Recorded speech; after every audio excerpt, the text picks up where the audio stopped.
I'm a fucking phenomenon.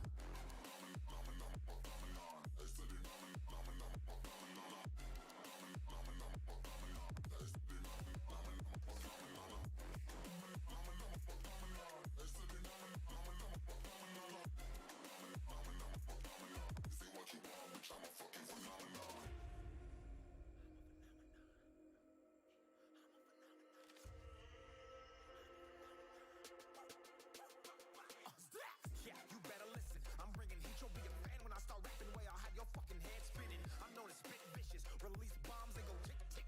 Boom, you blown me that head missing. I'm a phenomenon. Stacking cheese like it's Parmesan. 8 different flows, call me Octomom. I'm moving fast like the Autobahn. And I'm independent, so I'm not your fucking starving like it's Ramadan. Sick, twisted, gifted. Can't copy, printed. Can't hold me down. I shape shift, I'm liquid. I killed this beat, I might get convicted. They know how I move, it was predicted. Persistent, spoke it into existence. So consistent, no assistance. Hear me once, become addicted. If I rap it, then I live it. There's no cap and I'll be speaking this. This ain't what you want, bitch, I'm a fucking phenomenon.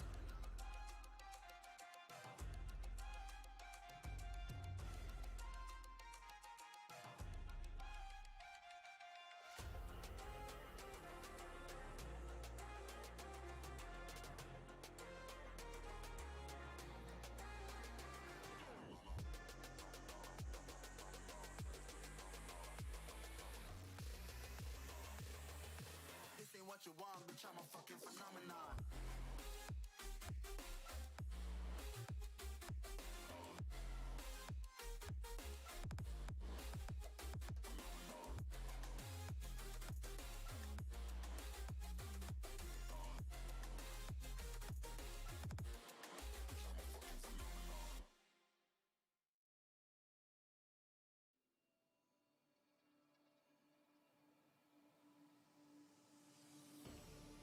You made a mistake, underestimating what you've taken on.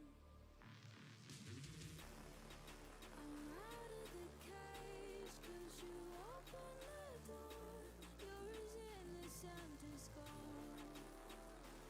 'Cause if you're falling for me, just be one. 'Cause I don't think you're ready for it. I'm not the one to mess around. Too many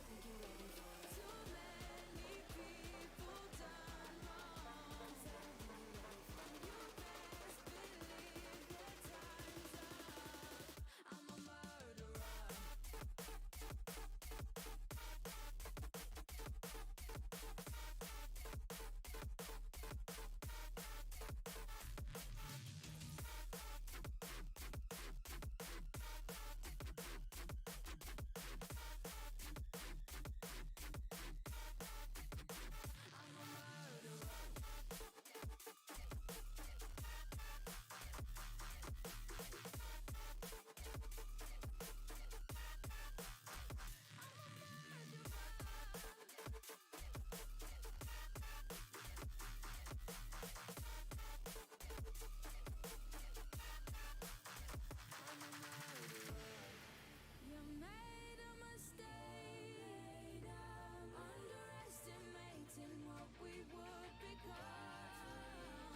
just realized I've built walls a mile high to protect my heart, but now I'm all alone, stuck on the inside.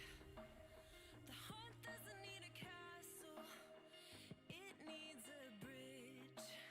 Been too scared that I'd unravel. Brick by brick, I built these walls. Now I know that I am strong. Just watch me tear them down. I'm gonna tear them down. If it couldn't break your heart, is it really love? If it can't tear you apart, is it really love? Just watch me march towards the battle. I'm gonna tear down this castle. I'm gonna tear down this castle. I'm gonna tear down this castle. Watch me march. If it couldn't break your heart, is it really love? If it can't tear you apart, is it really love? If it couldn't break your heart, is it really love? Yo, what's going on YouTube? Welcome back everyone to another live stream with BoulderBum. Hope you guys out there in YouTube land all having a great day today, wherever you are in the world. Thank you all for tuning on into my live stream. I really appreciate it. If you're new to the channel, make sure you hit the sub button and the little bell so you get notified of when I go live. Other than that, thank you everyone. Like I said, hope you're all doing well. We're back again on the PC playing some more Microsoft Flight Simulator. Give me a sec here. Brick by brick, I built these walls. Now I know that I'm enough. Just watch me tear them down. I'm gonna tear them down. If it couldn't break your heart, is it really love? If it can't tear you apart, is it really love? Watch me march towards the battle. I'm gonna tear down this castle. I'm gonna tear down this castle. I'm gonna tear down this castle. Watch me march. If it couldn't break your heart, Oh, right, let me get the live scene. So yeah, we are back again playing some more Microsoft Flight Simulator. We're going to be doing a VFR flight with the Voyager, was it IFS Academy? You can find them on Sim Market and other places you can buy the add-ons. But yeah, so basically they've just recently updated it. So yeah, IFR FS Academy, that's who it is. I use them to do the IFR learning tutorials, but they've updated their bush flights to actually incorporate them into the bush trip menu. So instead of having to like preload them in, previously what you had to do, you had to sort of like load them in. So you'd load it in like that. If I was to go to, you can still do it this way. And yeah, you'd load the plan in like that, and then open it. But we can now, thanks to the new update, which came out yesterday, I think it was, for the Voyager pack, you can now click on the bush trips and just access them straight from here, which is really handy, I think. But yeah, we're going to be doing the New Zealand one.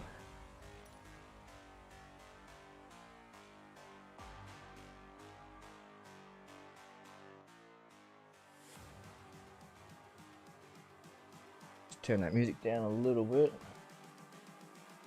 I'm just calling to say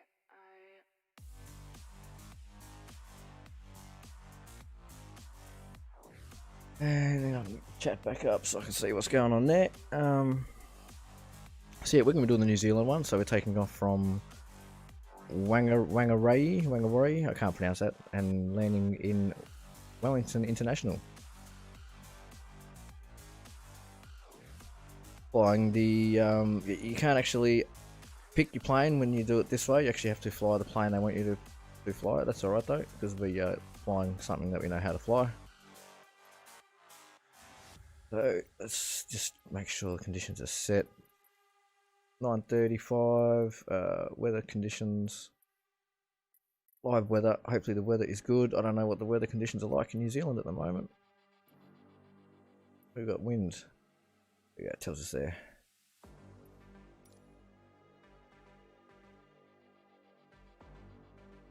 Yeah, let me know what's going on in the chat. Always like catching up with you guys. Another little thing I'll show you before we take off.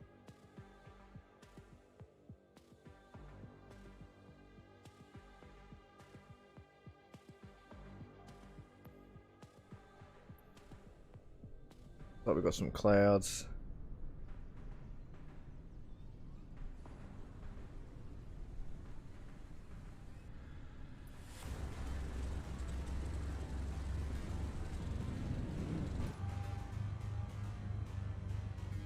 Yeah, so alright, we'll get rid of that. Open up this and no ATC. Okay, cool. So yeah, they've got the nav log like they usually have, but this one they've incorporated some flight charts that you can use, which I think is pretty cool. You know how to read all them? I don't know how to read them yet.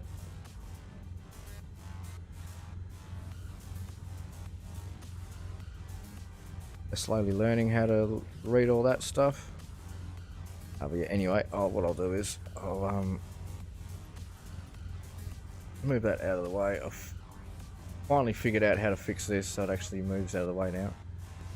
And no ATC is good.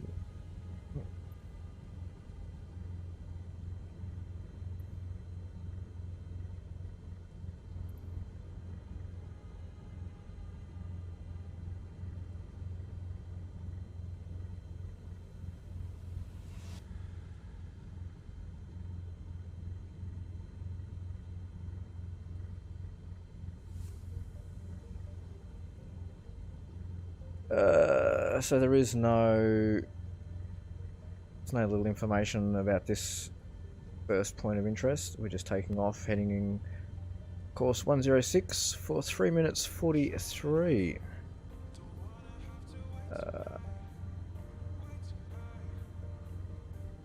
Alright. So we should be good to go. Everything should be good to go. We don't have our flight plan on here, but we do have it on here. And the flight director on. We're not going to go for 10,000 feet. Let's set it for 7,500. But we won't be going that high. And then make sure our altimeter is set.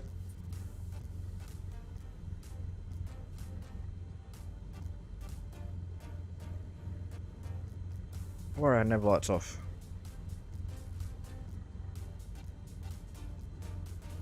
Flaps pretty good.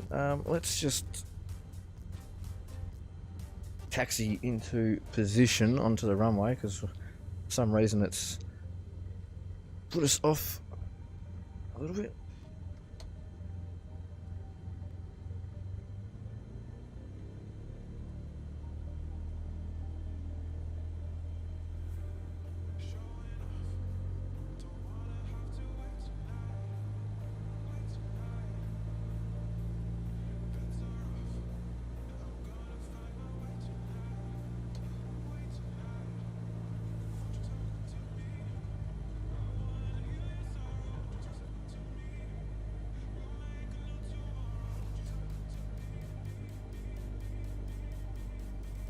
I think we're good for takeoff anyway.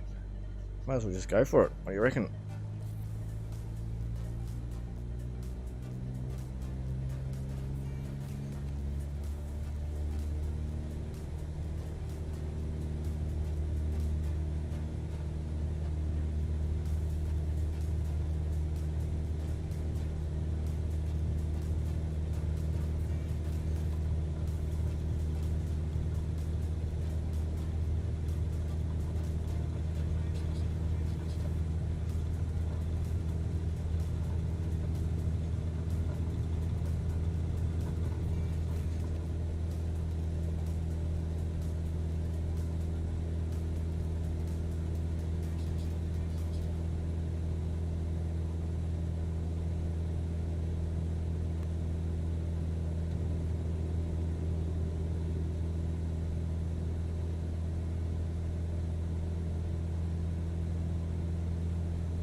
Alright, so I need to turn around.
Here we go. This one here shows our flight plan.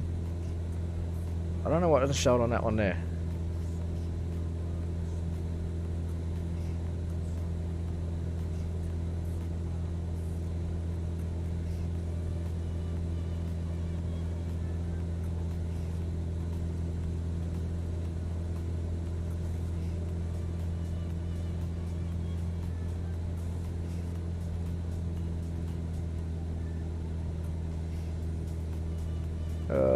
Let's go for altitude hold on.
Alright, so track southbound across the northern peninsula to Welsford.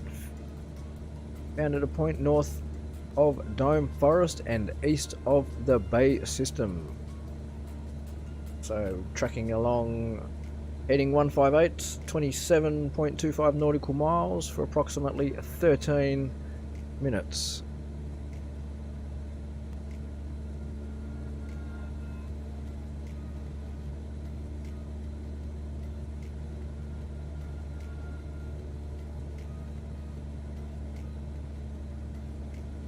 Just out. Let's go for 35. And then 75% throttle.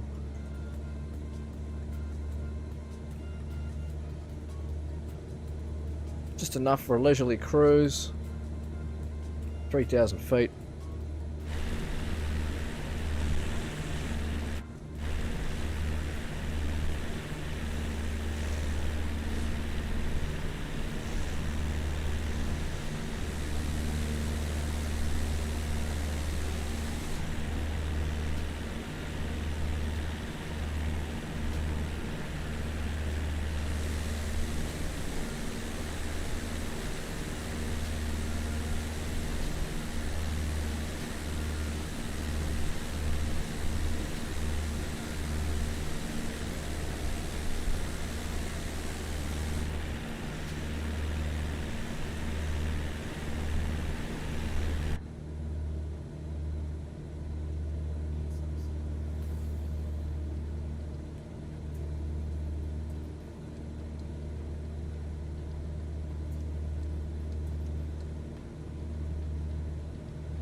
We're just heading over Brim Bay.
Nice little coastal village down there.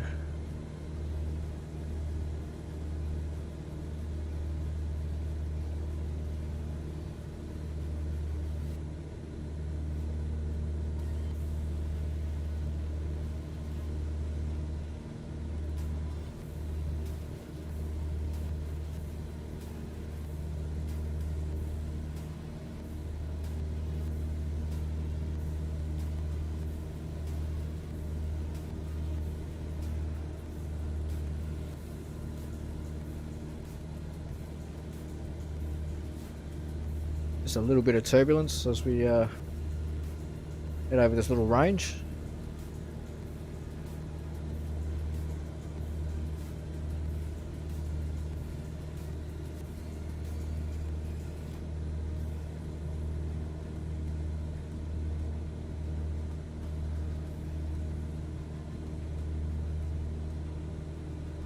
I might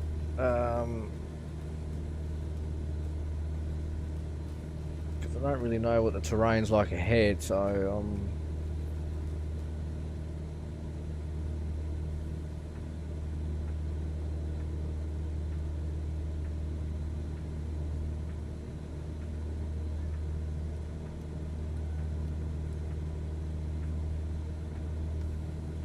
because I don't really want to fly in these clouds. I'll bring this down 500 feet. Looks like we're flying through a little open plain, open field.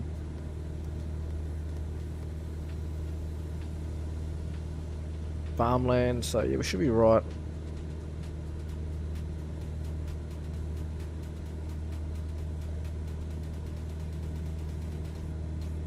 Get out of this cloud a little bit. What is the wind doing? 24 knots.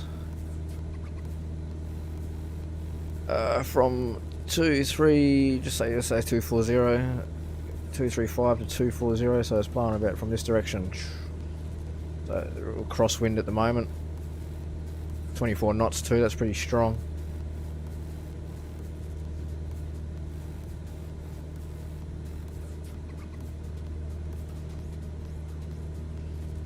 That's nothing though, I was doing some flying earlier, just local airport. From Cambridge, just did a little fly around Hobart, and it was actually really windy here. I flew in live weather. It was windy and rainy, and it was clear when I took off. It was really windy when I took off, but about 15 minutes later it was just like this, but raining, and I couldn't see anything. Try to land.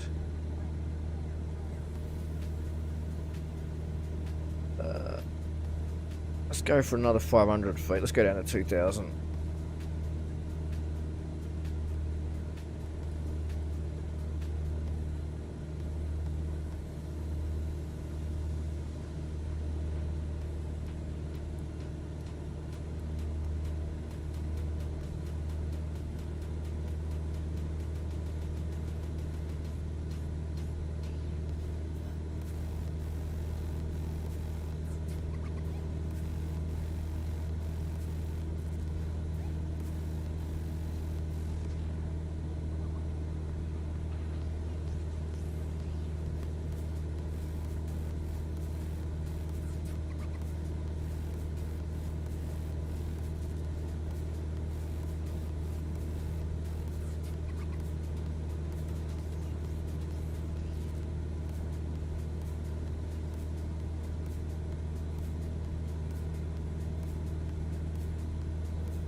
There we go. If we go up above the cloud, like that's what I was planning on doing.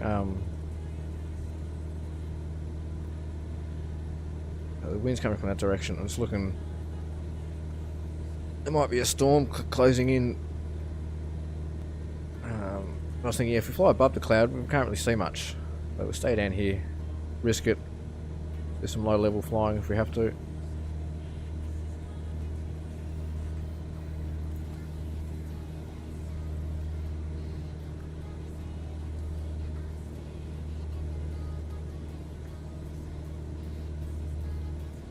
Still on a second waypoint.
That crosswind's really blowing us around a bit.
So we're like 40 nautical miles, 45.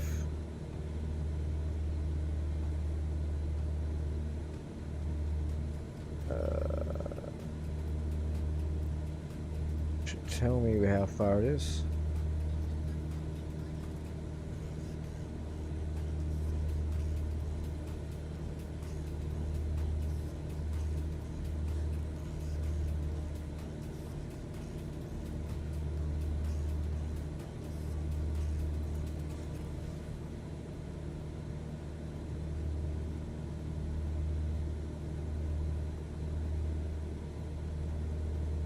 Bearing distance 135 degrees, magnitude 50 nautical miles.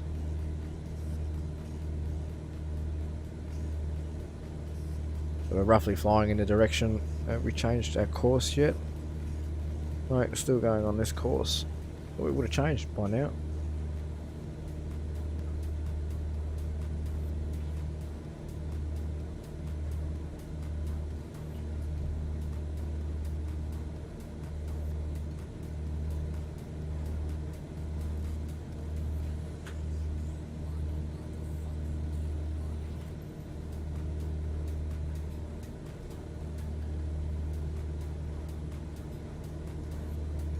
Here we go, now we've changed 151.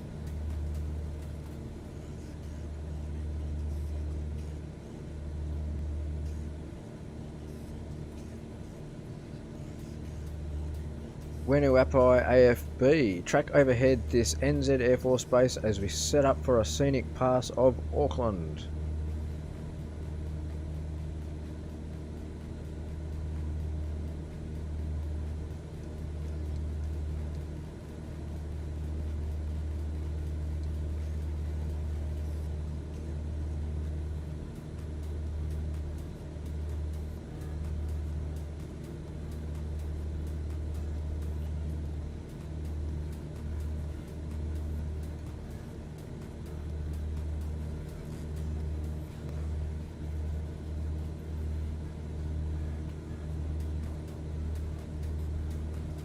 I think Auckland's coming up on the distance over here.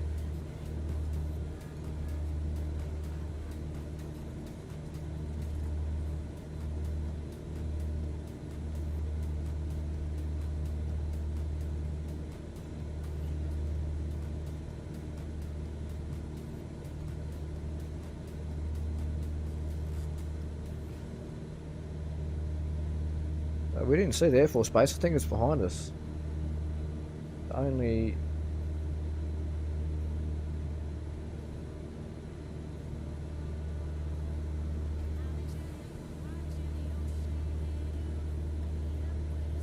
airport I can see within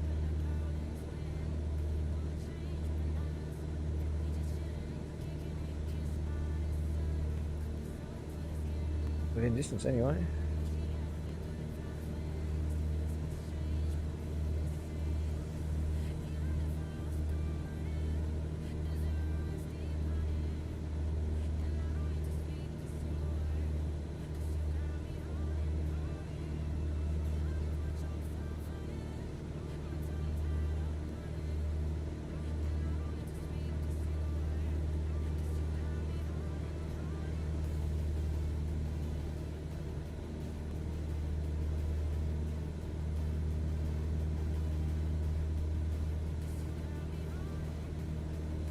Yo, Sauna, where am I headed off to? We are doing a VFR trip from, where do we start from? It was, let me just check on little nav map. Oops. We're in New Zealand, I can tell you that much. We started from Whangarei. Sorry if I can't pronounce that right. I'm not a Kiwi. And our final destination is Wellington. What I can actually do is, if I do this, bring us over here for a sec. I'll show you guys. So yeah, we started up here, Whangarei, and we're currently here, about to fly over Auckland, and we are going to be making our way down to Wellington. So it's going to take us a couple of hours, but I reckon we can make it on a full tank of gas. Anyway, I'll move this back out of the way. Get off there. That's it, it's better. But welcome to the stream, hope you're having a good one.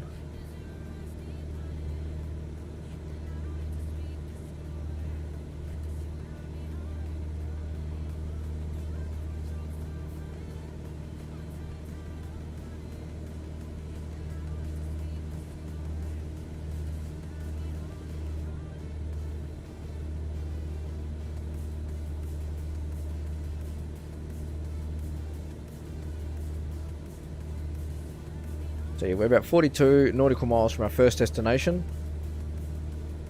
which is Ardmore, just outside of Auckland. It's about 25 nautical miles outside of Auckland.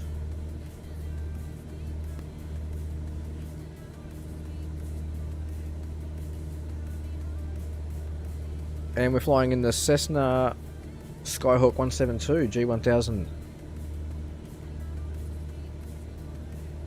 We actually didn't get to pick our plane for this one. We had to go with the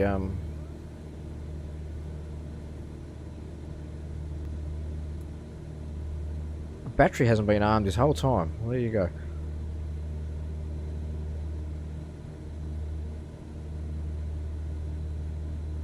That must be a glitch, because when we started the plane was already running.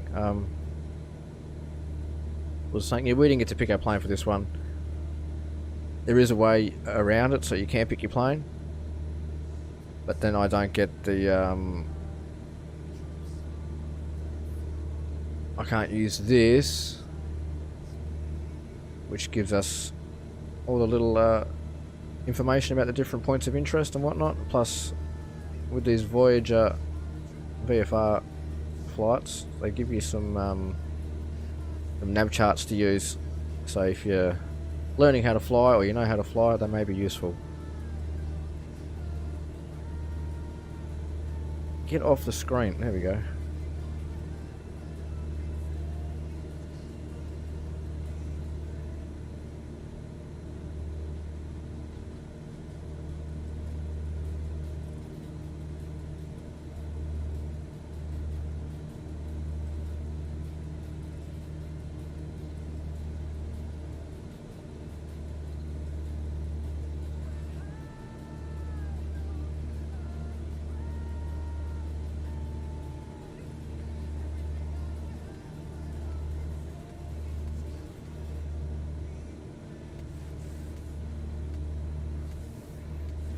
Oh, here's this cloud that we saw about 20 miles ago, 20 nautical miles away, and it doesn't look too bad. It's just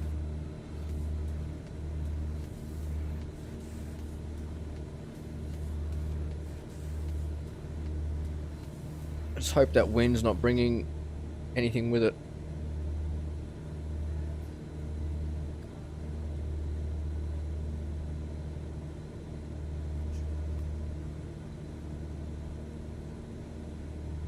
Yeah, wind's still got a crosswind. Hopefully on our next waypoint it'll be a tailwind.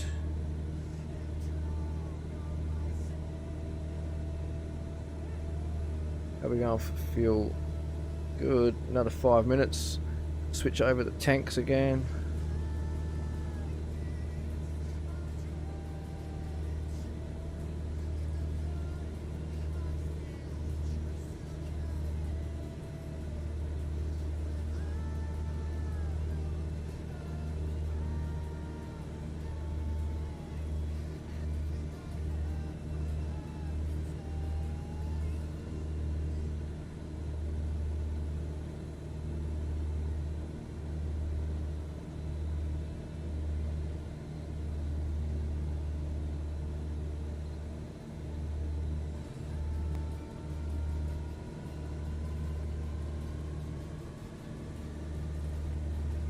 the legs after this one are relatively short. The longest one is 5 minutes after this.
Be back. Need to take a shower. Be right back. No worries.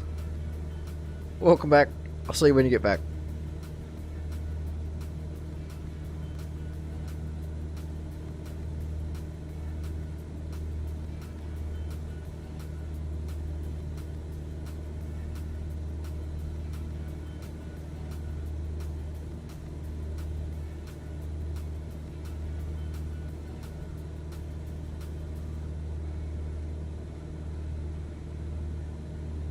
I know, so the military base is actually coming up ahead now.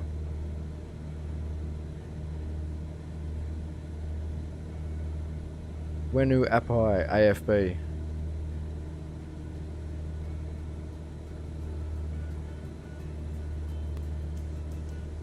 Hobsonville Aero.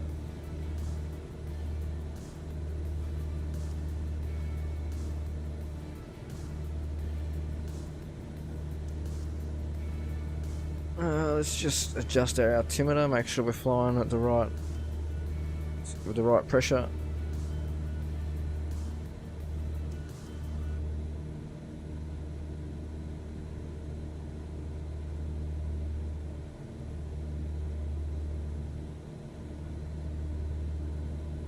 I think that it's about 10 nautical miles, so it must be just over here.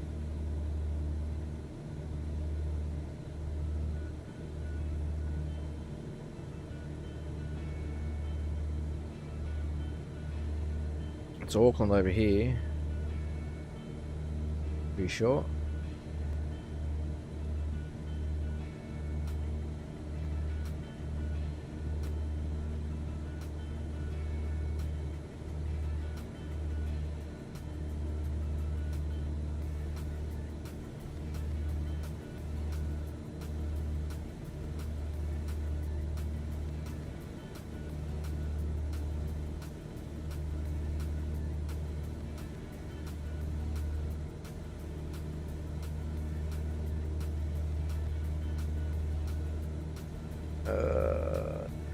Runways, let's see.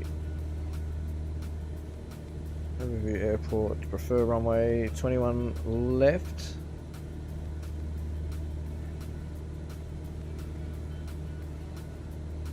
Let's go to on the map, Ardmore, 21 left, so 21.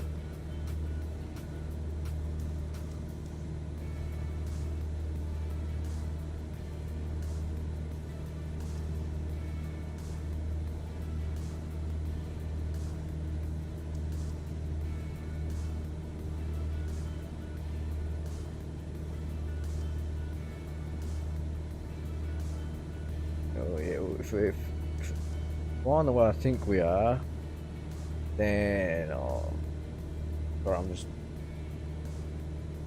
working out my flight plan for the, what do you call it, the descent and whatnot. They want us to land, according to little nav map. They want us to land on 21 left. 21 left.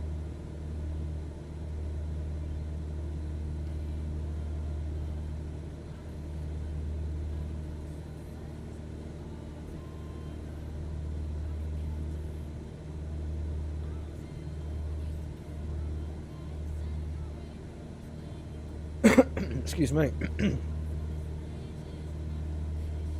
Airspeed not to exceed 120 knots or minimum safe cruising speed if greater than 120 knots. All aircraft should maintain an approach speed of not less than 70 knots IAS above 500 MSL. Hey, we're getting we're getting a bit of turbulence.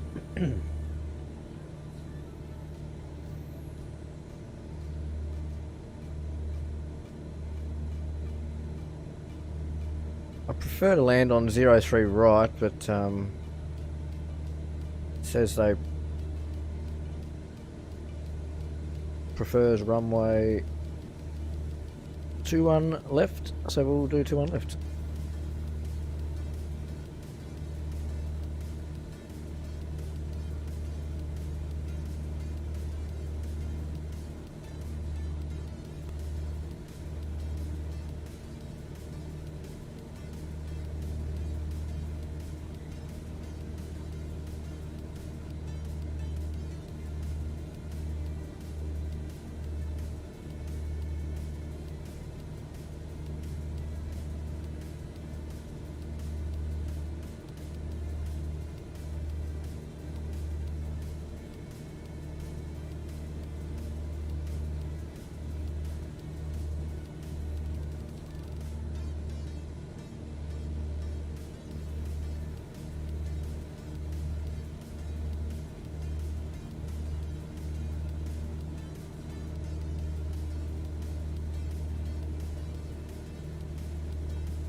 Actually nice flying this on a VFR flight like this because I can just use the GPS. Fly on autopilot. It's not to say I didn't enjoy doing the Yosemite bush flight, but 8 hours in that plane, what was it, the Cub? 8 hours in that thing over a period of, you know, a couple of weeks. You know what I haven't done? I haven't changed this over.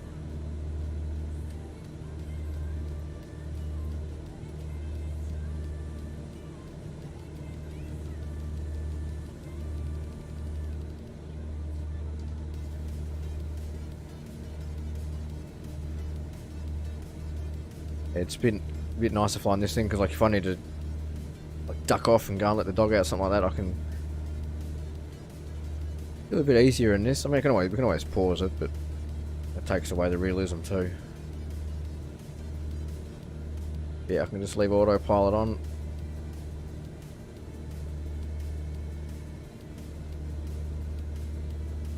So that must be, yeah, that's the military base down there.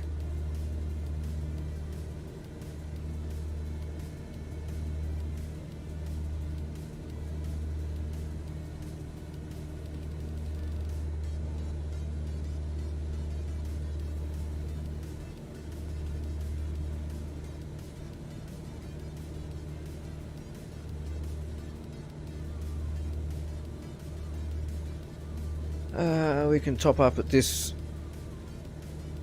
next airfield if we need to, but we are good for the moment. Where is our fuel? There it is.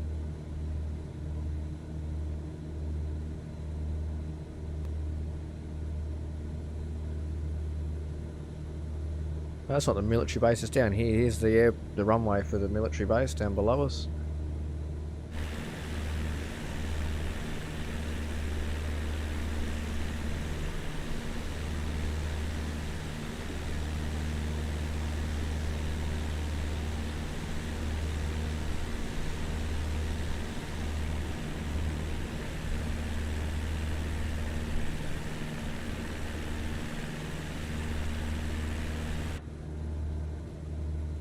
The New Zealand Defence Force, all 6 of them.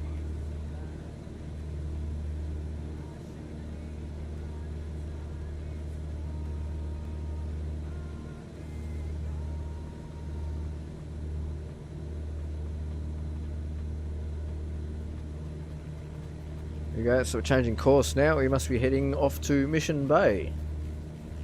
Across the scenic Auckland skyline, featuring the Sky Tower and double bays.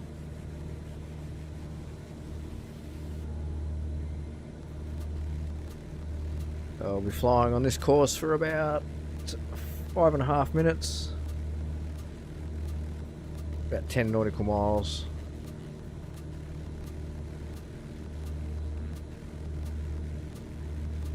Hey look, I think I can see Police 10-7. Chasing some criminals.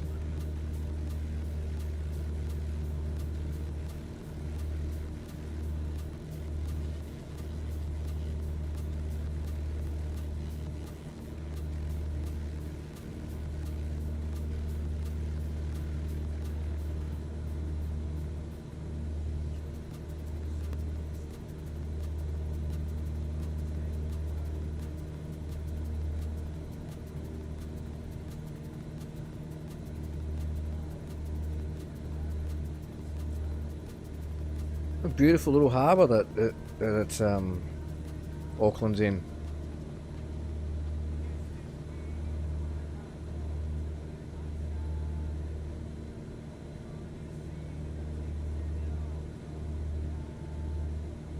Is that a volcano over there?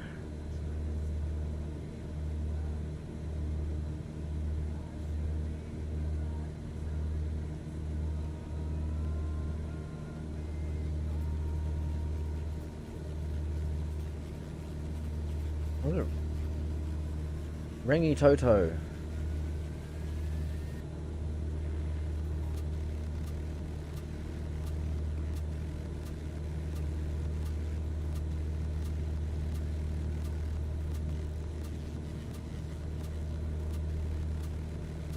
We're just at the moment just over Chatswoods. Looks like it's basically almost direct across from the CBD.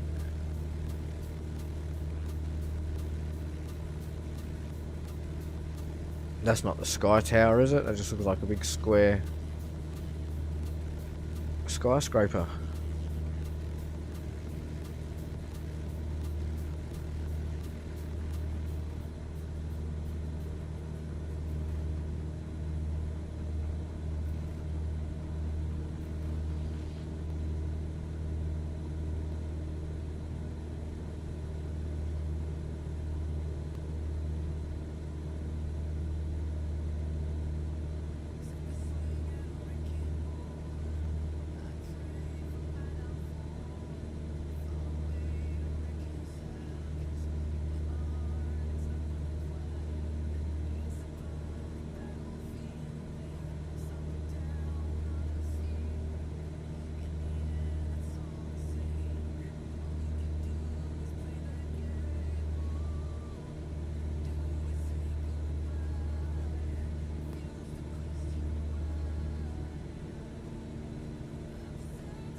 Oh no, look, what's happened to the marina? Half of it's underwater.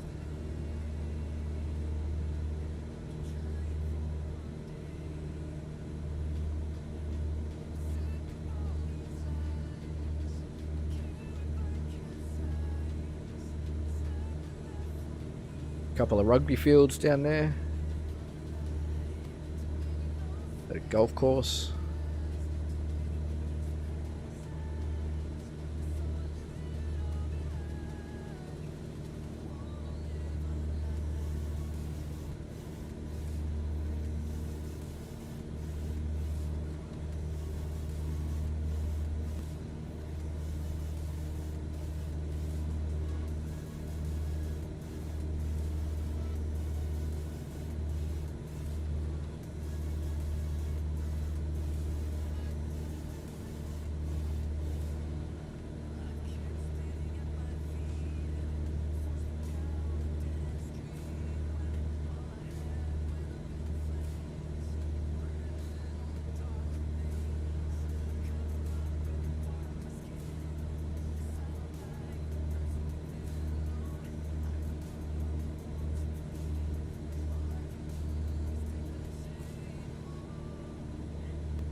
turn south to the entry point to the Auckland CTZ.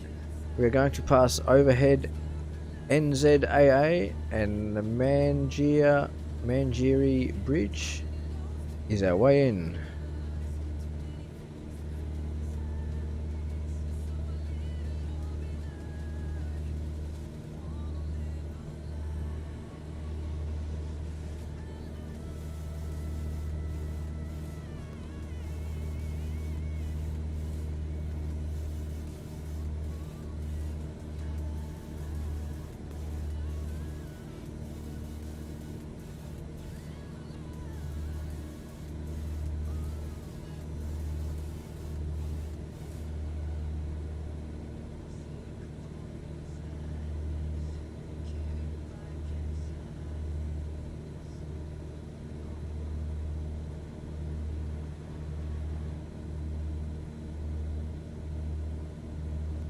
Right, we're not actually far from my destination. So it's about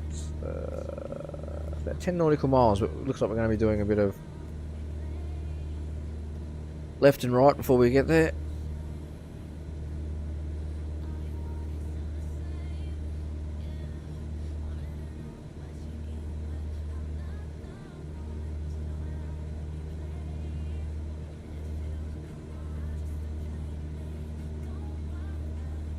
Mangere Bridge, Mangere, I don't know how you pronounce that.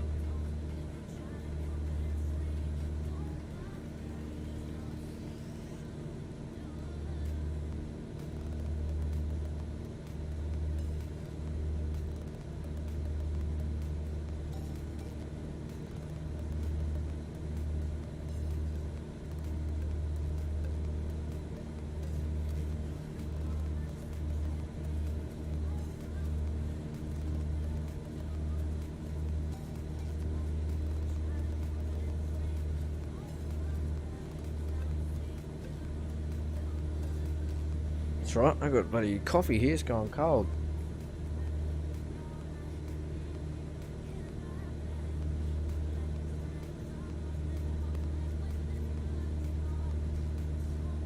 Nature's Child. How do the mountains in the south look? I actually haven't got there yet. We are still, we're only just over Auckland at the moment.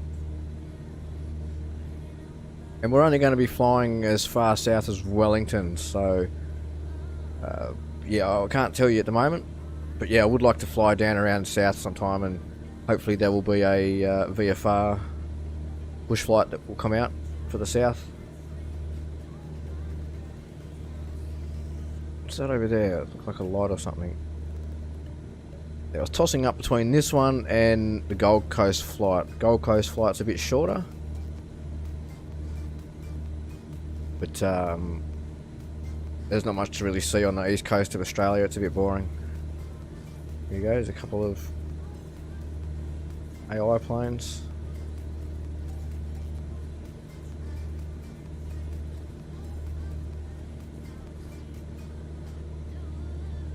But it's not looking too bad at the moment. It's running alright on my graphics card on 2070 Super. Probably getting about 35-40 frames at the moment. Bit more in less populated areas.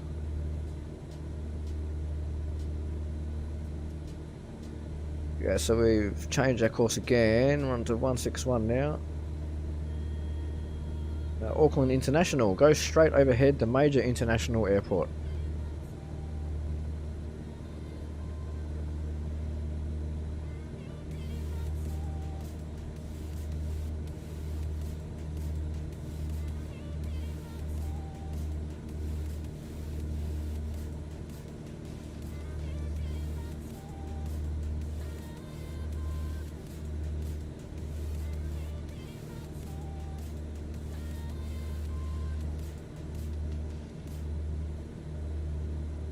Well, it looks like the skies have cleared up for us over Auckland.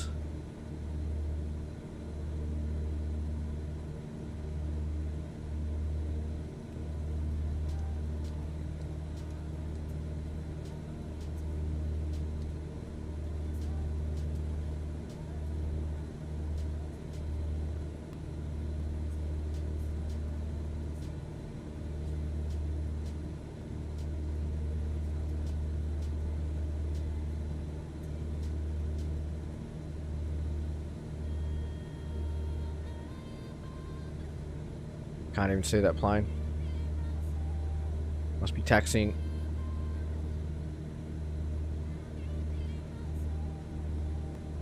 Taxiing to the gates.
Alright, so we changed our course. I think we have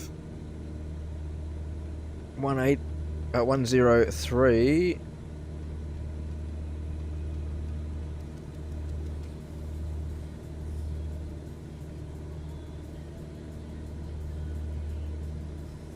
Should be 106, but anyway.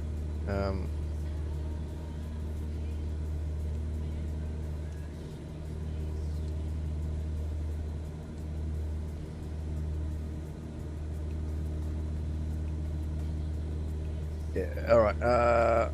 Our southern CTZ exit is Weymouth, located at the entrance to Pahurahuri Inlet. I probably absolutely butchered that name. Like I said, I'm not very good at pronouncing the Kiwi names.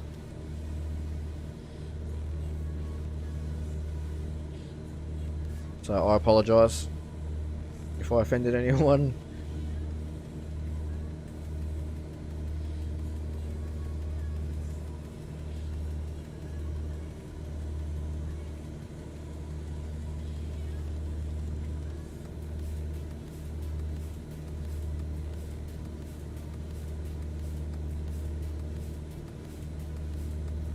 It's only 6:30 here, so we'll be able to knock this flight out today, definitely, for sure. Take us a few hours. This one's going to take us about, what did it say at the start? About 3.5, 4 hours, I reckon. So the way we're flying, probably 4.5 hours. Alright though, we're in no rush.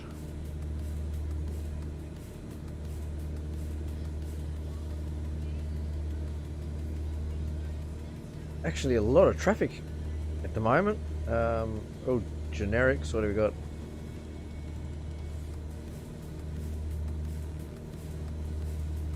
No multiplayer aeroplanes, but yeah, there's one just taken off from Auckland International. That's the one we saw taxiing, I think. Another one flying in the same direction as us. That's twin engine, yeah, twin engine. So that's probably a airliner. We've changed our course again. Papakura. At the end of the inlet is the easily identifiable town, setting us up for arrival at the uncontrolled Ardmore airfield.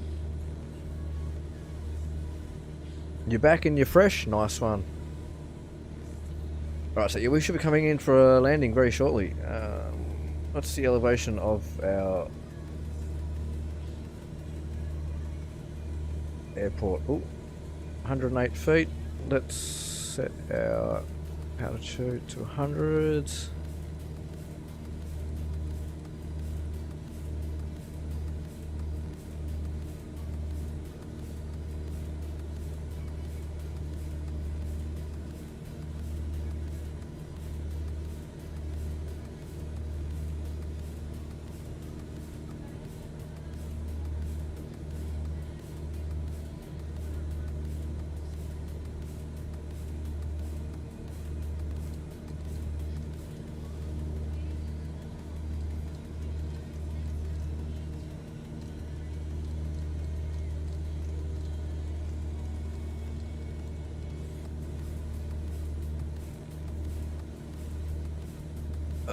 So this we should be actually. I need to track the aircraft here. This is going to line us up for 3-1. Right there it is, right there below us. Oh wow, that was pretty quick. All right, we have to do. It's all right. I can do it this way. It's the mouse.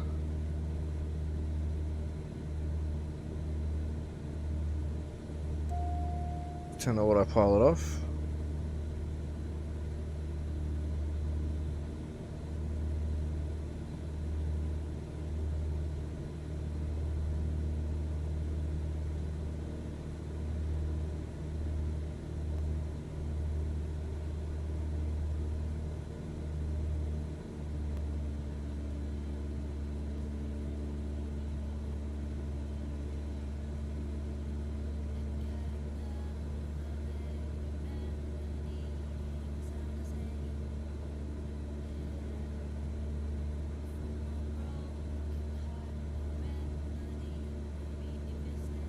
And that should give us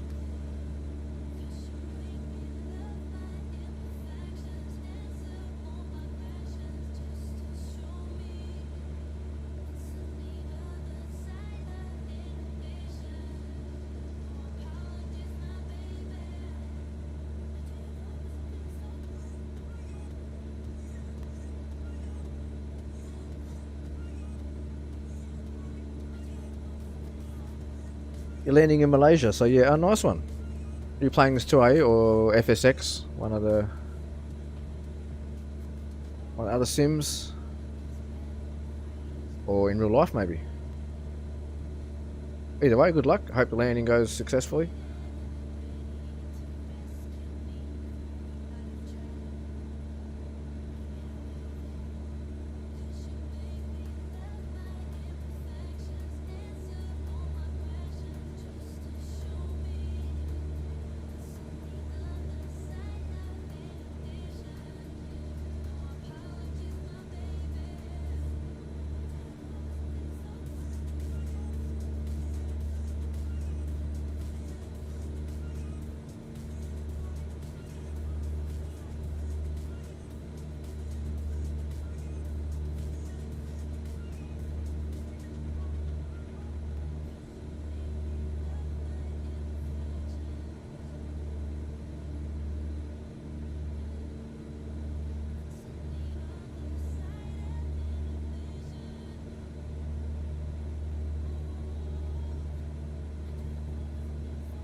Is that the runway?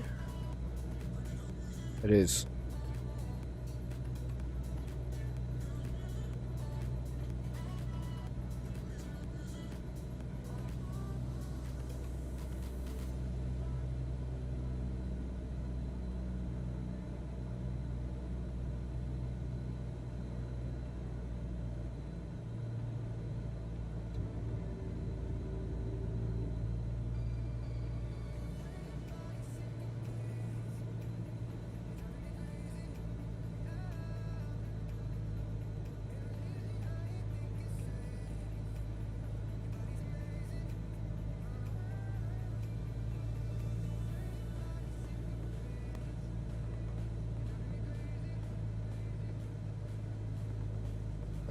I probably should put my landing lights on.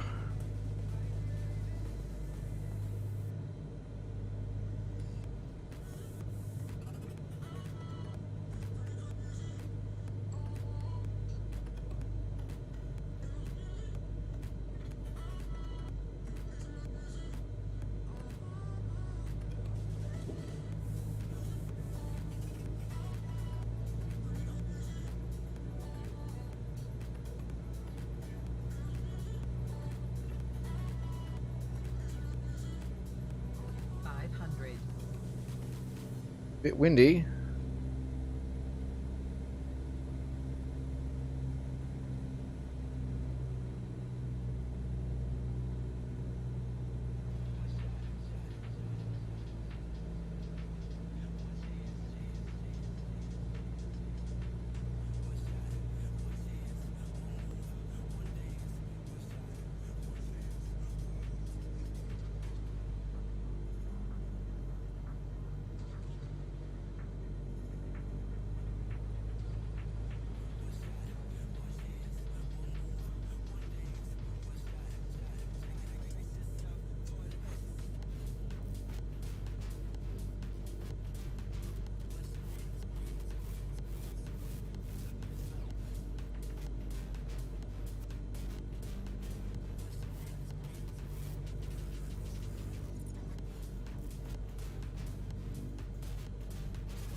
Nice successful landing. Not too bad in the conditions. Nice, and it registers like that too, which is good. Alright, next leg. Hamilton. I'm actually just going to quickly go and grab another drink. Before I do that though, I'll quickly... What's the... RCAO? November Zulu Hotel November. November Zulu Hotel November. Hamilton.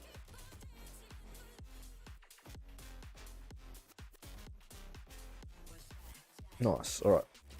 Yep. Yo, what's going on, LT Viper? Sorry, if I missed your comment there, dude. I was just coming in for a landing now. I was just concentrating. How am I going? Yeah, doing all right, mate. Can't complain. But yeah, I'll just be right back, guys. Go and grab a drink, a quick toilet break, and then we'll continue on with our next leg.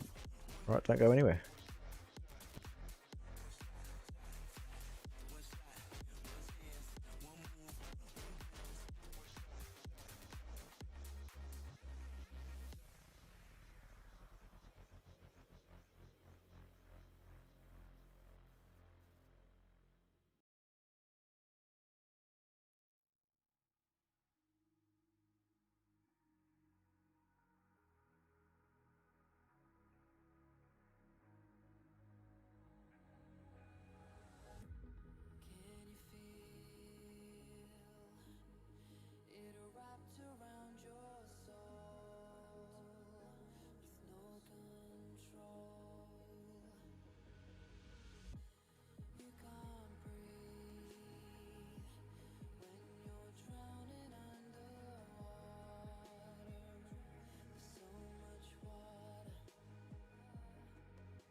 Alrighty, I'm back. Just chilling, about to have some dinner, then relax for the evening. A nice one. Yeah, already had some dinner early on. I thought, yeah, I'm gonna be playing this for a bit. Anyway, we'll get rid of that. Let's oh,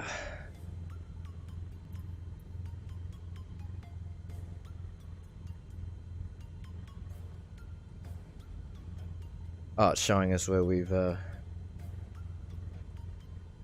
what? That's weird. Where's our plane? It's not our plane. Slow down, mate. Yeah, we don't need that nav map, so what I'm going to do is I'm going to get rid of that. Oh, no, sorry, not nav. I need the nav log. Let's just resized it over on my other screen. God damn it. Right, so what I want to do is, before we take off, I don't think we're going to be able to, but where is... There is a fueling station here somewhere.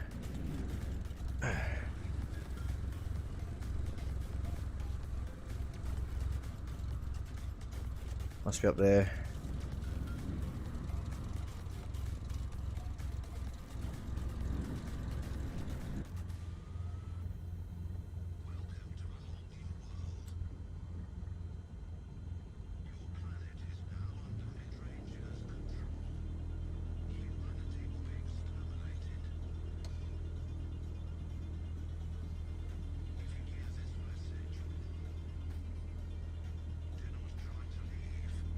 What did I make for dinner? We're just having pizza. I had a lamb steak with some salad and chips.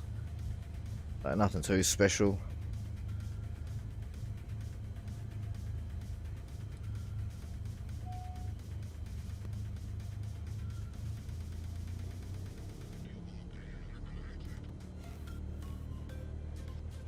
What are you doing, Barney? You gonna hop up in your bed, mate? Boy.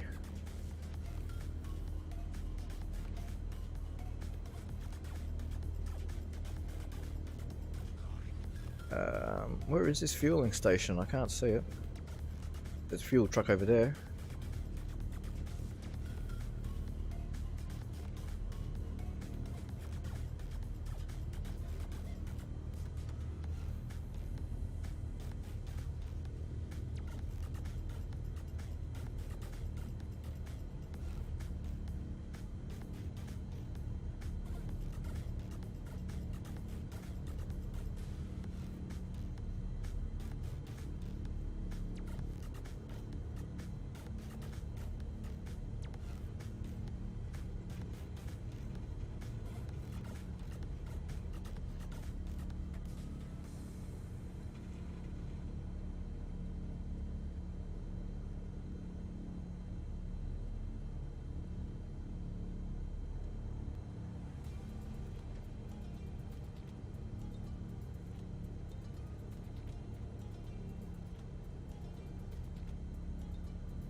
No, I don't think there's a fueling station here.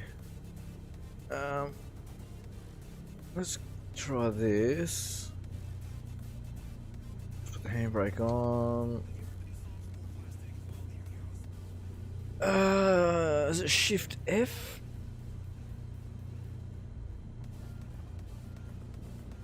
He's moving. Yeah, he's moving. Okay, cool.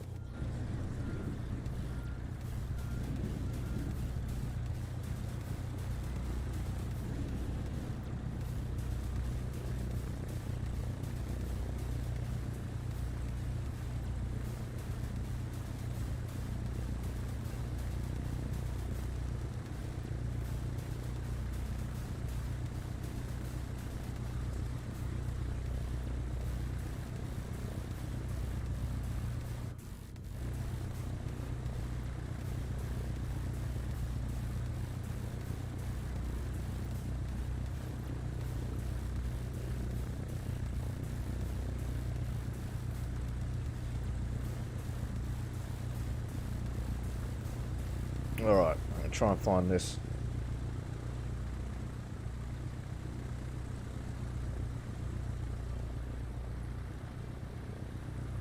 Where's the fuel station?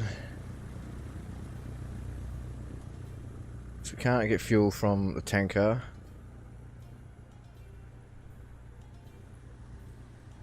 Must be over this side, it's gotta be. Or it's down the other end. I have no idea.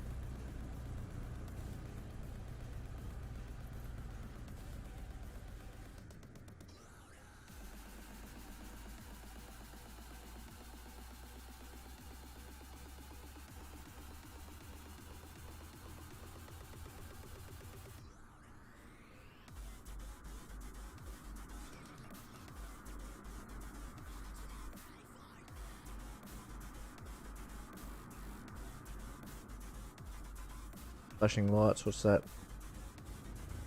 Another aeroplane. There it is. So where are we? We're down the other end, aren't we?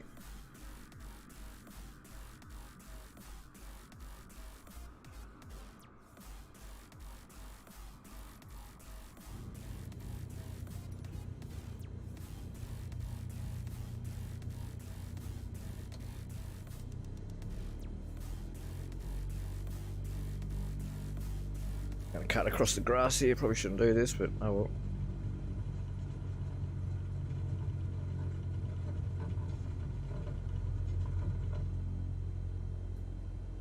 We want to come back down the other end for takeoff anyway for our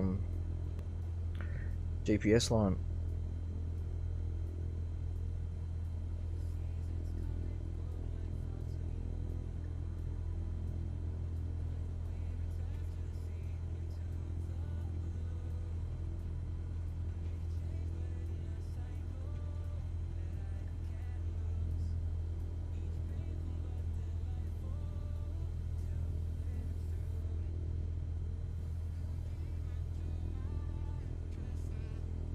In there? It's up there, isn't it?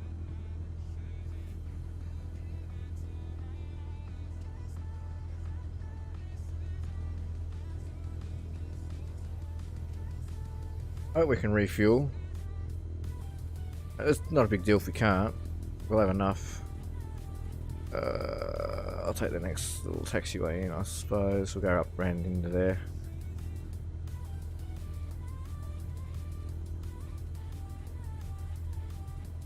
We should make the journey with the fuel that we have, but I just want to check, see if I can refuel on these bush flights.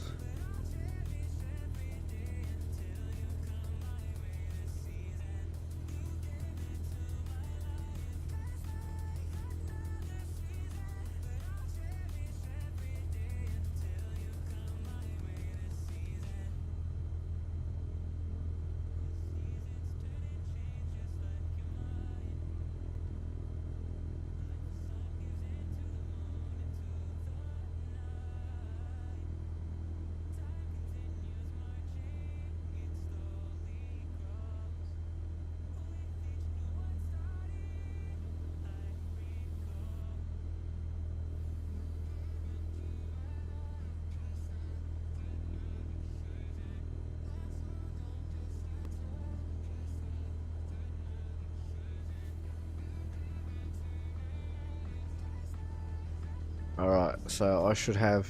Oh, put the handbrake on. I should have the option to put fuel in, but I don't. That sucks. Oh well. You try and make camera test? Okay, cool, nice.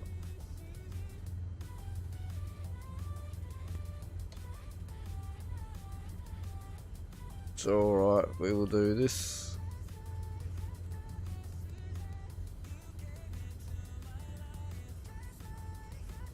I need to use the right tank first.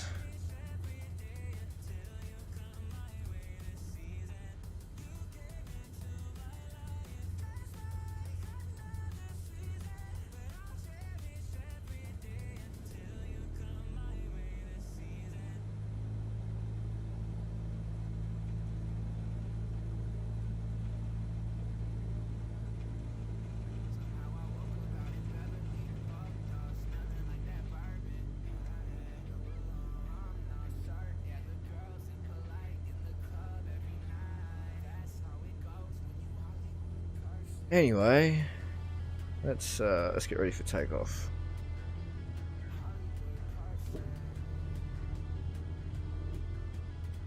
What's the wind doing? No wind data.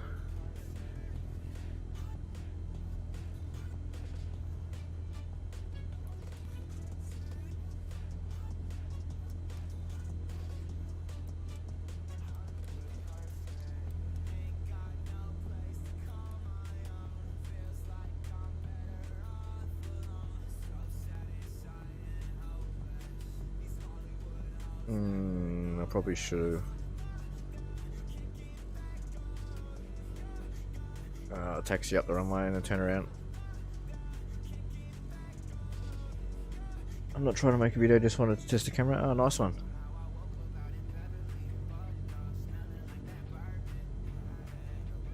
I hope it works.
Tell me there's no wind data, there's flying into a headwind. We should have really taken off the other way.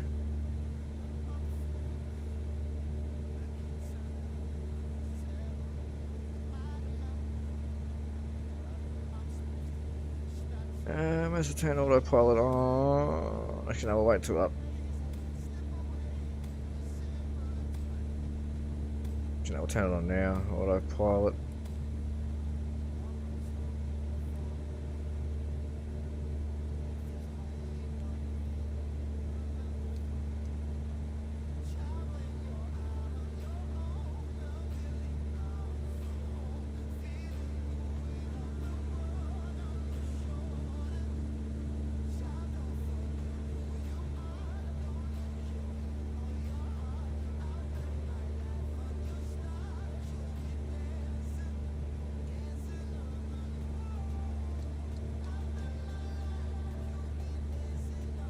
Alright, so leave Ardmore to head back towards Papakura.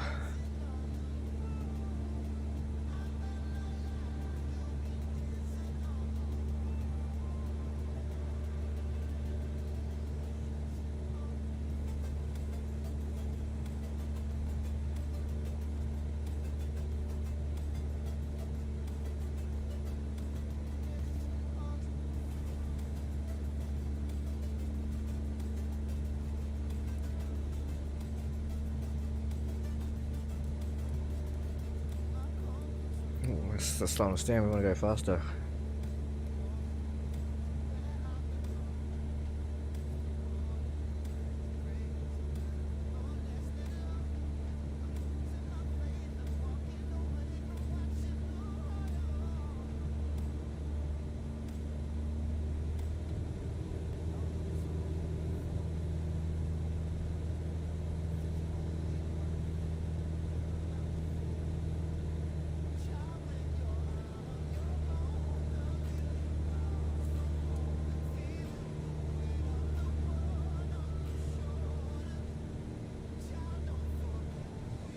Locate Drury along the highway with its white industrial buildings. Must be them over there.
It's the right tank I think we need to use first. Yeah, right tank.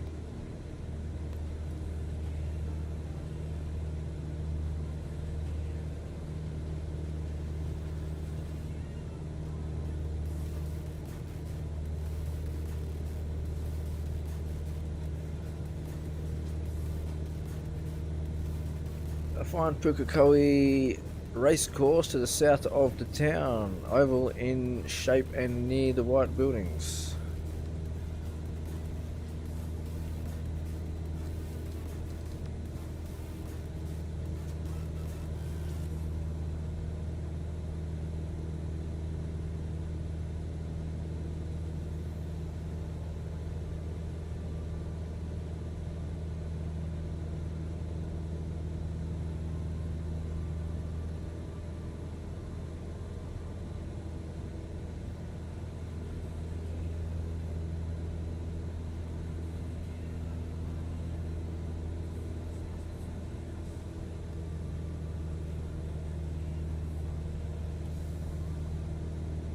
Now we've got wind data.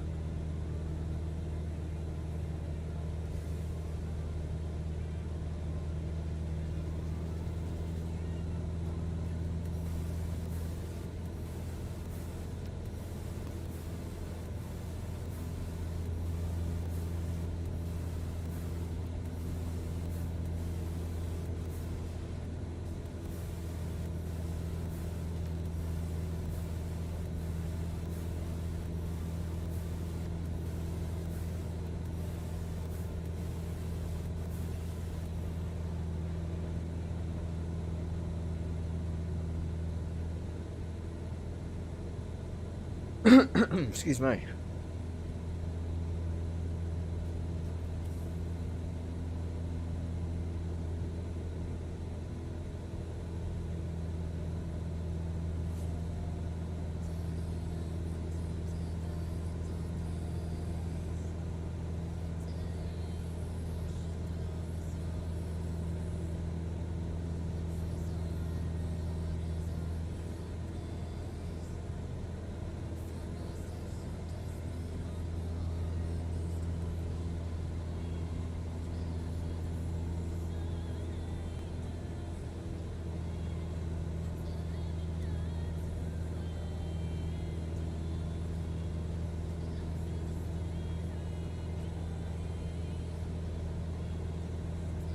Playing GTA, a nice one. I haven't been on that for ages.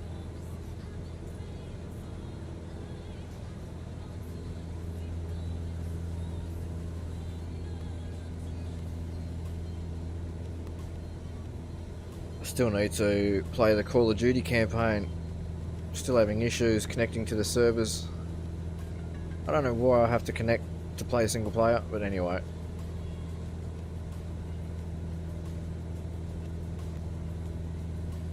And then tomorrow I'll be able to pre-download Cyberpunk 2077. And then on it's released on the 9th. The 9th? Yeah, the 9th. 10th for people on PC, on Steam.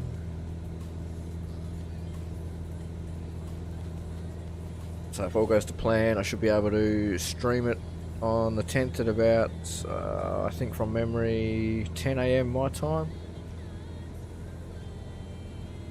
I'll be locking up the doors, making sure the dog's got lots of food, he's been fed and been walked and done everything, and we'll be playing that for a few hours.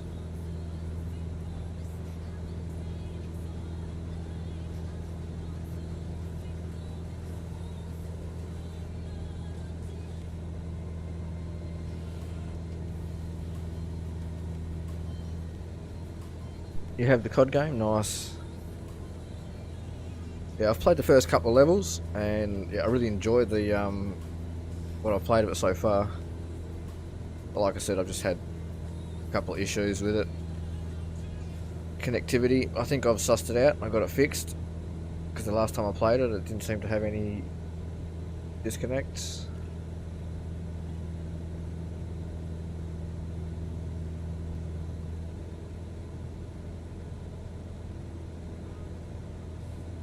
So I may play that tomorrow night.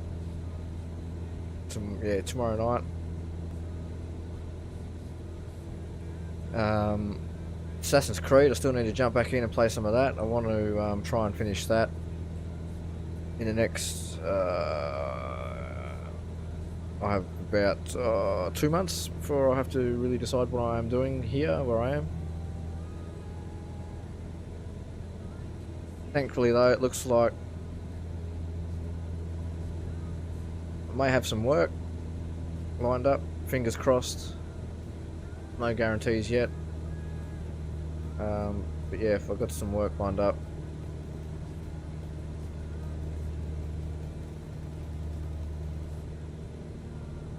that would be awesome.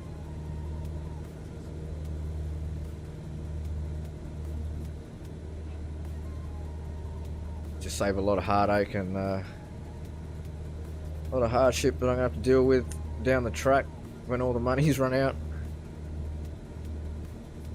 which is not too far away. But it's all part of life. We get on with it, we do what we got to do. So what course are we on now? 116. Lake Waikari. Track over the Waikato River towards the northwest corner of the soft-edged Lake Waikari. I can't pronounce that.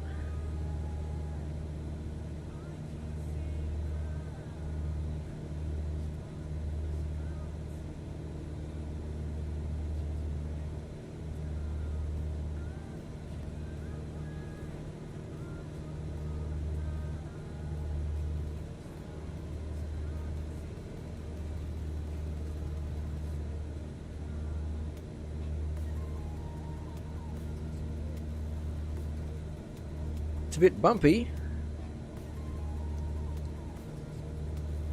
116 is our CRS. 21 knots from 230, so still about the same wind again.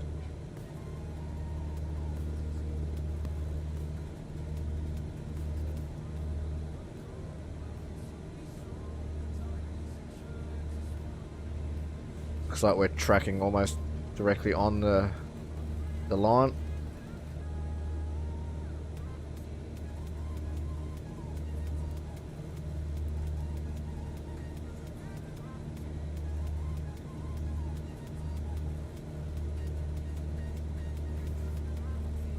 Yes, I'm using, if you're wondering, I'm using the Garmin, one of the Garmin mods, the Garmin 1000 mod. There's also a Garmin 3000 one, and what's the other one, the GX mod. And it's really good because it just changes this, these touch screens up, well not the touch screens, these glass screens up a little bit. Gives you a few more options.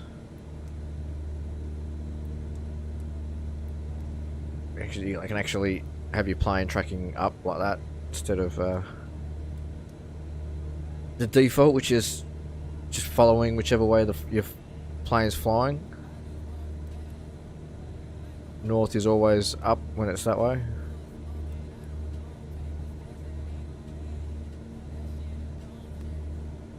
But we don't need to know that north is always up.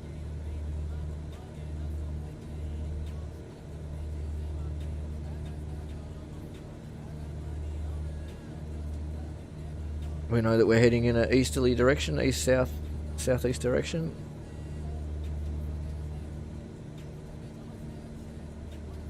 North is that way.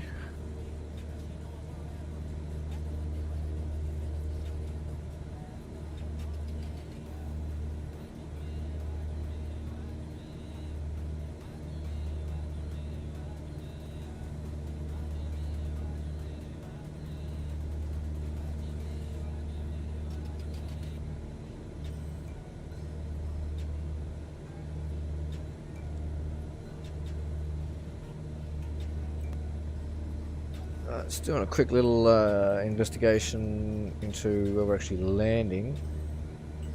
It's at Hamilton Airport. November Zulu Hotel, November.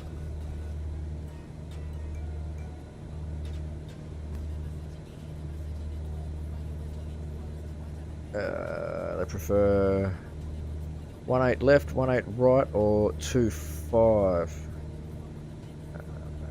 We will go for 18 left, I think. Makes the most sense.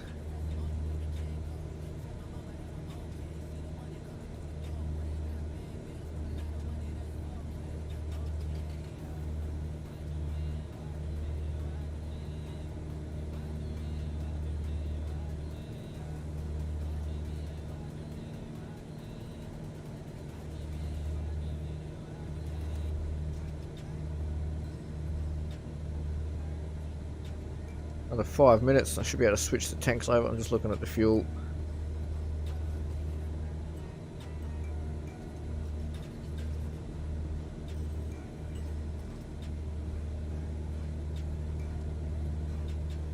What I need is a little timer in here with a little buzzer. And that way every 15 minutes the buzzer goes off. I know, oh, it's the time to change fuel.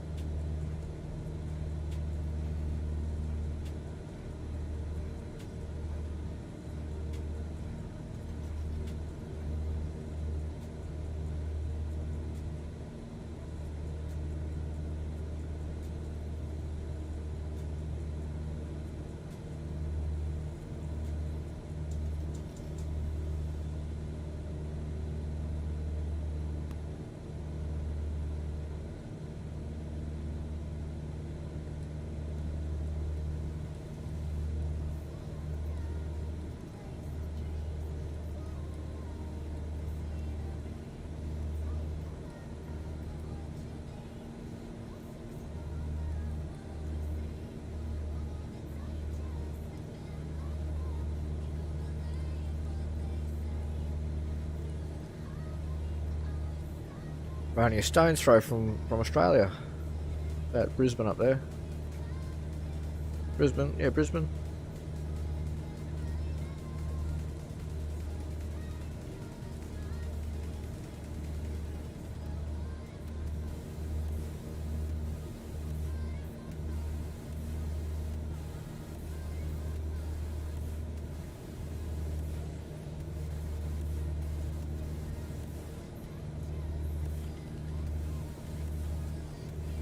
Town down below us called Kayuwata. Kayuwata.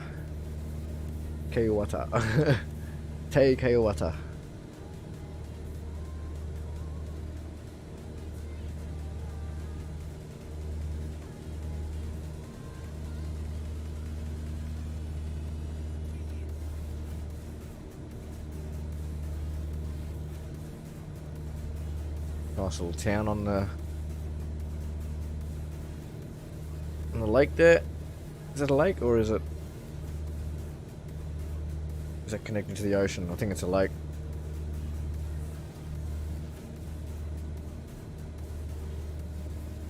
Anyway, we've just changed our course. We're now on the next course of 161.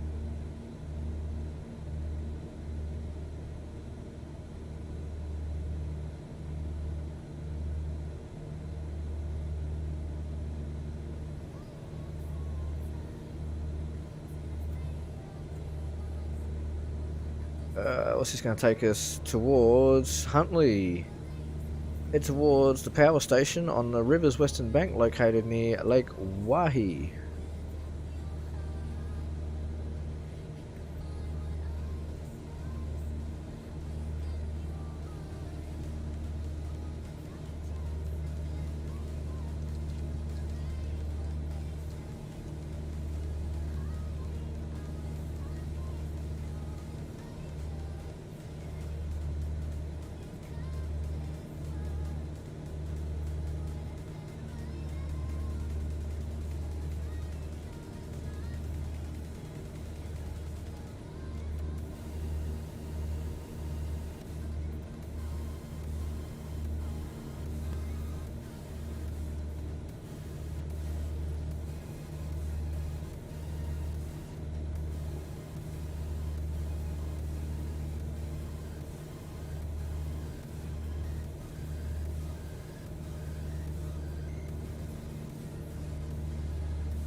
Another few more minutes for the fuel tank.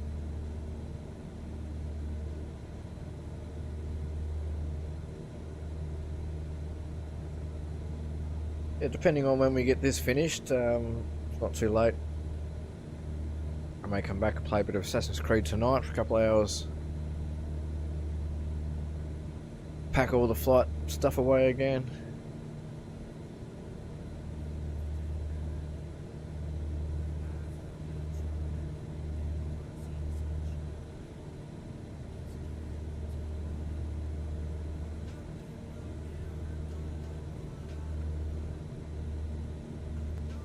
Down there.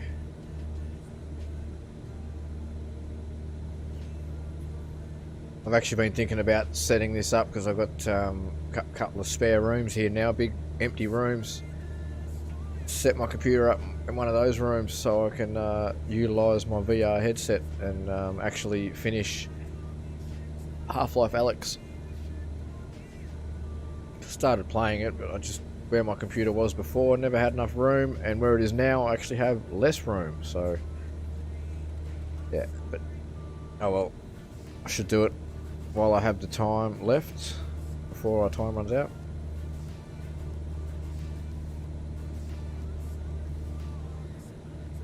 Play that. I'll get to experience a bit of this in VR as well. Play some more Elite Dangerous because that's the main reason why I had the VR headset, was for Elite Dangerous. And then yeah, I may sell it off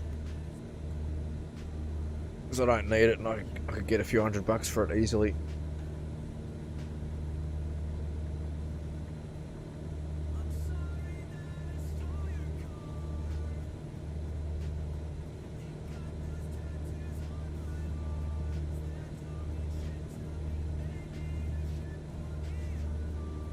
I've already sold one HOTAS setup that I had, the old Logitech one, the first one that I bought. Sold that because I've got the yoke and flight quadrant, and I've also got the Thrustmaster Warthog stick and thruster. Yeah, thruster. So I'm thinking about selling that too, because that's worth a bit of money too, so I can make a bit there on that.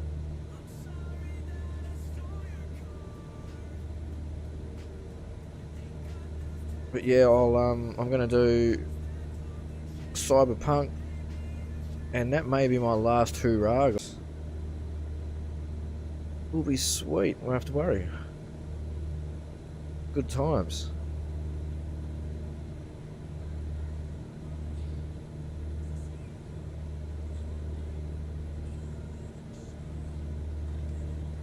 But yeah, next couple of weeks I'm going to be streaming pretty flat out. I try and stream every day, every night at least, for a few hours. I've got nothing better to do with my life at the moment.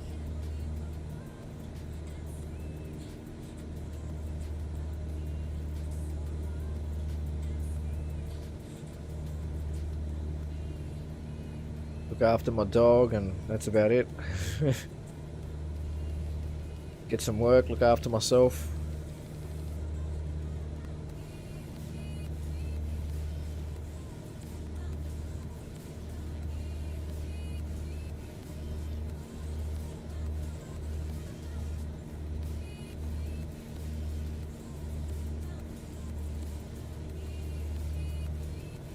So we're on the next heading, I didn't even realise. Ngara Rua Wahia. Continue along the Waikato to this town found on the other side of the dark forested hills. So this must be a town just over there.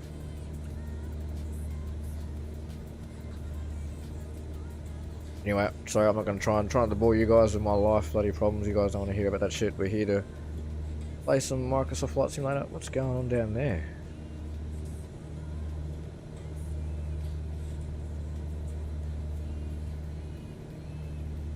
Everyone has their own problems, so you don't need to hear mine.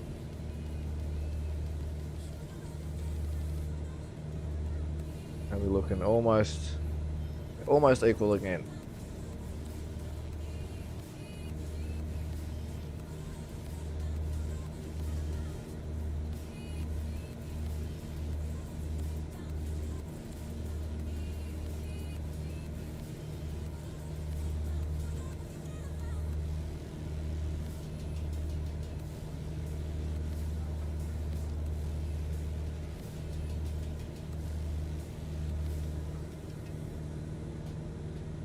A little bit of turbulence coming up off this hill.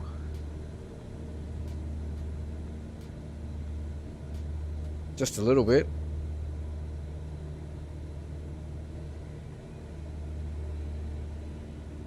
20 knots. Just real blustery winds, that's all. It's like, look at it, it's going crazy. 245 at 240 all the way up to 248, 250.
Oh, almost time.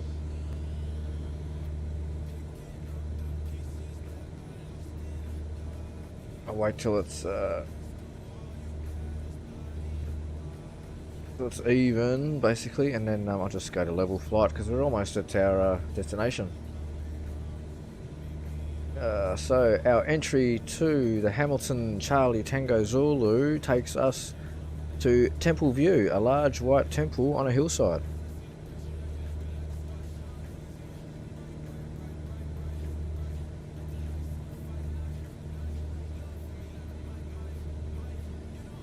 And I might actually bring us down to 2,000 feet, actually 1,500.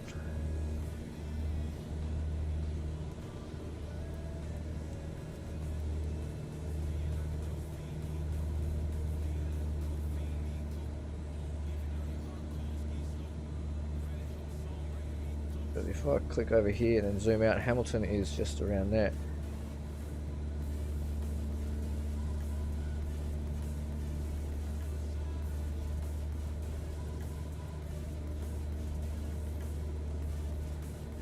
Yeah, it's about 12 nautical miles out.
that's actually, that must be Hamilton just over there. Yeah, that's Hamilton just there.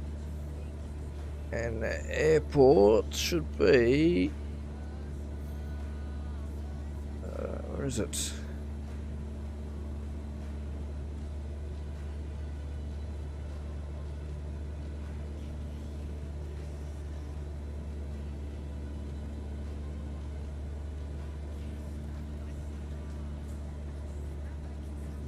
So I was going to land on 18 left. We still may land 18 left, but the way this course is tracking us, I think we were going to be flying south a little bit and then coming back up onto 36 right. Even though it says they prefer...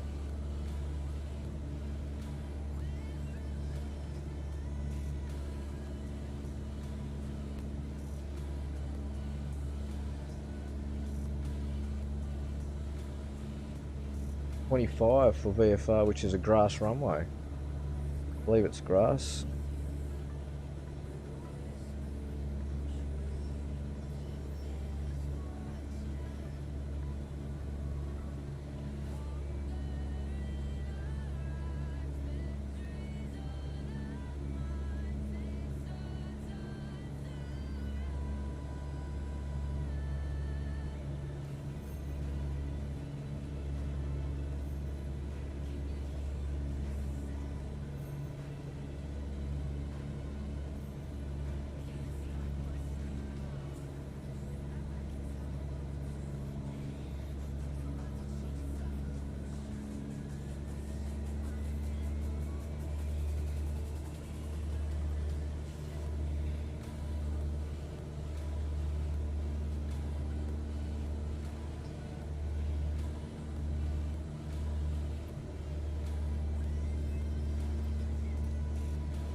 So that must be Temple View, just down here.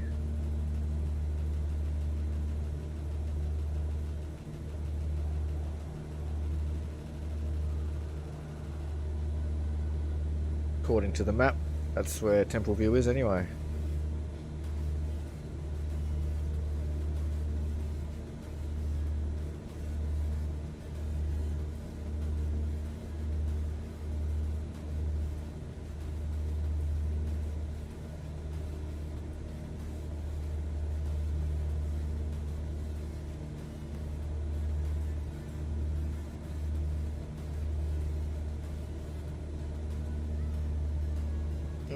So Rukuhia, tracking inbound to Rukuhia, located roughly on the downwind leg.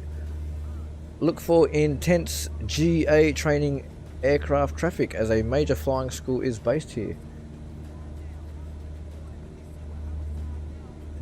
Buddy Holly and the Big Bopper. What's going on, Teddy Belcher?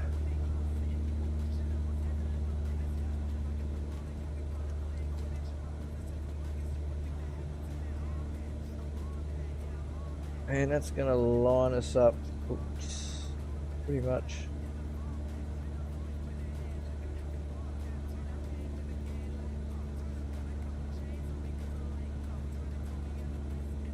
For our runway. Captain Rubberneck, that's me, Captain Rubberneck. I'm always rubbernecking.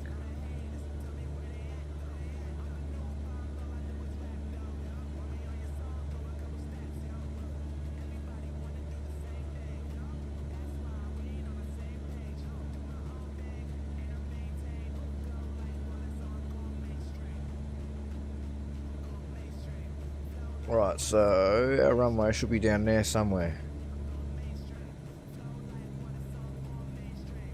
I see it. I think that's it there. So let's start taking matters into our own hands, see if we can land this thing.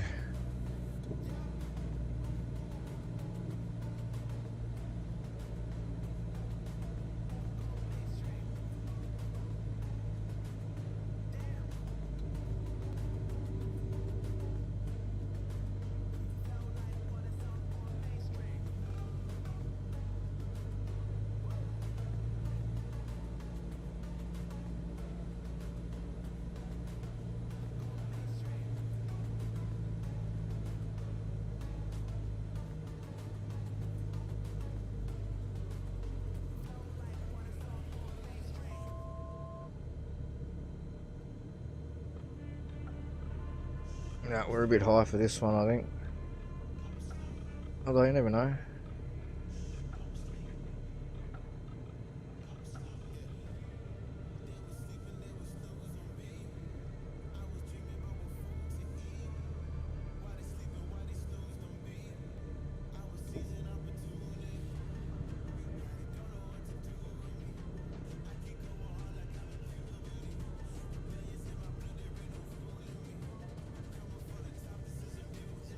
It's not a very long runway though, is it? 500. Yes, 500.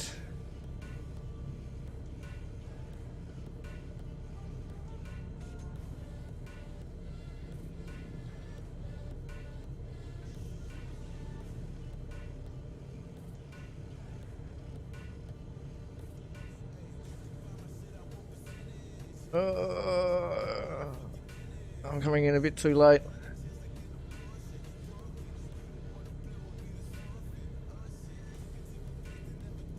A bit off course. Whoa!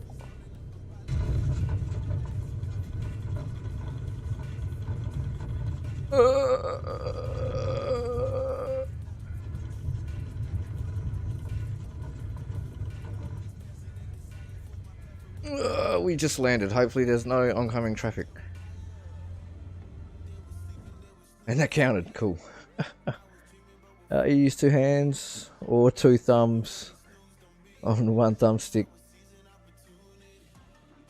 Wherever video game locks your feet. No, I've got two hands and I've also got using my feet as well for the rudders. Alright, so what's our next one? Tauranga. In November Zulu Tango Golf.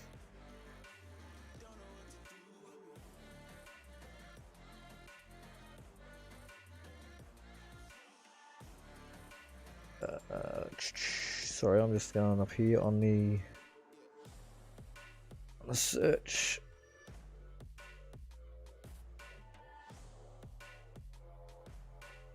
Remember Zulu Tango Golf.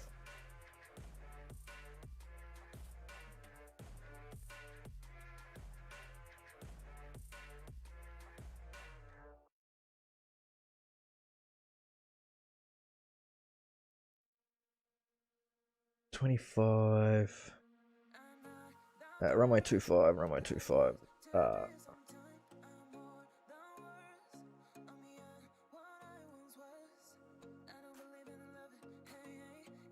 And a little short flight this one.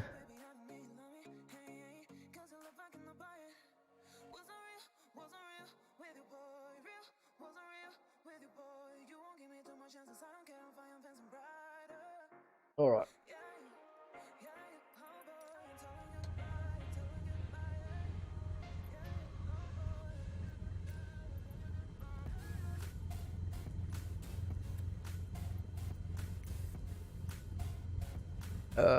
So we want to take off in.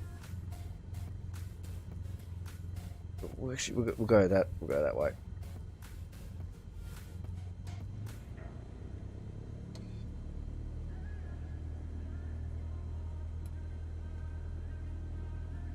How is our fuel looking? Still got 3/4 of a tank, basically.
Wave Race 64. Pull the gas trigger with both fingers. Oh, it's a bit of a steep roll, isn't it?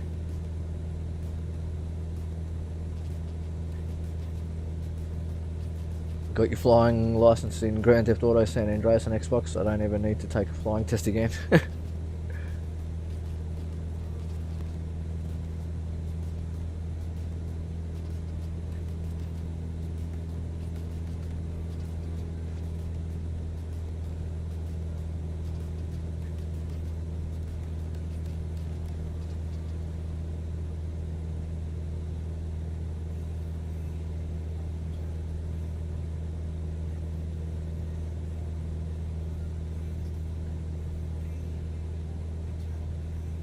Basically passed the test without a left foot pedal. Yeah, some of those tests in that are pretty tricky. I'm still stuck on that last one that you do in the online flying school.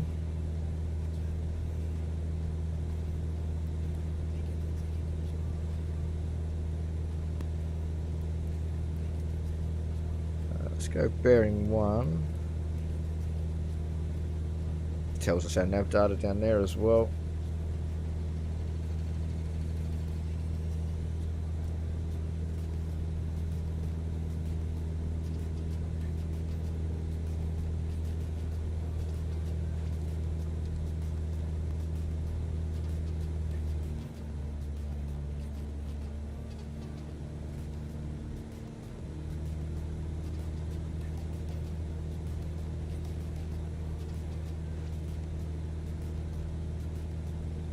So leave the zone to the east at Cambridge, a standout location further down Waikato River.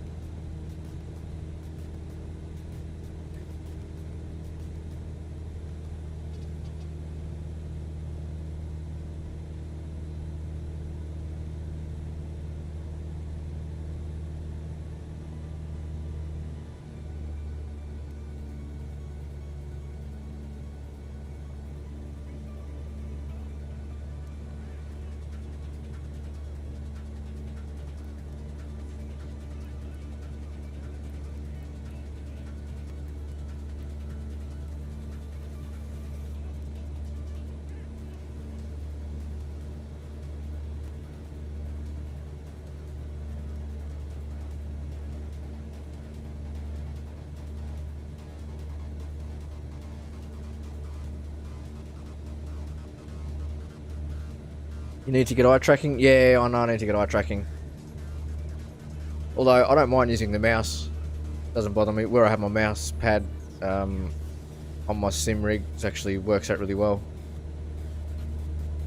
The keyboard's just a little bit further out of my reach than it was the last setup. But it'll do. It'll do for now. I've also set up my hat button on my yoke to look up and down and around.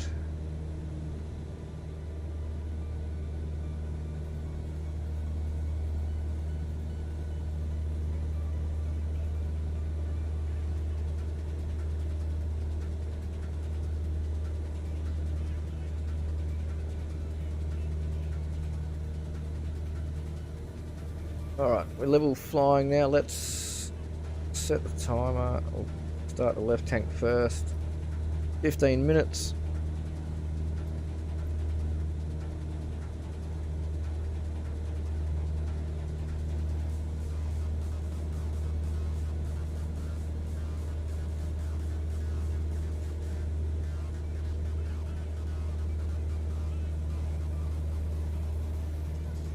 Where are we headed now? What direction? Morrinsville. Heading north to Morrinsville, you should be able to locate the town as it is surrounded by sparsely populated countryside.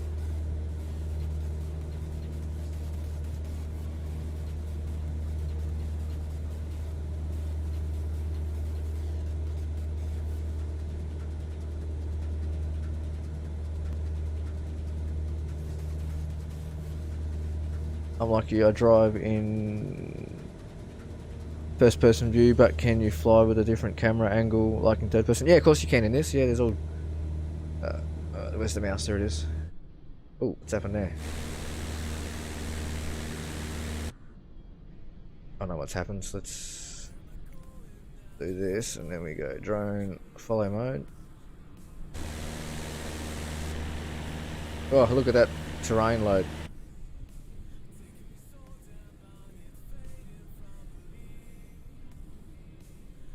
I don't know what the drone camera's doing.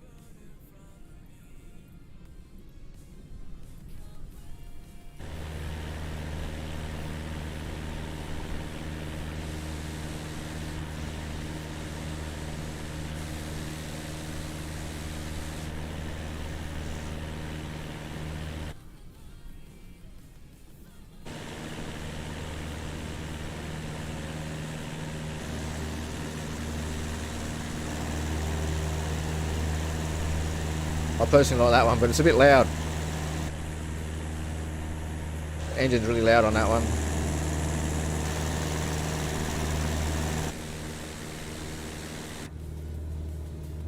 Yeah, generally first person, mainly because yeah, it's quieter in first person.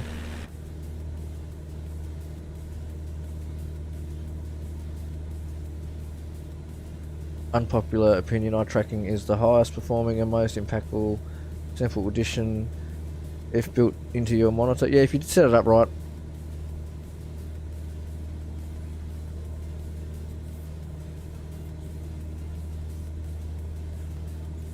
I mean, I haven't worried about it so much because generally, like, yeah, I can play games, not so much this one, but I can play games like this in VR. You'll be able to play this in VR after the, I think, the 22nd of December. So there's a VR update coming for this. I'll be checking that out, definitely doing some flying around in that. So that's one reason why I haven't really worried about eye tracking.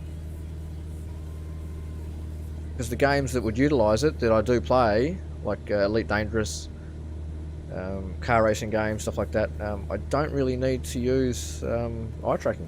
Because I just play it in VR if I want that.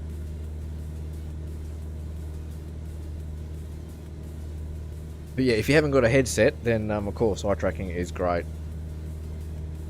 If you set it up correctly, of course.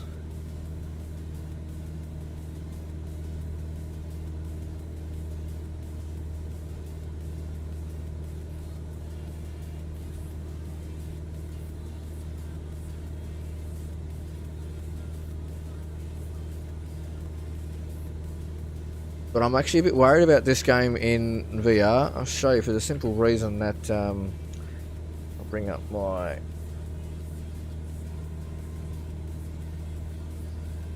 Actually, I'm getting alright frames at the moment. 95. I don't usually get that high. It's not usually never that high. Before the last update, I was getting like 45. I suppose too, that was when I was flying the airliner, the A320. But yeah, I'm getting about 100 frames, so this might be alright in VR actually. It can maintain a stable 90 FPS. Should be alright. He says as it drops down to 70.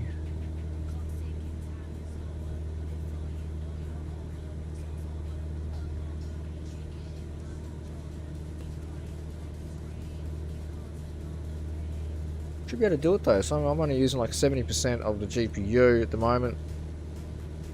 It's still running a bit hot. I actually should one of these days actually go in and take my cooler off my CPU and put some more bloody thermal paste on my CPU.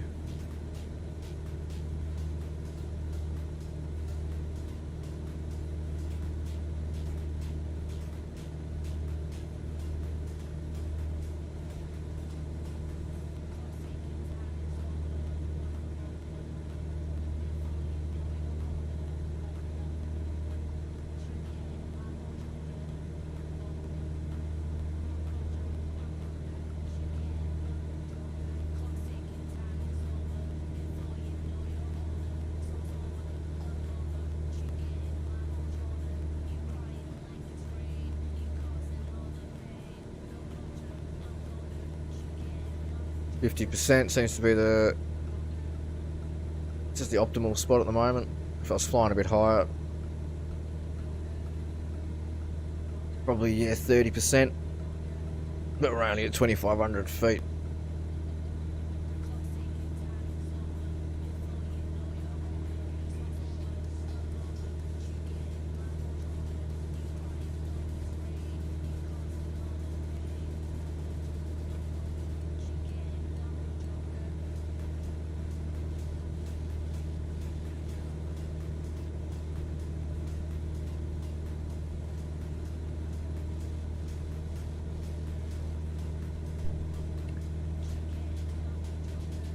Now those timers have started to work. It's only taken me like last 2 years to get them to work again.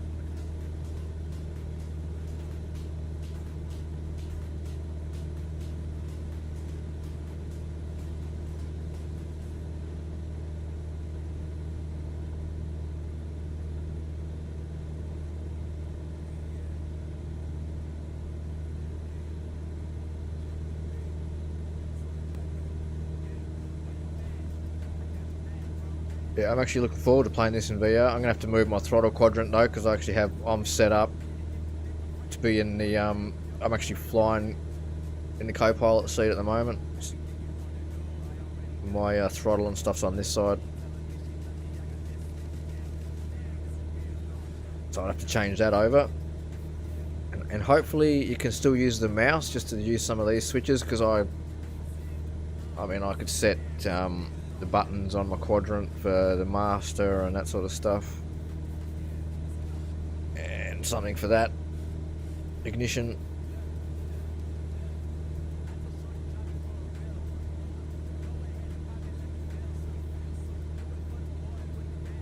Oh, it's a bummer that all the stuff that's happened the last month has happened, because yeah, I had plans to buy like a new yoke. I was going to get like the honeycomb yoke, the honeycomb Bravo quadrant. FXXV can use it, so the next Final Fantasy probably will too. Oh, nice. Got a Rift yourself? Spending quarantine on the iPad, nice. Yeah, I've got a Vive Cosmos.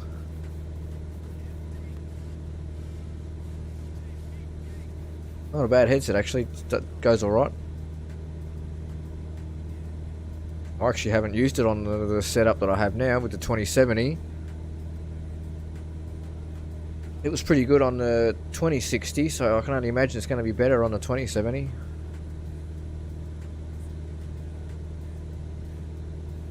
Speaking of which, I should work out what I can do with that my other PC, my streaming PC, work out how much I'll get for it. I'm hoping I'll get about $1,000. I'll be happy if I do.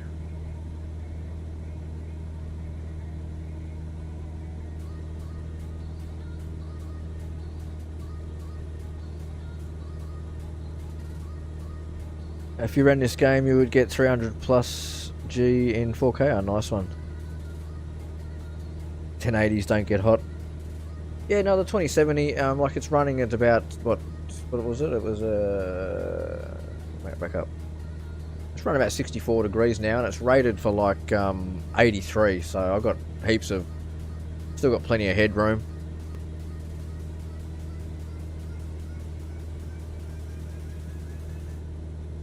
But yeah, no, a 1080 would outperform my graphics card. 2070 Supers are still good though. I mean, I'm getting good frames in this. I get good high frames. I can play all the games that I play at ultra settings, 1080p. And then if I was to play on my 4K monitor, I could play at 1440p and easily get locked 60 frames at high settings,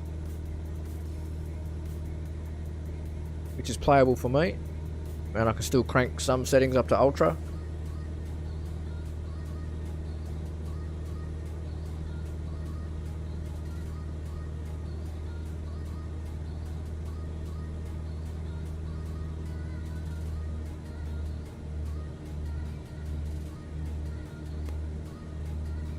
just happened there? It just sounded like it all slowed down. We just lost a lot of speed real quick all of a sudden. We got, yeah, that's on. That's alright.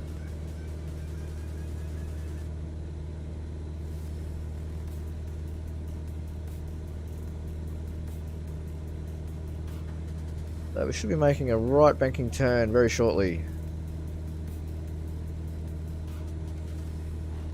Oh, here we go, yep. Spam Labs and never shuts up bot.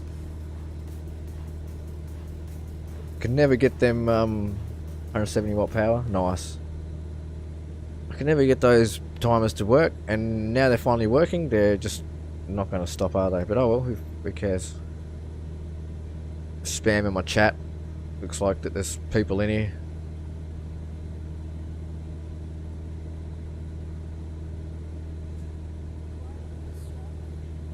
I'm not usually one of them people that, you know, I usually hate sort of self-promoting and that kind of crap, but yeah, if you guys want to help out at the moment, by all means, don't be afraid to hit up the donation links down below. Everything is greatly accepted in these hard times. I'm going to be spending Christmas alone this year, just me and my dog. Don't really celebrate Christmas, but yeah, it's going to be a bit different without my dad around.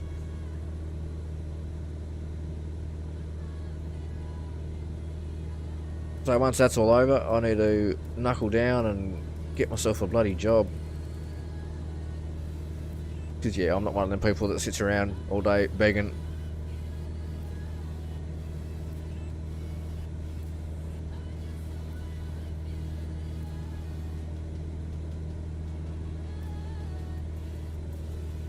I've had some very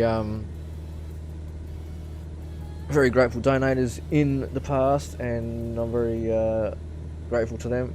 New cards like 300 watts. I know. I was almost going to buy a 3070. I still might in the future. I'm just waiting for it to come down in price a bit. I'll trade in my graphics card and get a 3070. But yeah, they use a lot of power.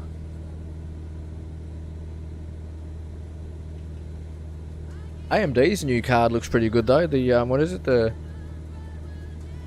whatever it is, XT 6800, I think it is 6800. I can't think exactly what it is. Only trouble with AMD graphics cards though is their drivers seem to be few and like really they're always really late with their drivers compared to Nvidia.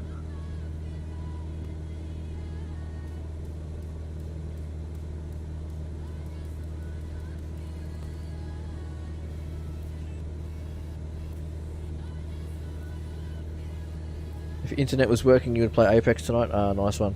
Never really got into that game. I downloaded it on the PlayStation and sort of checked it out once, and yeah, it was.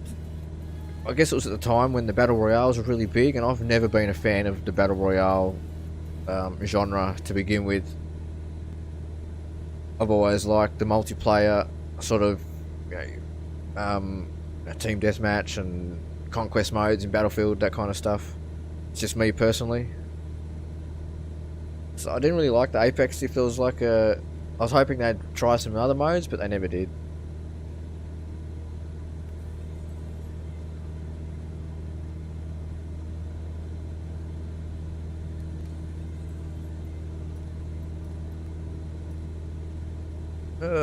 So we're making our right turn now. We should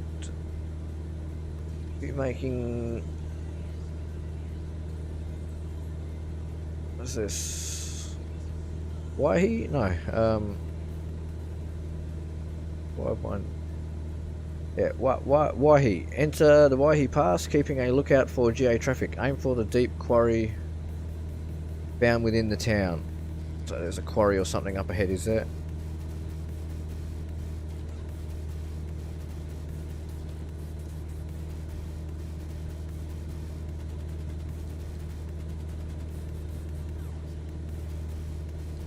.051.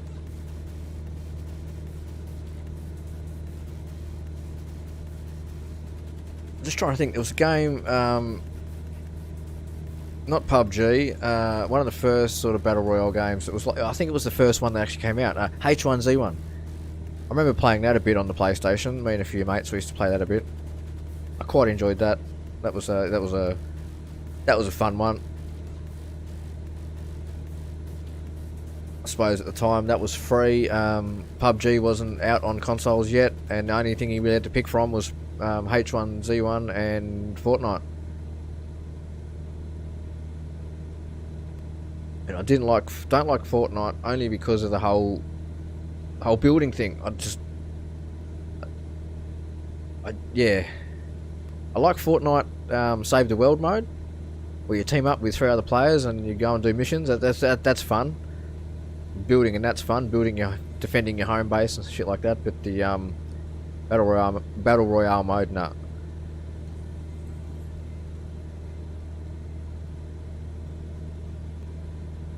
I like hanging out with people who play simulations and convincing them it's not a video game. I played Apex live on Facebook the day it came out. I got 2nd place my first game. Oh, nice one.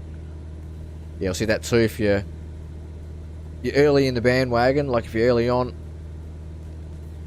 jump in early, then yeah, it's gonna be different. Have a bit more fun than that.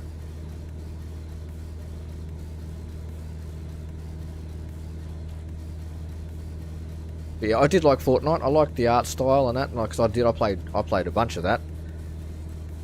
Heaps of the Save the World mode.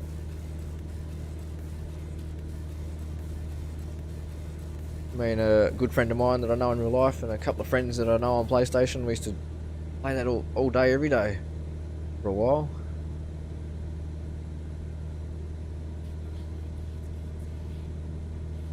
Played H1 on my old GTX 750. Yeah, it's an old game, H1Z1. Just because it's old doesn't mean that it's not that good. I've still got it on my PlayStation.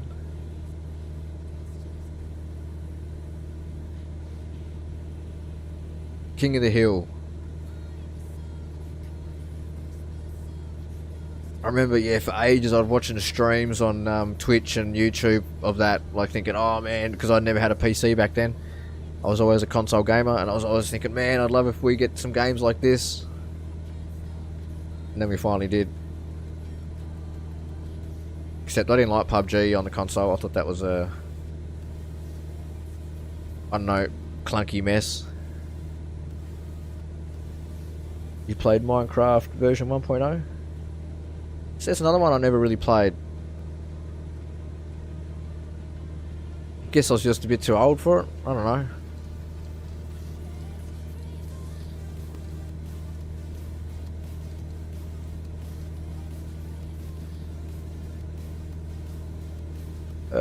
So we are now going on to 88. Waihi Beach. Track south east to the beach.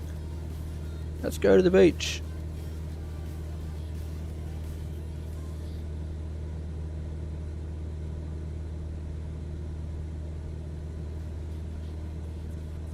Never played it again up to 1.0. No, I know some people like it, and each to their own. Whoa, how's that crosswind? Wow. I'm just going to take my feet off the rudders in case that was me somehow. I don't think it was though. What is the wind doing? It's tailwind of 12 knots.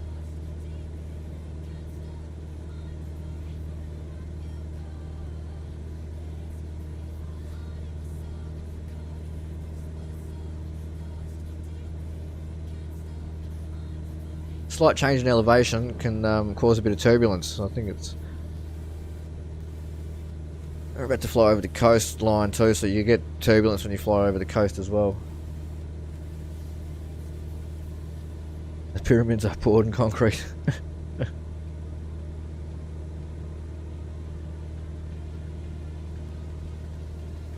Here we go, this is Spam Labs and Never Shuts Up Bot.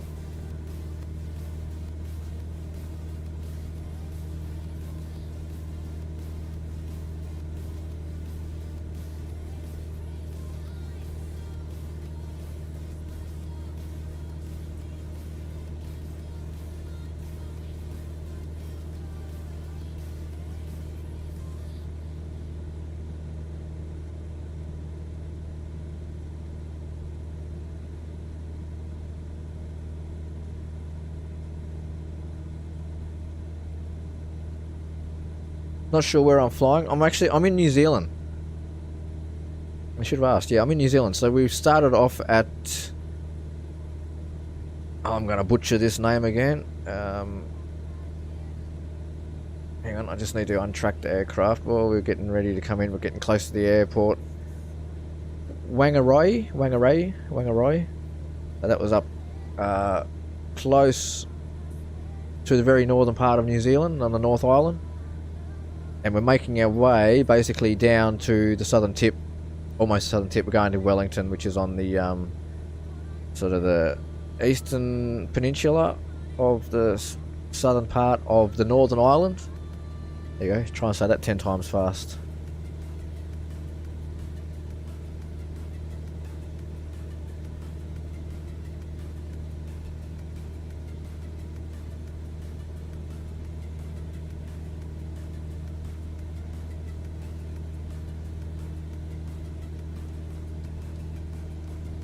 And it's a, I can't remember how many legs, 5 legs, 6 legs. And we are on the 3rd leg now, I think. And looking at the map, I've just zoomed right out. I'm actually looking at like all of New Zealand. We're about halfway down. This leg here, we flew north for a bit, which I didn't really seem to make sense. But now we're heading towards the airport, the runway, the airfield. But we're just sort of flying directly at it. It's alright. Once we get a bit closer, I'll work out where I'm going to land. Always raid Warcraft with the people from New Zealand. To Papa Chop. Oh, nice. Another game I never got into, I really wish I did, and that's only because I never had a PC back then, was, yeah, Warcraft. Warcraft Online and stuff like that. I would love to have played that.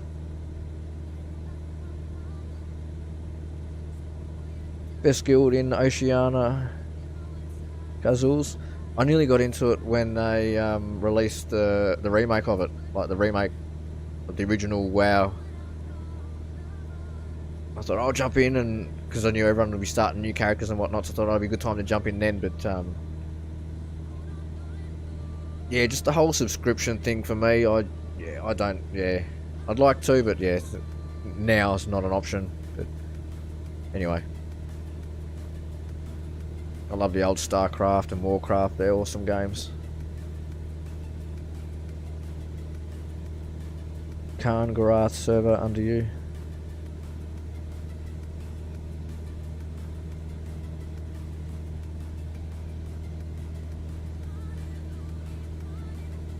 See, none of that makes any sense to me. Like I said, I never played it. Got friends that played it. Actually, my cousin, he played it for a bit too. He was mad on it.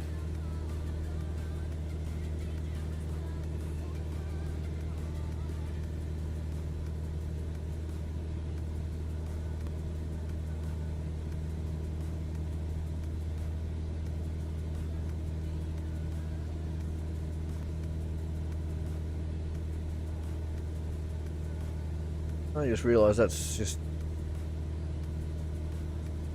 sticking out on that screen just ever so slightly.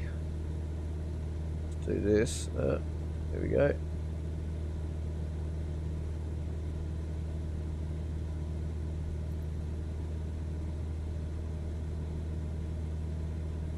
Played the remake last year. What's going on with the mouse? There we go. It's over here doing its own crazy thing. Top FPS, first try on final boss. Nice. Troll Rogue, never played Troll before. With swords, nice.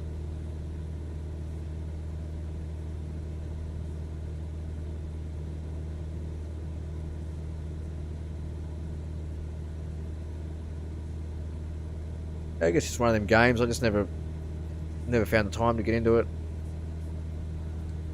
At the time, it was really big. I was always busy working. Guessing that's Mount Manganui down there. Mount Manganui is easy to spot as its broad hillside and prominent location makes it a standout landmark and forms the entrance to the Tauranga Charlie Tango Zulu. Takes 45 days to go through everything if you're very quick, and you got the time. 120 days in a row last year. Wow.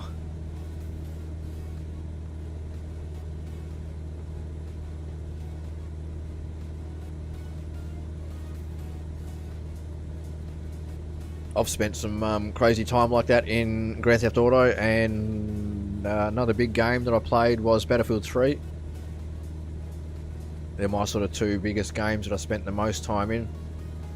Grand Theft Auto San Andreas, if you want to include that as well.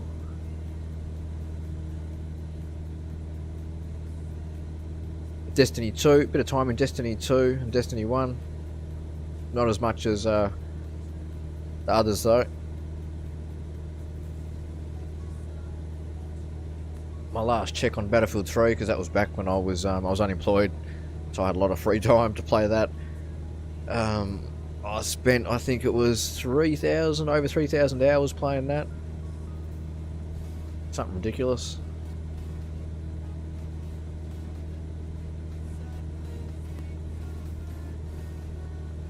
Back when I was unemployed. Oh my god, that sounds scary because I'm unemployed again. Oh my god. Nah, she'd be right, mate. Right now, iPad, One Punch Man, all day, every day. Overwatch is the only December game that's still good in January. This is another one I never really got into. I've used to watch some videos of that, but I just couldn't get into it. I just thought that's a bit too... They're trying to rip off Counter-Strike, but yeah, I didn't like it because I was... I don't know. I just didn't like the way the characters and that were in it. Their abilities, I suppose you call it.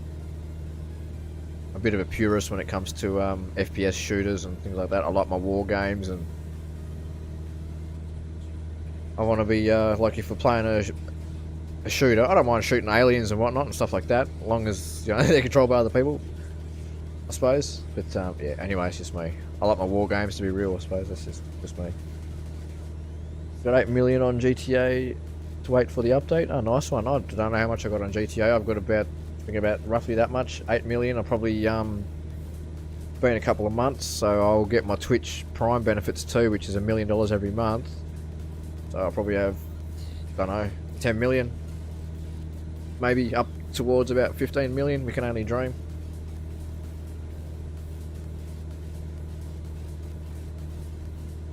Where is our airport? It should be like coming right up now.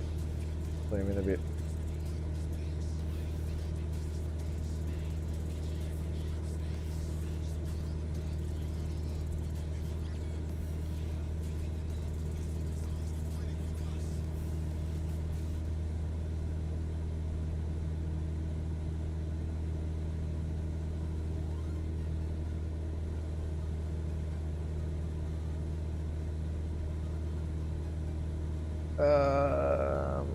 I think it's down there. Is that it there? That's it there. So let's turn our autopilot off. Oh.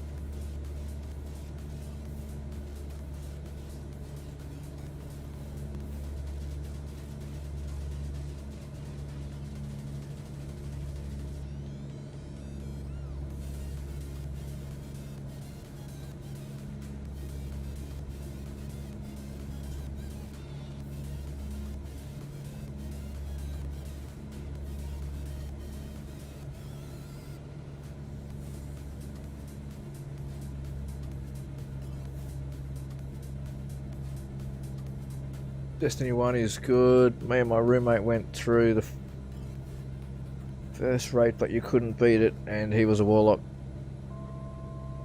I've played them all. I've played them all. Warlock, Titan, Hunter in Destiny 1 and Destiny 2. I mained a Warlock though in Destiny 2. That was my main, and there was a Hunter in Destiny 1.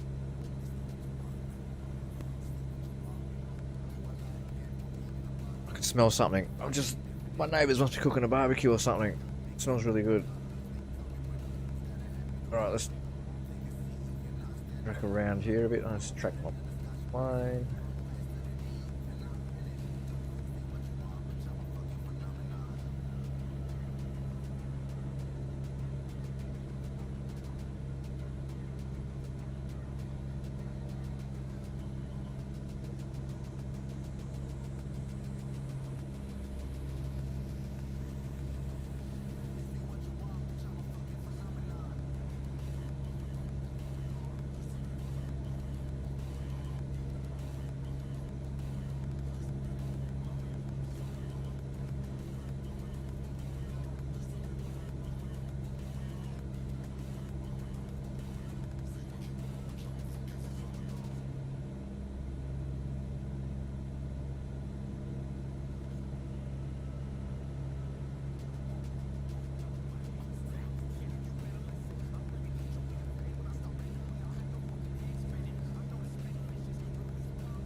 Alright guys, I'll get back to the comments in a sec. Just coming in for landing, so I need to just focus a little bit.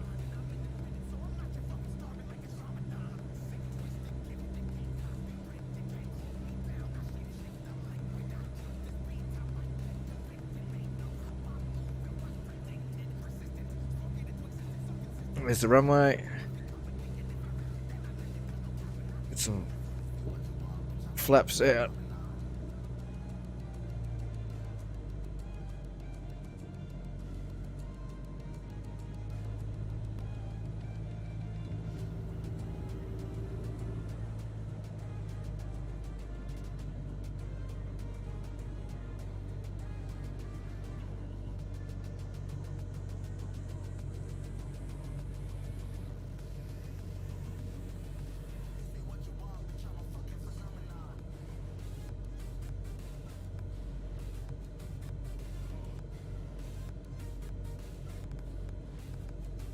I need to put my landing lights on.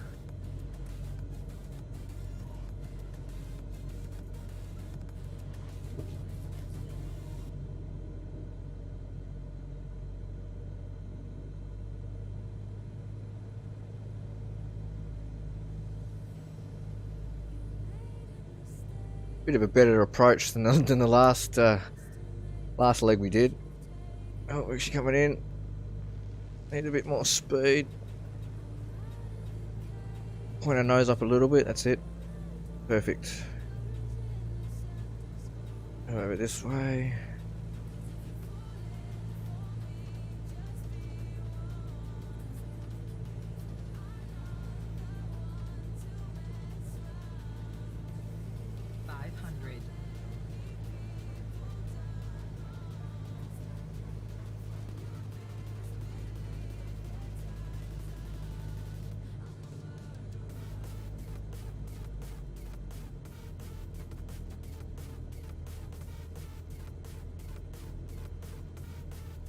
Just about to glide in now.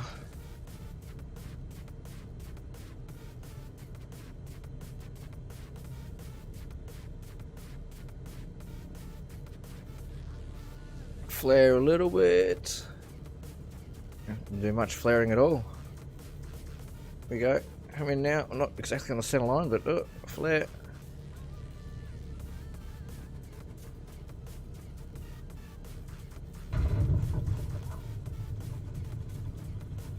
All the way over this side, and then we're back over this side.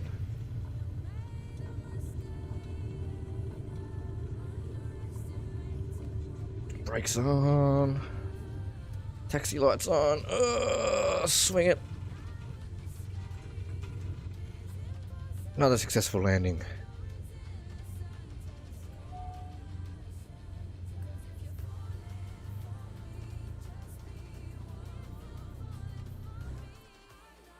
Nice.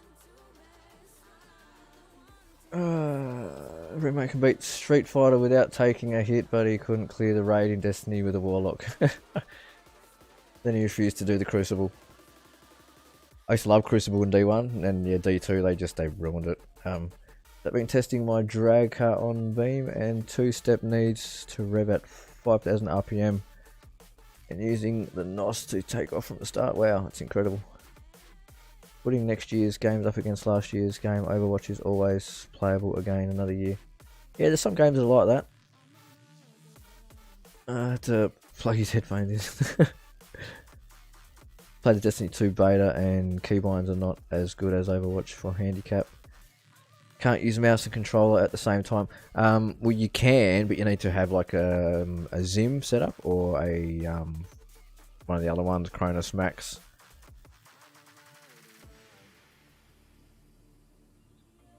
Use the mouse and controller to walk at legal speeds. But yeah, I used to use a mouse and keyboard setup for Destiny 2 on the PS4. Purely because yeah, I had issues with my left hand, and I actually couldn't use a thumbstick. My left hand was really low. My thumb was playing up, so I used to have trouble moving my character with my left thumb. What's that? Mumford Trail. Abraham Lincoln sent Captain Perry to invade Japan. Tote, who is the guy that built the Berlin Wall? There you go. The more you know. Anyway, that's another leg completed. Where's my mouse? Here it is, over there. Alright, next leg. Yeah, so yeah, we're about halfway. I'd say we're about halfway to Wellington now. Looks about roughly halfway. But the next leg is to Rotorua. So basically, it's a gigantic Hawaii without volcano NZ. Yeah, pretty much.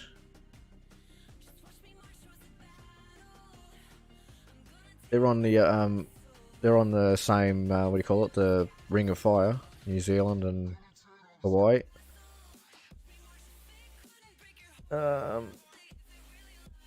Just changing all the stuff on little nav map over here. What's our destination? November, Zulu, Romeo, Oscar, Rotorua. It's pretty close by. It's 25 nautical miles. 27 nautical miles exactly. Next leg, but I need to go to the toilet. Fly to Kandahar Airfield, Afghanistan. You could in this. Actually, you could fly anywhere you want. Yeah, you could fly in conflict zones. Funny you say that, because one of the apps that I use, the third-party apps, NeoFly, they actually have humanitarian flights, and if you fly into certain areas where there are like conflicts going on, you can actually have you can be shot down by SAM sites and stuff like that. It's pretty cool. I'll have to stream some of that again, because that's fun to do that. But unfortunately, there's no conflict zones in Australia, so we don't get it here. But I can always move my pilot to an area where there is. Anyway, I'm rambling. I need to go to the toilet before I have to clean the captain's chair, and we don't want that. I'll be right back.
Alrighty, I'm back. Let's put my headphones back on.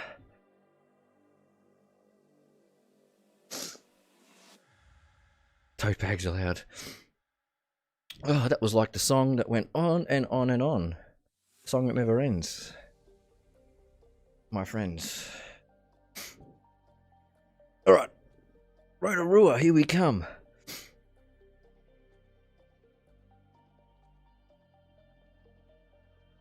Next, a leg. So we'll take off.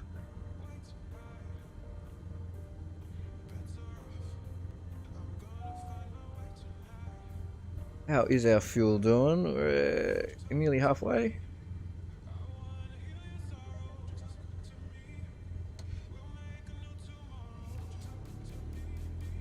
Let's taxi up this end. Well, look, they got different. Oh no. Thought they were different tugs. You gotta have a mod installed for them. Can we go up this way? It's a red line. Are we allowed to go up here?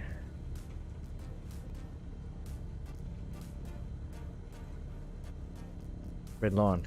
Must be able to cross it.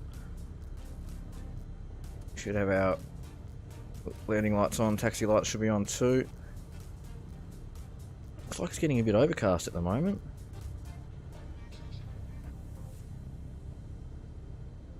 So take off. Oh, I'm trying to read that while we're taxiing.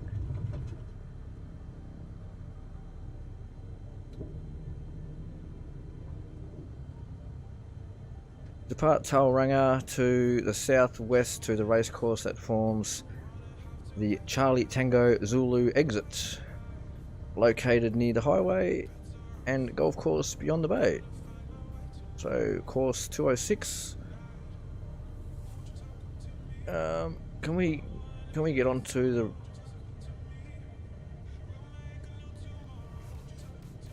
Yeah, the lights go down there. And can we get back onto the runway this way? Of course we can.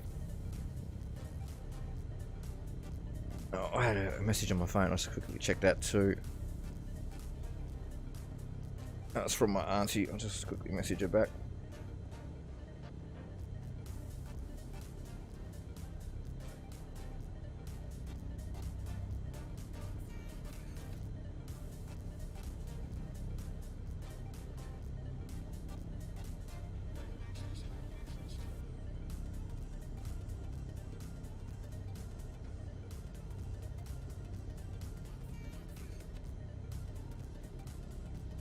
She just asked me how the dog is because he had a little bit of an accident last night. Nothing bad. He didn't hurt himself or anything. He actually he decided that he wanted to go to the toilet on my bed. He was sitting there growling at something outside. He stood up on the bed and he stood there for about 30 seconds just barking, just sort of growling and barking as dogs do. And then just decided to unleash his bloody his bladder on my bed. So as you can imagine, I was not very happy. I promptly threw him off the bed and told him off, rubbed his nose in it, that kind of stuff, as you do with a young dog. And then basically, because I scared him so much that he then went and promptly shat himself all around the house. Dropped his bowels everywhere, and I was like, oh no. So I made matters worse by bloody. But still, he had to be learned. He's got to learn. It's all part of learning. I had a big day, a big night. That happened at about 10 o'clock, so I had to clean up all last night. Clean the floors and everything like that, and yeah, it was good fun. The rug out in the lounge room and everything else. Happy days. Anyway, let's turn taxi lights off. Those ones. Flaps are set. Set that. And then we will flight director on. So our altitude, we haven't set one yet. Let's go for 2500 again.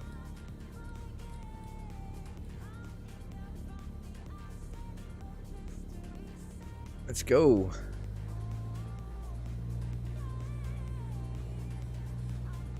But yeah, I told my auntie about it. She thought that he might have something wrong with his bowels, and I was like, no, because I told him off. Yeah, he pissed on the bed, so I was really annoyed at that. And it was raining last night, so thankfully, you know, it was a good thing because I could just throw all the shit outside and let the rain deal with it.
But yeah, my auntie just asked how he's doing today, and I just said, yeah, he's sitting on the chair. He's got a chair over in the corner that he sits on when I'm playing the computer.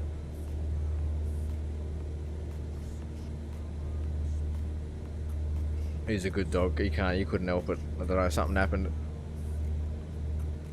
He went for a big walk early in the day, and I was just wondering why he hadn't done any poops during the day. I'm thinking, what's going on? But yeah, did a big one around the house.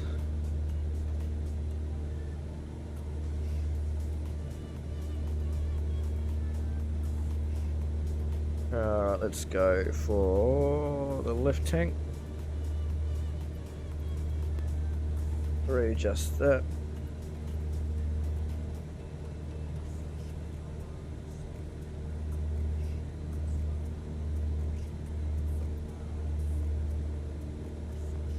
Sorry guys, looking down at the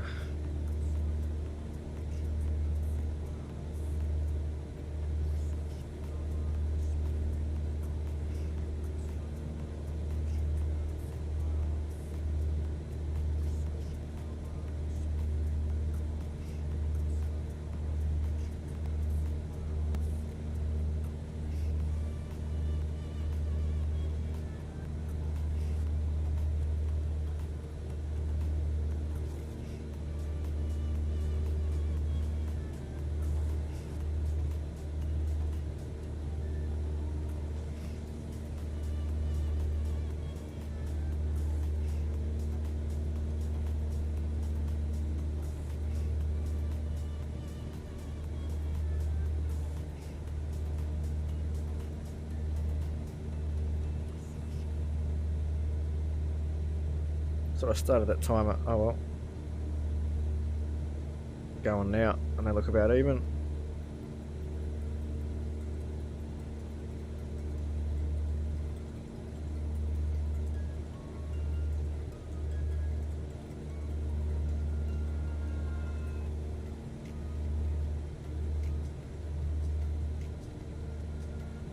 I need to change the tanks over at about 8 minutes because it's only a short little flight, this one.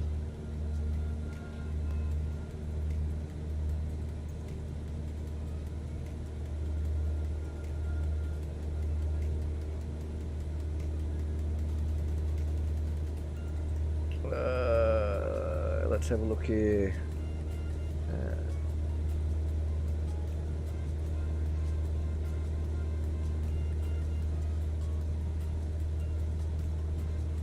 Doesn't say what runway for VFR they prefer, so we can go for any one we want.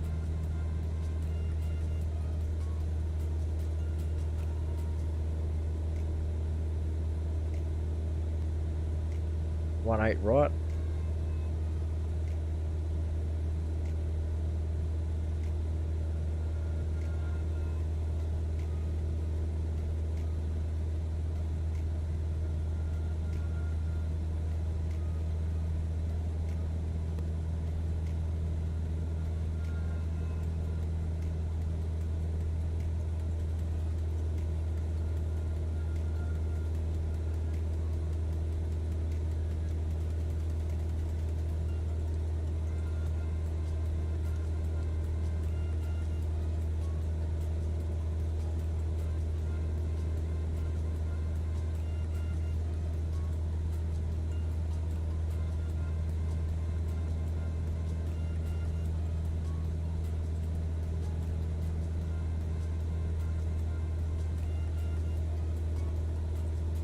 It's like the plane's sort of...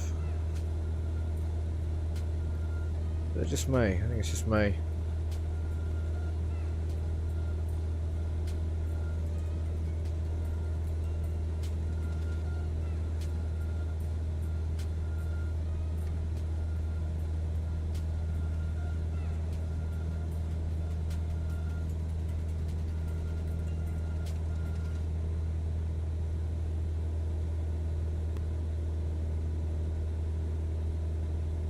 But yeah, it's been raining all day, so I haven't been able to take the dog for a walk today. So I might have taken for a little one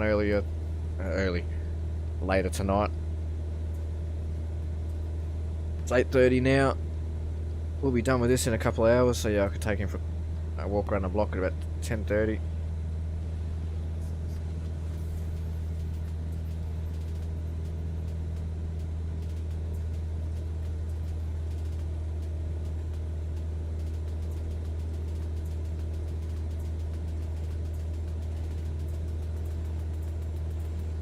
I've been drinking coffee. Maybe I should incorporate some beer into my streams. I've got some beer in the fridge, so I could imagine me playing this and flying some planes when I'm drunk. That'd be quite funny.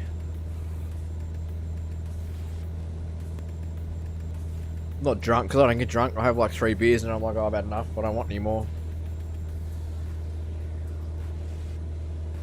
4 beers at the max. It's about sort of all I can really handle. I can drink more, I just choose not to.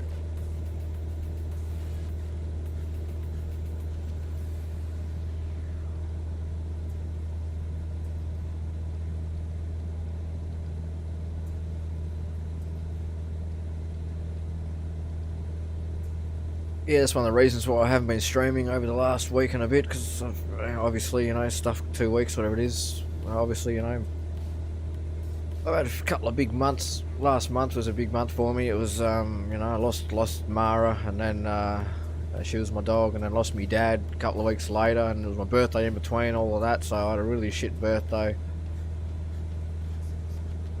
I had a shit month last month. I'm starting to get back on my feet though. I don't really have any other option but to get on my feet.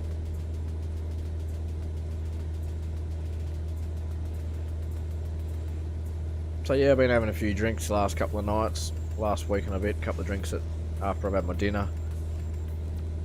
Done all the housework I need to do and stuff like that.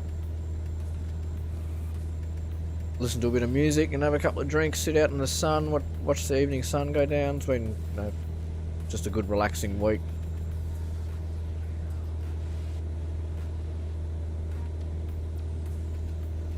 A few moments there where I'm a bit sad and I think about my dad and Mara and, you know, my dog and that sort of stuff.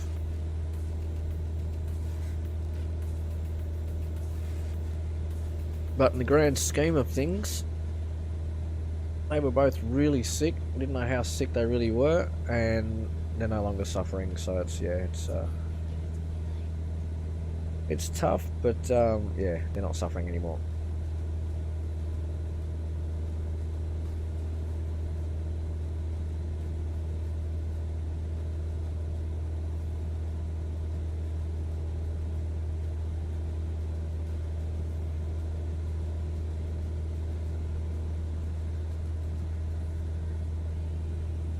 We've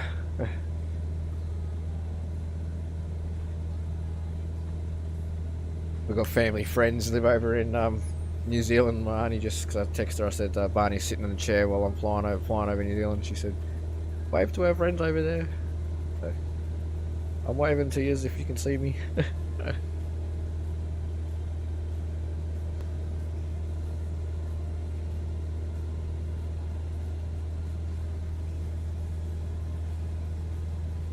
Anyway, life's a beach. Then you marry one, then you die.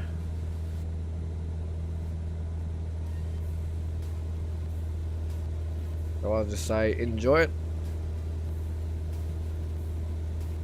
Hang on to your loved ones for as long as you can.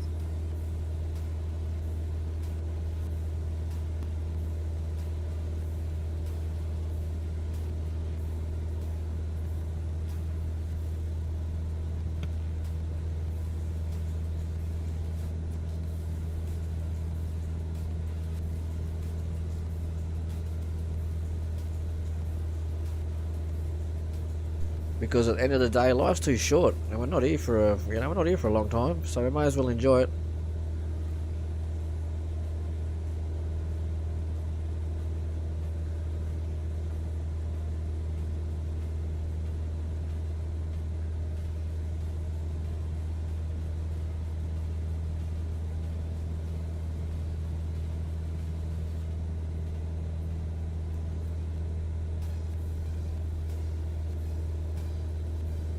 Alright, let's switch the tank over.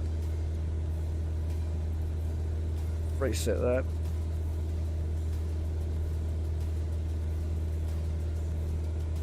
We are about halfway.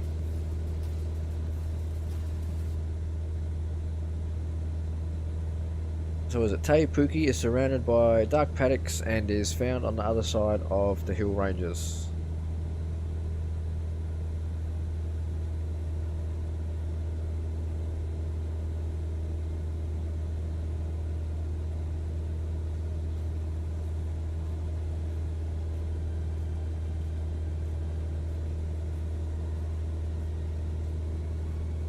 Oh, sorry if I've missed any comments, guys. I've had the thing on, I've had my thing on top chat to the live chat, so if anyone said anything and I haven't replied, I do apologise.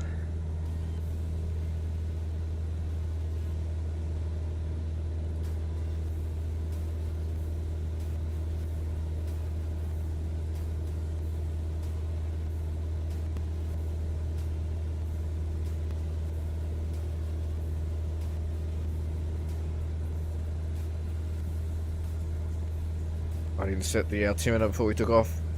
That's alright though.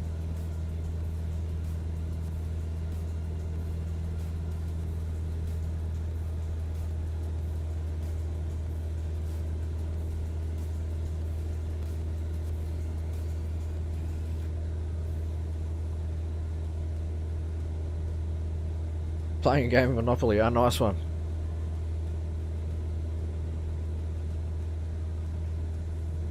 Make sure people pay their rent.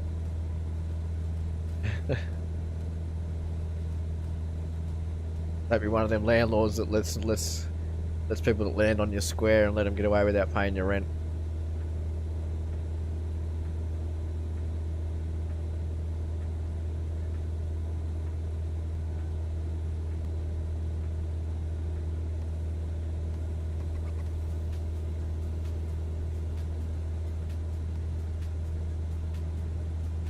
Got blue and red. What's blue is Mayfair. This is the Mayfair, and that's the expensive ones, isn't it?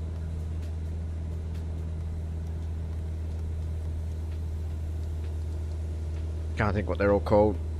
I used to play that game years ago with my cousins and that, and friends.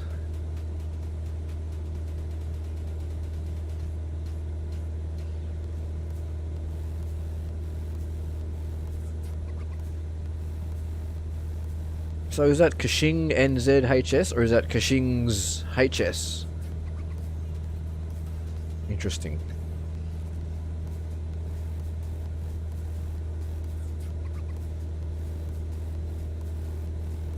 Go directly to jail. Do not pass go. Do not collect $200.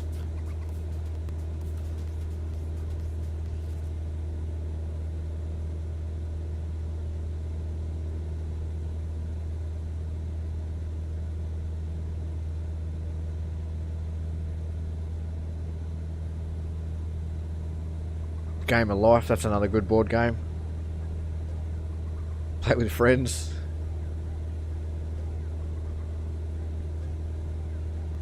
It's just before I started high school.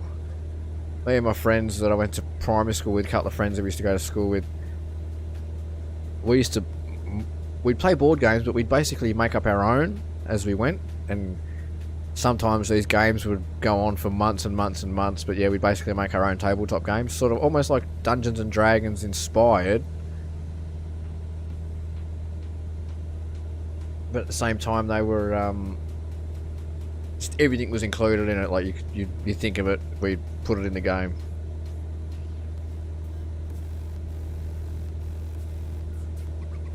I always thought they were the best.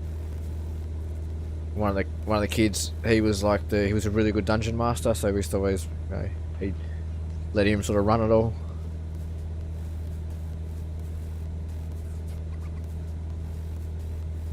Good old harmless fun.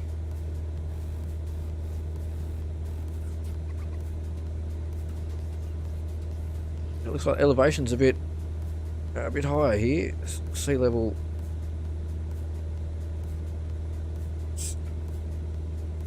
Just that again. Yeah, that's only a couple hundred feet below us. What's the elevation of the runway? Or the elevation of just the airport in general? Surface, pattern, altitude, 1,000 feet. No, where's the overview? Elevation 935 feet above sea level.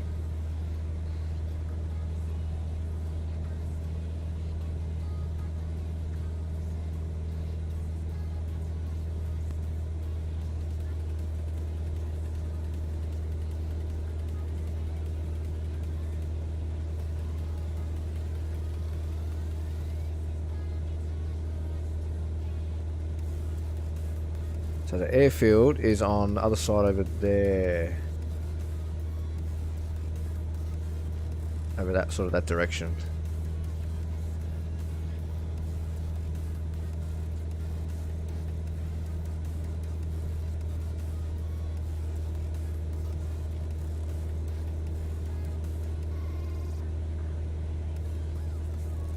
Fly to the northwest tip of Lake Rotorua, so we just did that. Now we are headed off to Rotorua itself. Is that the runway there?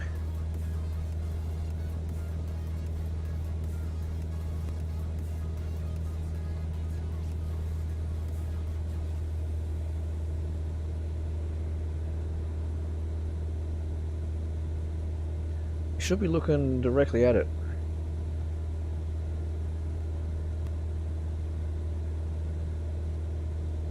What I'm going to do, I'm going to disengage the autopilot,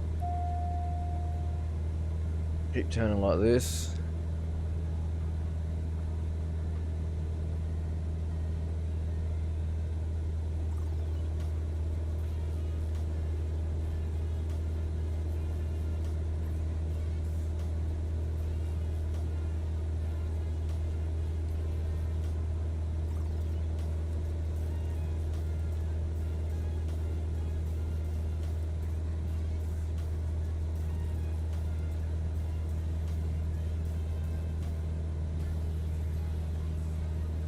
That's the runway there, I think that's it there.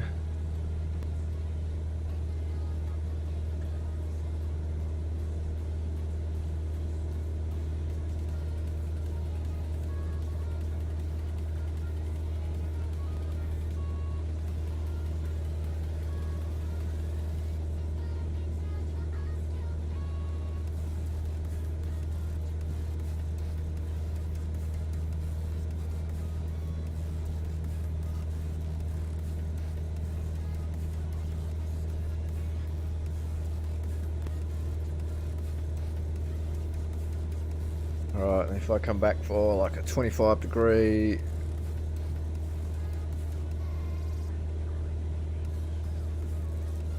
banking turn this way, let's try and Slow down a little bit. Get one notch of flaps out. Readjust the trim.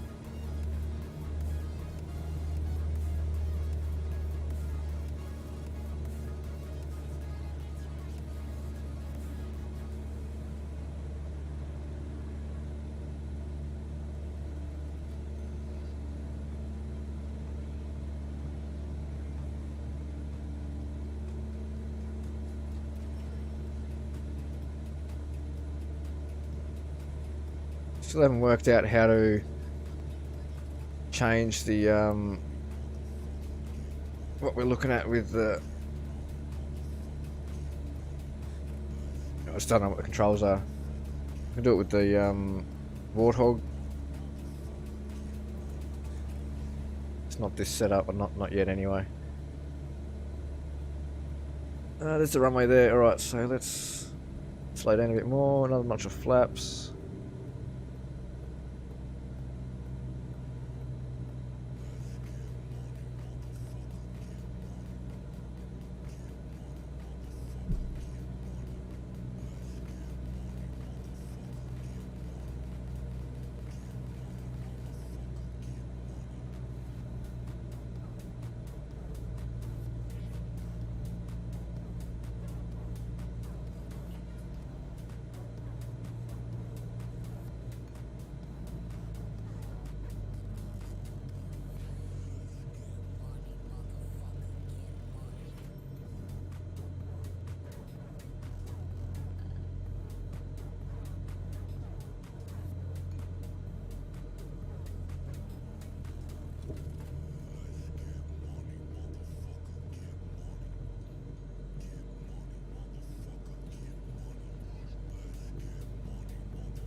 $500.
Nice. That was not a bad landing at all.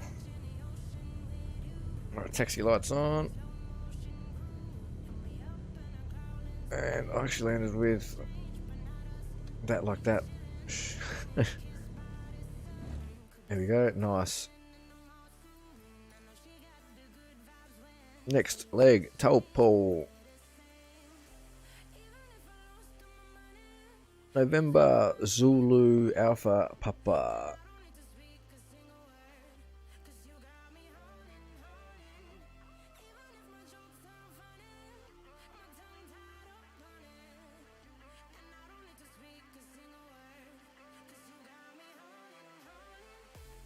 It's about 150 nautical miles as the crow flies to Wellington now, but well, yeah, we think we've got a few little short stops in between.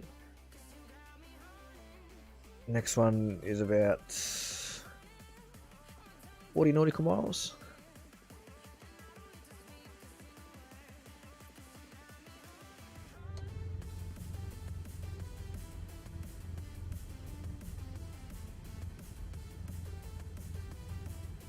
Alright, so which way are we going now?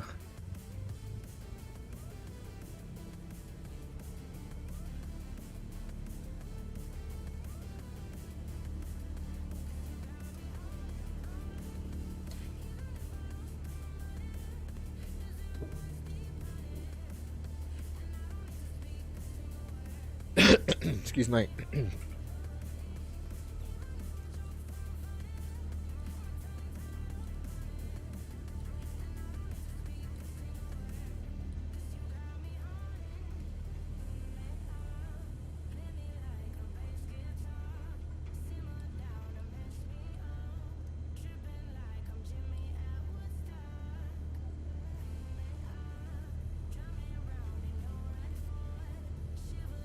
Oh, can we get back up onto the runway from here?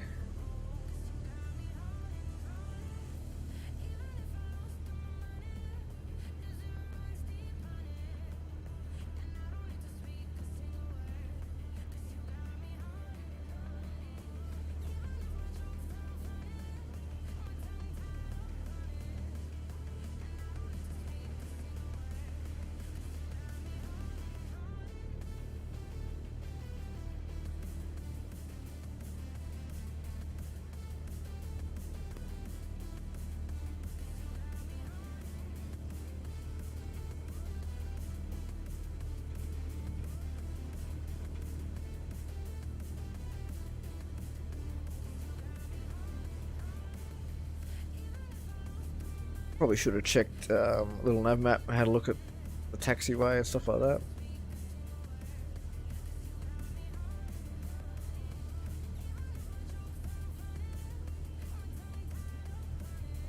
Doesn't matter, we just taxi down the runway a little bit.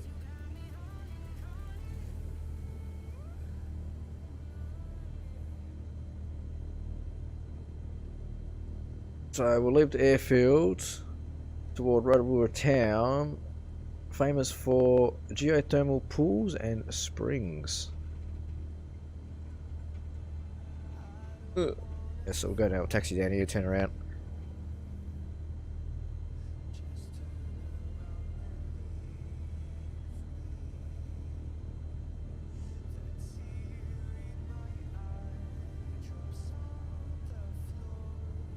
Sea flying. A Cessna. Is it? Yeah, Cessna. So I thought, oh, 152 of the 172.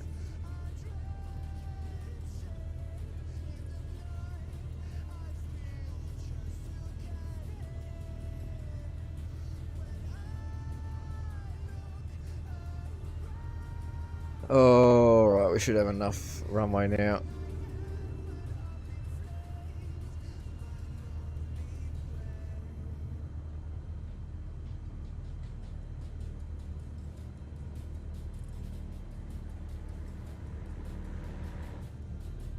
What's he doing? See you, mate. You trying to troll me, was he? And then last minute, he worked out that you actually can't crash into people in this.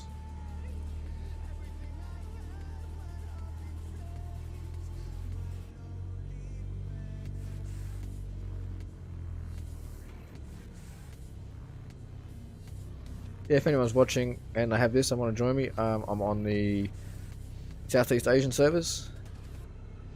So feel free to jump on in. We are currently taking off from Rotorua in New Zealand. The ICAO is November Zulu Romeo Oscar.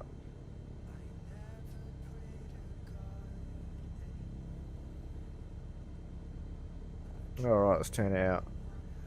Taxi lights off.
I didn't turn the flight director on, did I?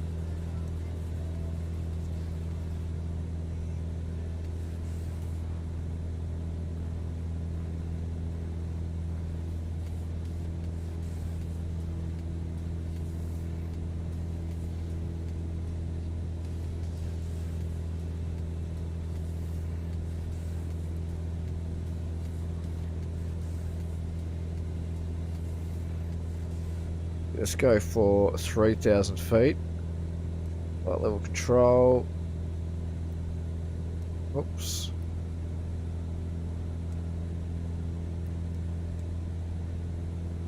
$78 knots.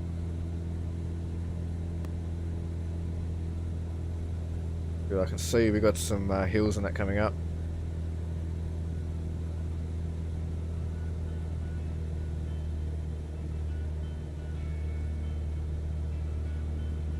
Mountains, hills.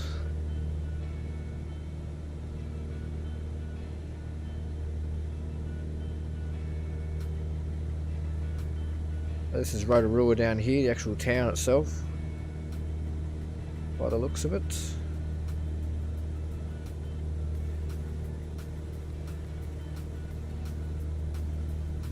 Suburb of Glenholme down on the left.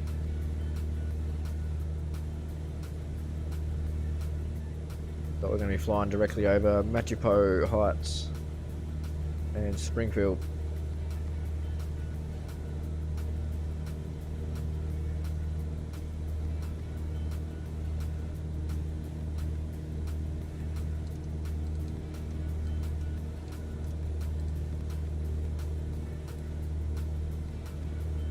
Might help if we turn nav mode on. Whoops.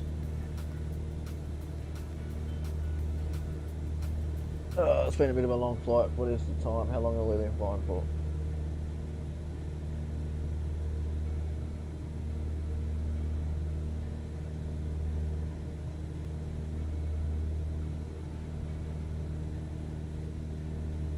Bit over 3.5 hours. So approximately another hour and a half, 2 hours.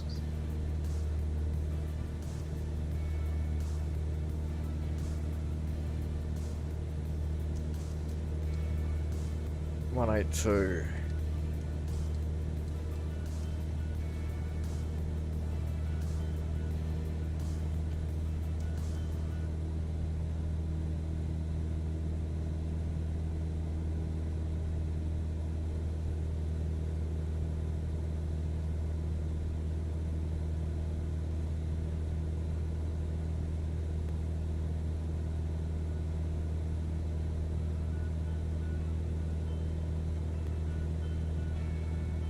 Yo, what's going on, bird?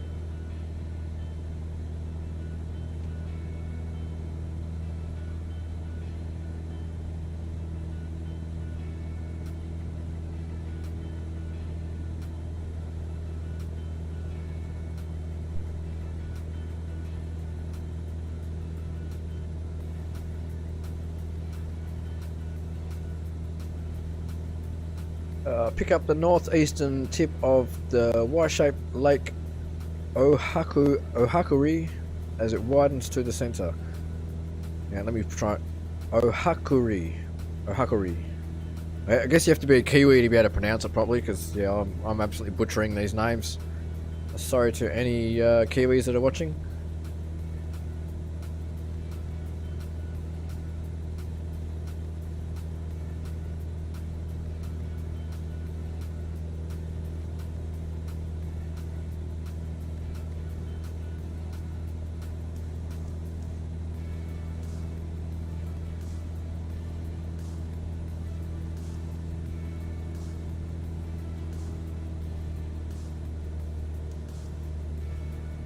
Ease off on the prop a little bit.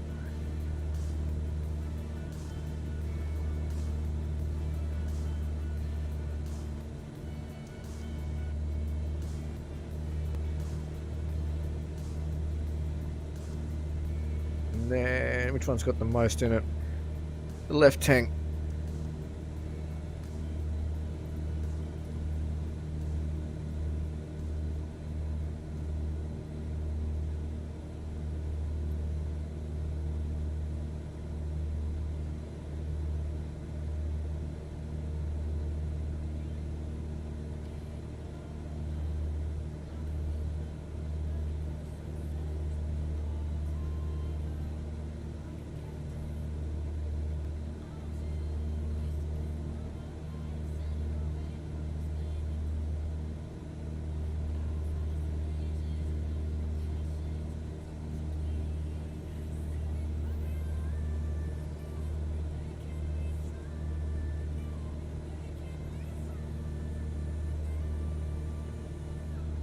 That little mound down there is called Haparangi.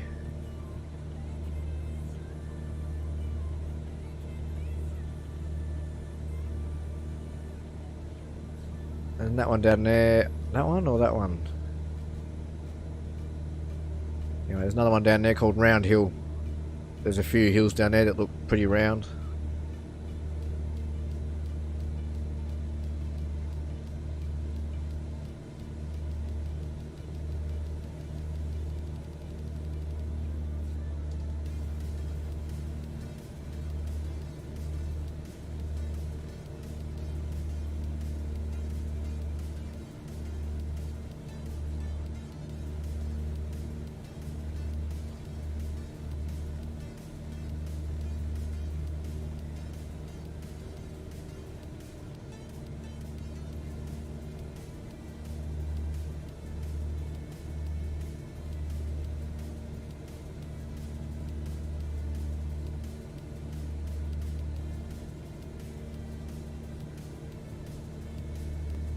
So Taupo prefers runway 28 or runway 35.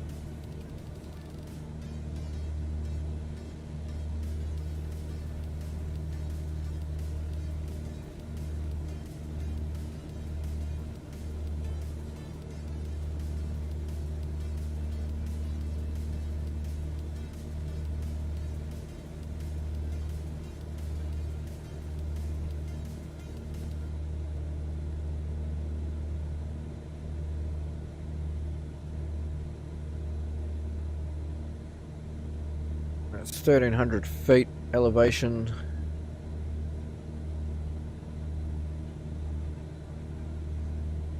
You can tell by the map, the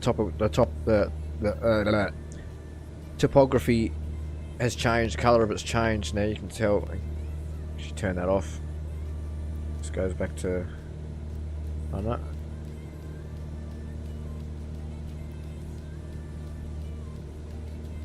I don't think I've ever seen it like that before. Anyway.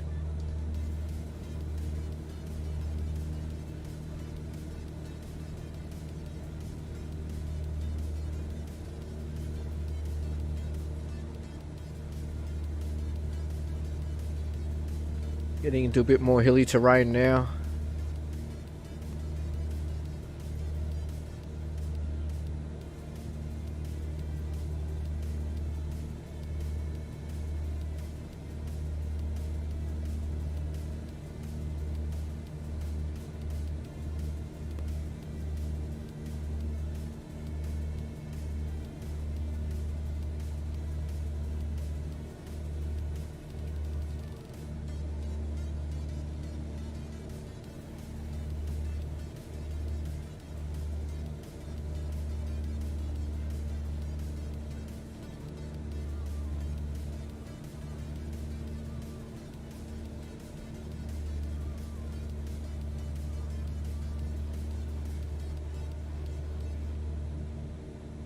So windowing 14 knots. Still a bit gusty though, it's just blowing all at sort of 290 down to 270. Yeah, sort of.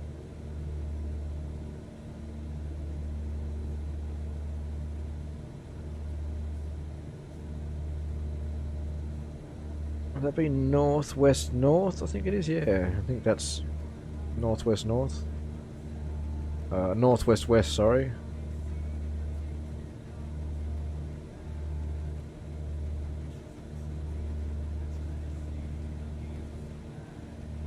Trying to think back to all my geography lessons at school. Oh, there's a big big hill coming up. Yeah, big mountain.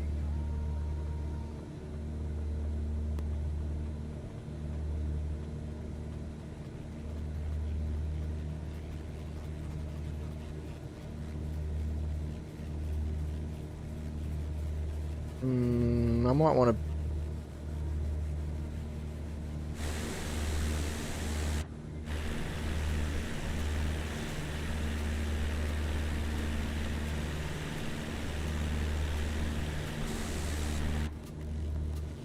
I'm gonna go up another 1,000 feet just to be safe. One at the back, there we go, that's the one. Flight level control.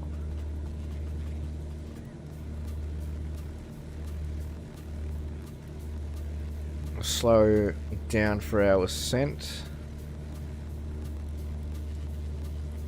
79 knots. Or is it north-northwest? Yeah, north-northwest, that's what it is. What did I say it was? Northwest-west. Yeah, no, it's north-northwest, you're right, it's north-northwest.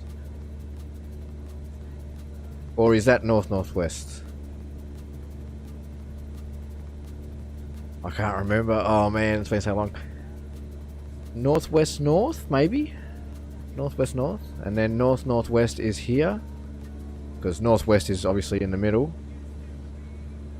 I think you have... yeah, you have northwest north at 300. And then north northwest is at 30... yeah. 330 degrees, 330, I believe. Oh man, I'll have to go and relook all that stuff again.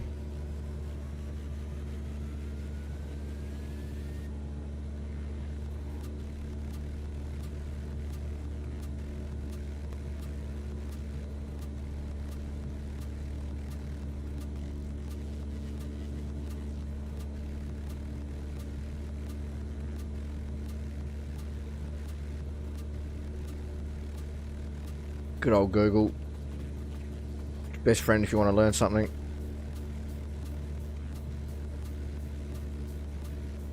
It's a big mountain now. I wonder what mountain that is. So it's directly in front of us. I'm not reading that stuff again. Too many games to play. Yeah. That's it.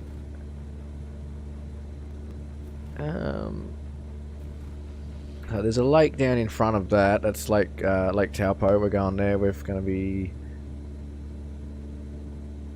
flying over this side of the lake.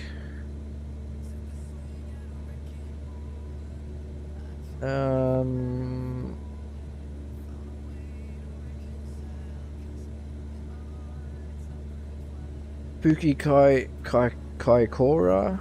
I think that's how you pronounce it. That could be that one. Or what's the elevation on that one? One way to tell. It doesn't have an elevation.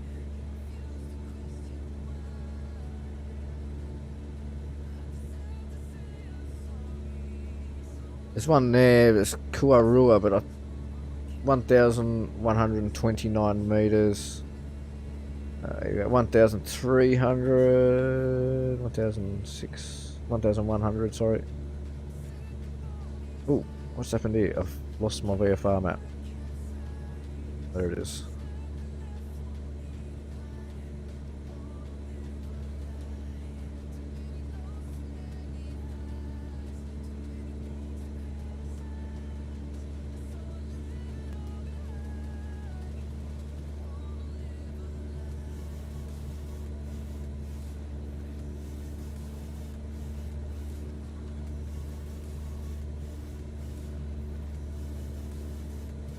So out to my right.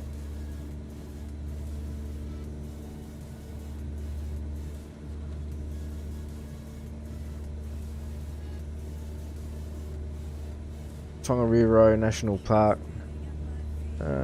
It's one of them. Pyramid Peak.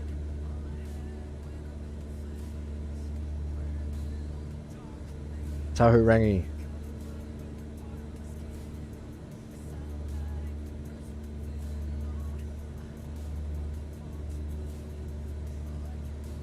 Mount Tahurangi. It's got ski fields and everything on it. You can see them all here. No, here we go. Mount Ruapihu it's called, not what did I say it was? Tahurangi. Tahurangi is just one of the peaks on it. It's actually called Mount Rahapehu. 2,797 meters.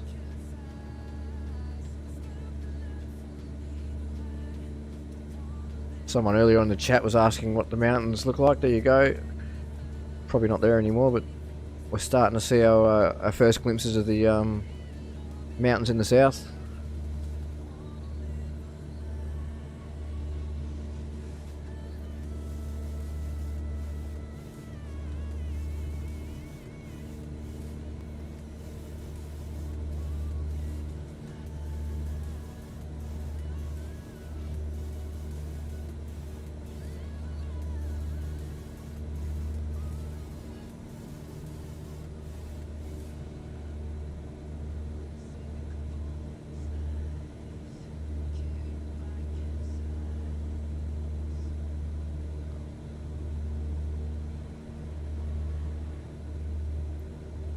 Oh, excuse me.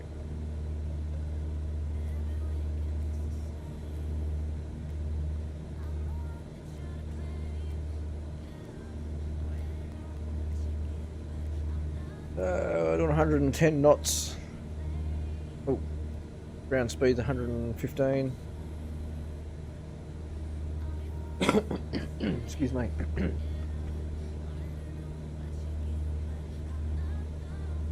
Bit phlegmy lately. I hope I'm not coming down with a bloody cold.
Oh, they should have made Centennial Park Airfield one of the destinations. It's got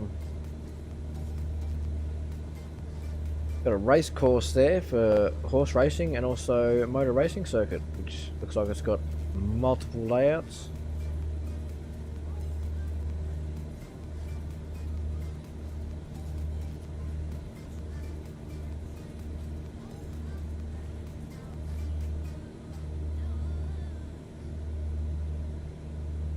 Might actually be flying over it because we're flying to Lake Rotokawa, and then from Lake Rotokawa we're going to be sort of tracking southwest towards Taupo.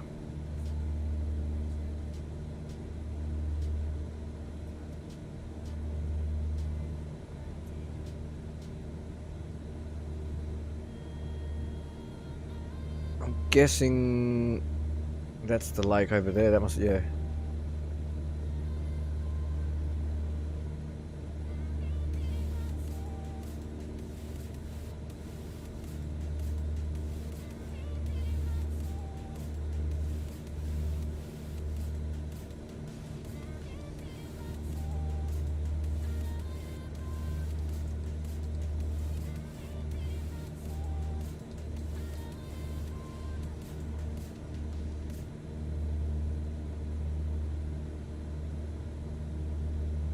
I don't know what's going on with the anti-aliasing on the far distant objects like that, the mountains and things. It looks a bit strange.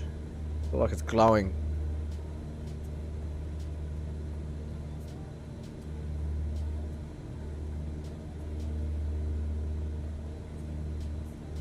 There's the race course and the racetrack I was telling you about, the MotoGP sports track.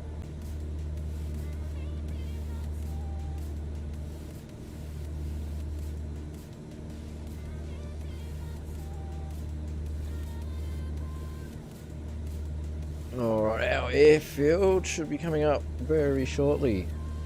On our left, over here somewhere. I think that might be it there actually. Alright, disengage the autopilot.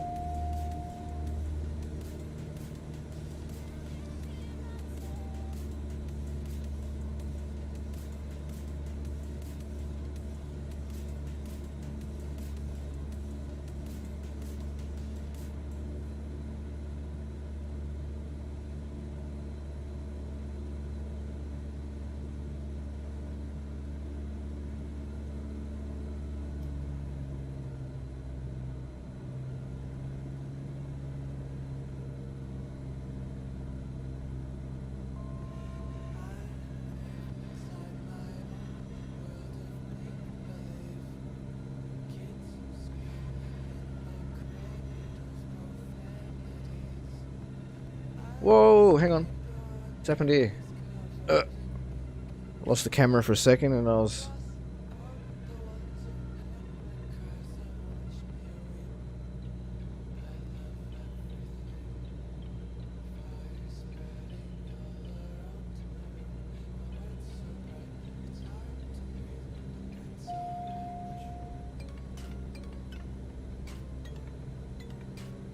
Where's our airfield now? There it is down there.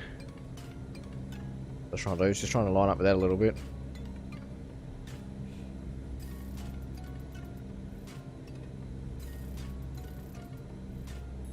I don't know what happened to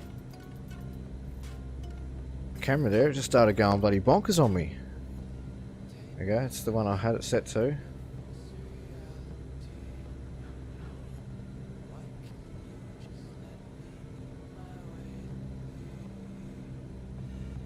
And we're gaining altitude instead of just doing it again. I didn't...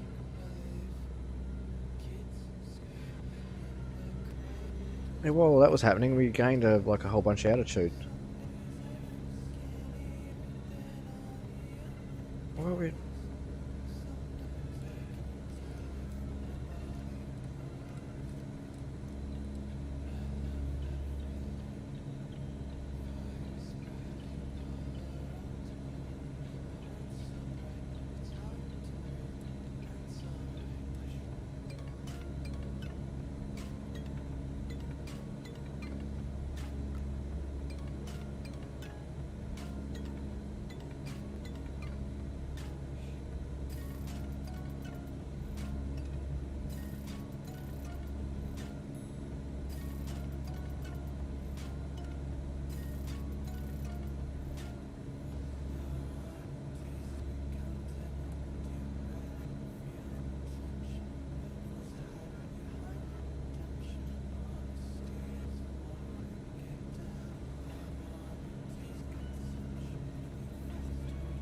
Oh, so there's our runway down there.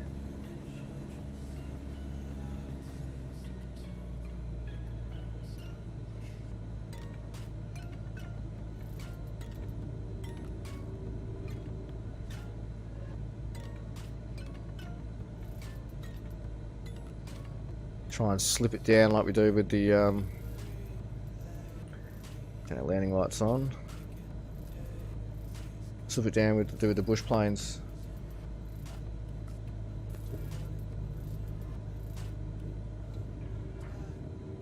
Slow us right down, get the flaps right out.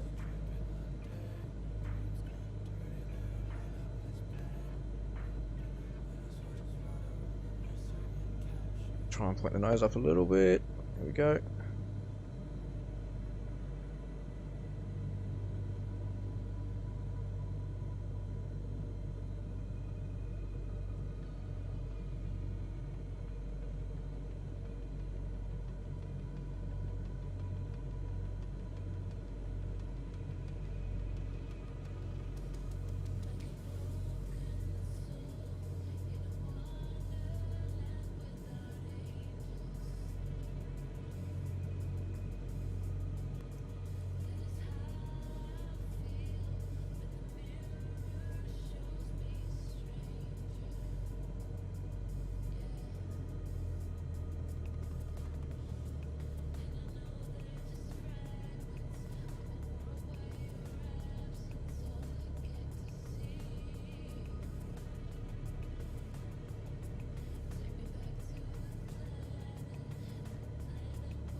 We should have enough runway to work with.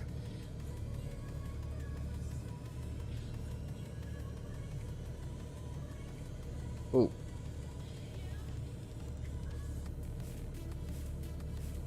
Start the flare. We're coming in pretty hot.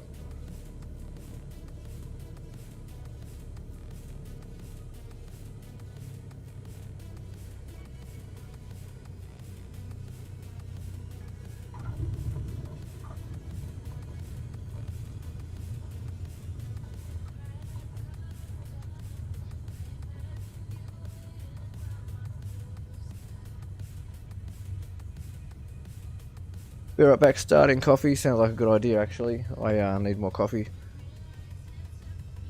Let's just... I've got a feeling we're going to be taking off in this direction again.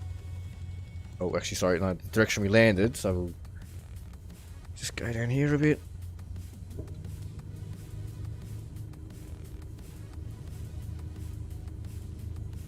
Taxi lights are on.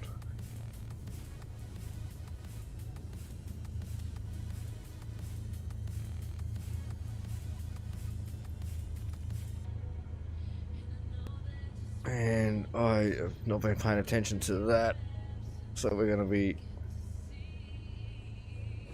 Oh, there we go, we landed. Cool.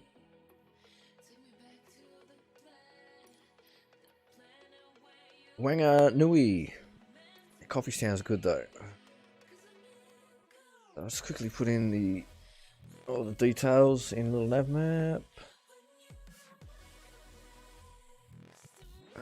Was it November Zulu Whiskey Uniform?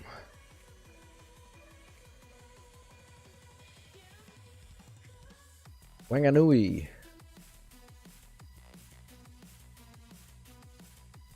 A new Wang. What's that? It's about 90 nautical miles?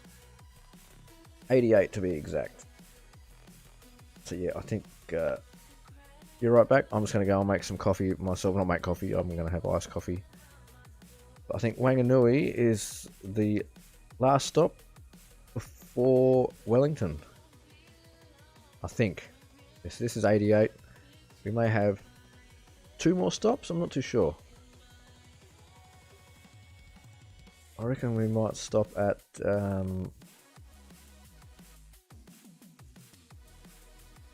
what is it? Para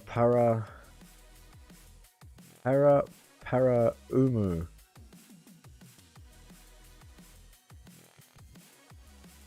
Maybe. If we don't stop there, it's just a... Yeah, so we're basically flying now down to... Yeah, Wanganui, which is basically southwest. And then we can just basically fly directly over the bay there to Wellington. But anyway, another quick toilet break. And yeah, I'm going to go and grab an iced coffee, and then I shall be right back. So don't go anywhere, guys.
You'll be there, ready to rescue me if I go out of track.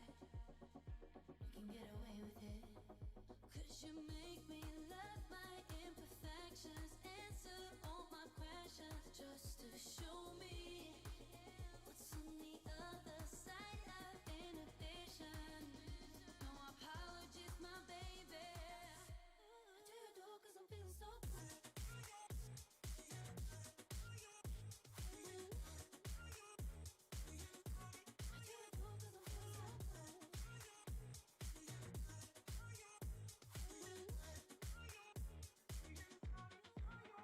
Cause you make me love my imperfections.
Hear me now? There we go. That's my mic. I don't know what happened there. No, thanks, Bert, because I would have been talking away there. I wouldn't have noticed. What's going on, LMP? But yeah, cheers for that. I was muted. My mic wasn't working. Working now though.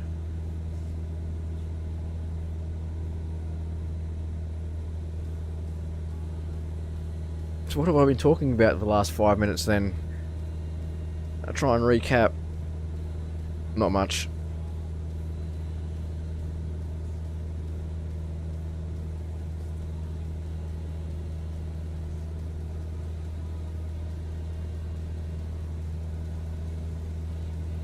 I think I was just saying that, yeah, Wanganui, it will be probably the second to last, actually, yeah, it'll be the second to last stop on our journey before we reach Wellington. Wellington should be just a straight shoot down across the bay.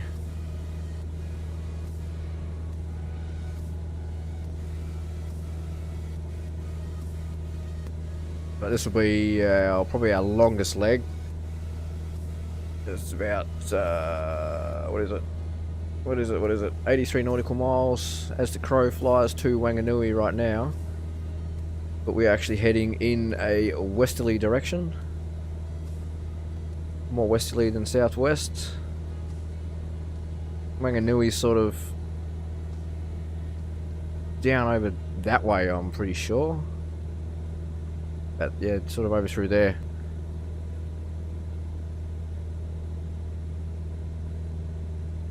It's going to take us over the top of the national park.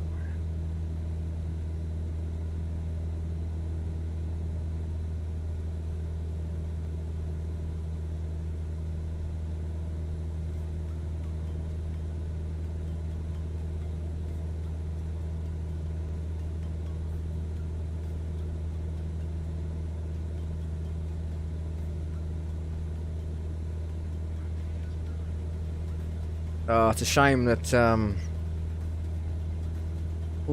shame that the helicopters aren't coming out sooner.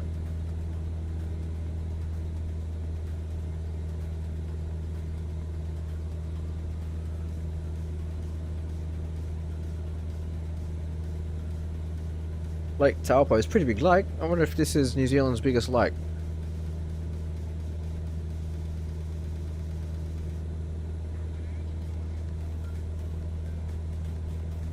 I've got multiple things going on in my brain at once.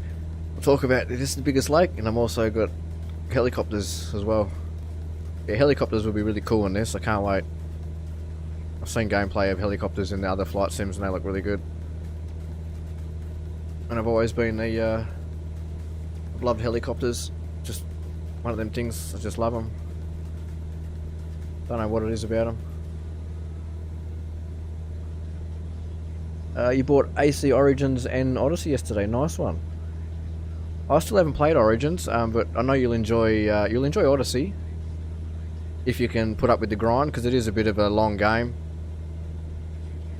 That's my only criticism about Odyssey, is the story isn't very straightforward. You can get sidetracked so easy in that. And I can see how Valhalla's the same thing. You know, something that should only be sort of 30-40 hours, they've stretched it out to be 60 hours. And I'm going to go back and I'm going to finish Valhalla, but yeah, it's only what, three and a half days till Cyberpunk comes out. And once that comes out, like I said, I'm gonna play that on release day. I won't be able to stream it for the first couple of hours because there's an embargo on streaming and any content. Once the embargo's been lifted, I will yeah, I'm going to be streaming that, checking it out, playing it on here. Pre-order is ready. I'm waiting for the download. I should be able to do that hopefully at midnight tonight.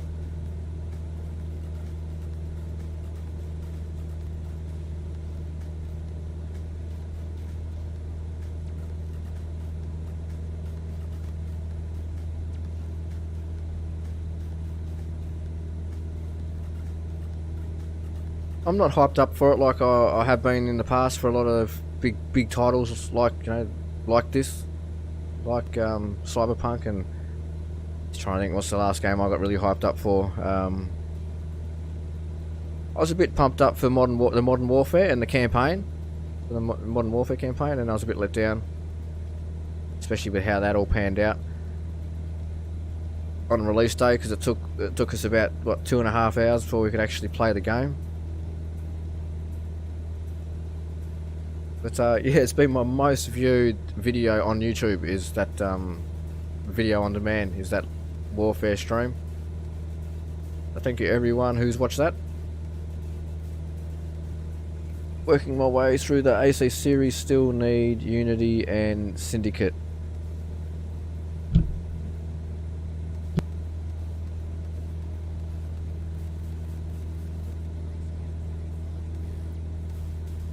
I've been muted again for the last couple of minutes. Working your way through the AC series, still need Unity and Syndicate. I haven't played them either myself, actually. I'm just trying to think. Did I play Unity? No, I didn't. What's the last one I played before Odyssey? Must have been Black Flag. Yeah, I think it was Black Flag.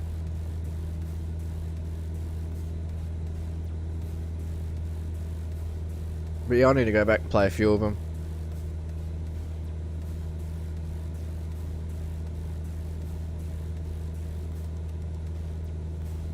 What have I got on here in Assassin's Creed? I've got so I've got Assassin's Creed 3 Remastered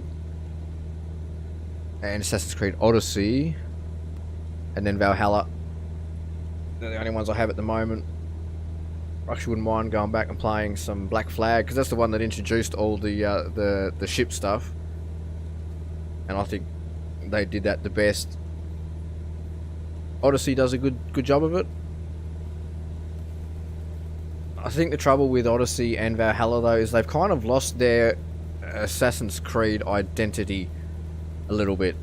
Not a bad thing, because I still enjoy the games, but someone who doesn't play Assassin's Creed could easily pick up Odyssey, and if they had never heard of Assassin's Creed or anything, they could still play it and you wouldn't know that it was an Assassin's Creed game. It's really, like, it's kind of lost itself a little bit. But then obviously if you're a die-hard Assassin's Creed fan, there's lots of there's obviously, there's Assassin's gameplay in it. Obviously it's there, but it's just not like the old series used to be. Valhalla's sort of stepped back into it a bit. I like how they've done it with Valhalla. One of the first things I noticed about the combat, it's just slightly different than Odyssey.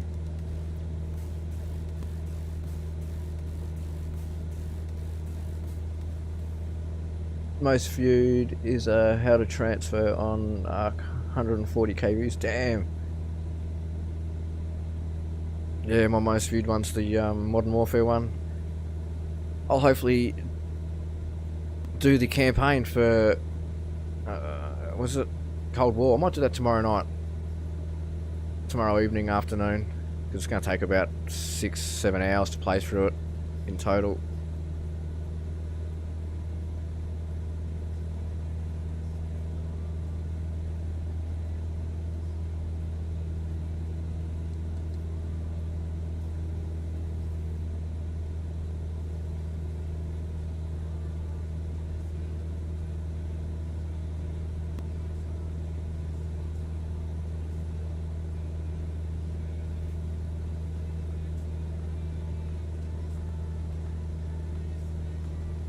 Felt they got away from being AC and more ARPG. Yeah, they definitely did. Valhalla's gone back though. It's like you can definitely see the AC origins in that a lot more.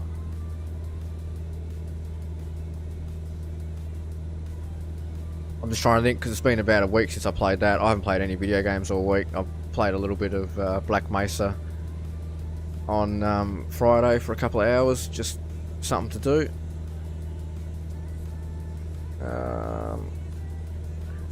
I'm actually, what's our altitude? 3,500 feet. Let's actually go up. Let's go up to 4,000. Flight level control.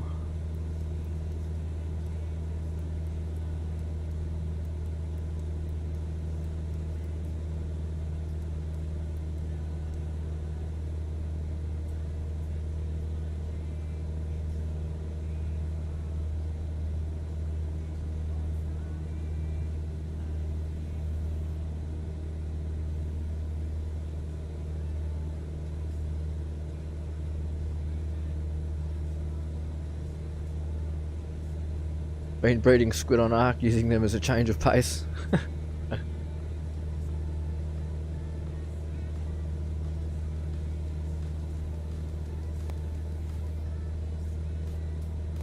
That's it. No, I like the Half-Life series, the original Half-Life in particular. It's one of my favourite games, and it's just, I've played it so many times now that I can just sit there and sort of, it's the kind of game you can play without thinking about it, because you played it so much, if that makes sense.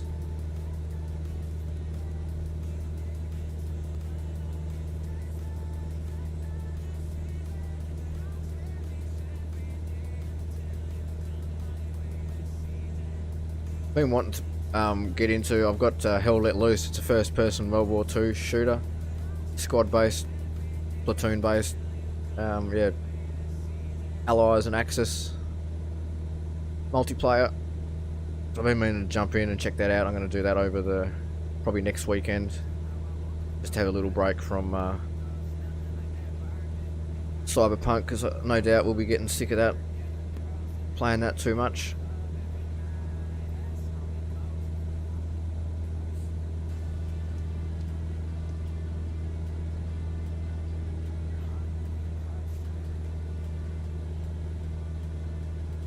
So 205, how long are we on this heading? Let's actually...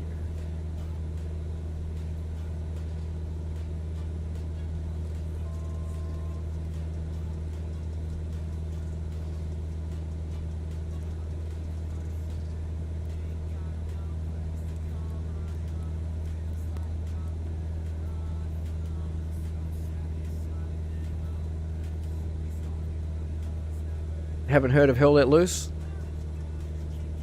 It's still only in early access. I'll bring up Steam again. Where is it? Doom, Half-Life, Hell Let Loose. There it is. Let's go into Community Hub. Screenshots. So it's like any sort of World War II first-person shooter. This one's heavily based on team and squad tactics. So you got a squad of, was it 1, 2, 3, 4, 5, 6, and you can communicate with your squad, obviously, and then but it's all, there's commanders, and then there's unit squad leaders, platoon leaders. And it all comes down to like chain of command, like so the commander gives orders to the platoon leaders then give orders to the what do you call it, squad leaders, and then the squad leaders give orders to their squad. But the chat is also proximity based.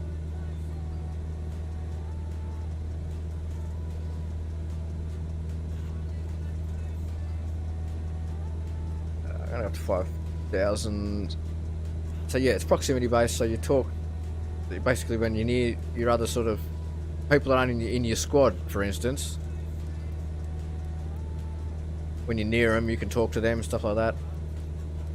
Looks really good. The game looks really fun. From what I saw anyway.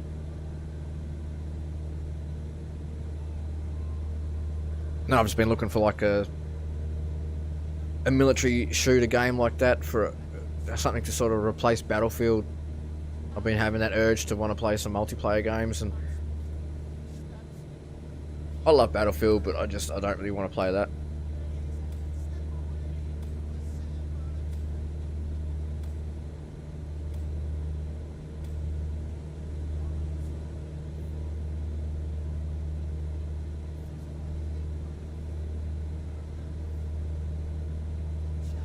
So what I might do is I might actually go like that.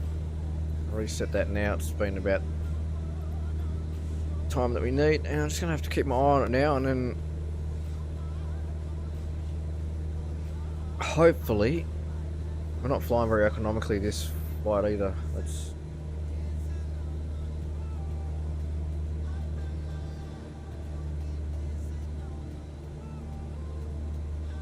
here we go.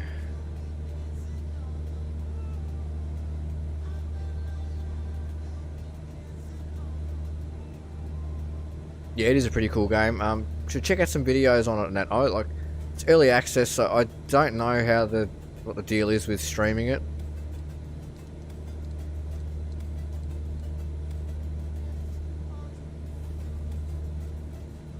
But I reckon we should be able to stream it and that. But I'll play it first and just get a suss out for what the game chat's like, because I don't want to. You guys know I don't mind a bit of swearing and that, but I don't want people in here just swearing and being racist non-stop and that sort of shit. There's nothing worse. Discriminating against other people, and they'll work out a way to how I can communicate with them, but maybe their voice is not shared on chat on the stream. I don't know.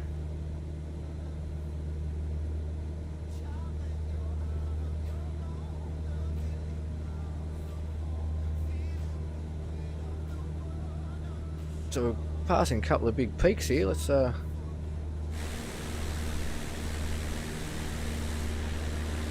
a better look at them. I should go over to this nav map. Be a bit of a better tour guide. And I can actually tell everyone what that peak is.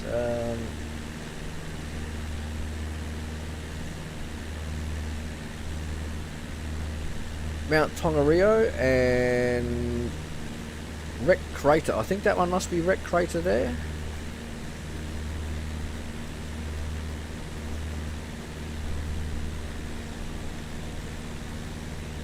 And then I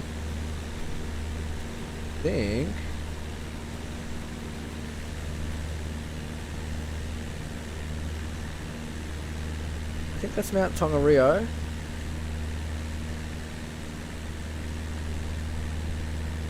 Well, that's Mount Tongariro, and then that's Wreck Crater. And then this one here is Mount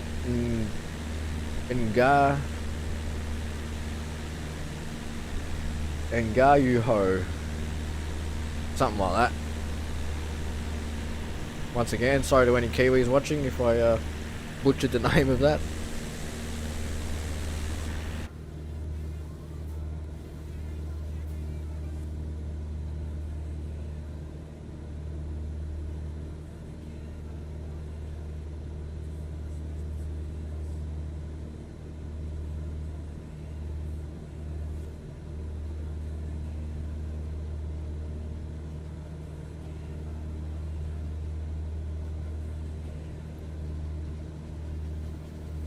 Alright, 56 nautical miles to go.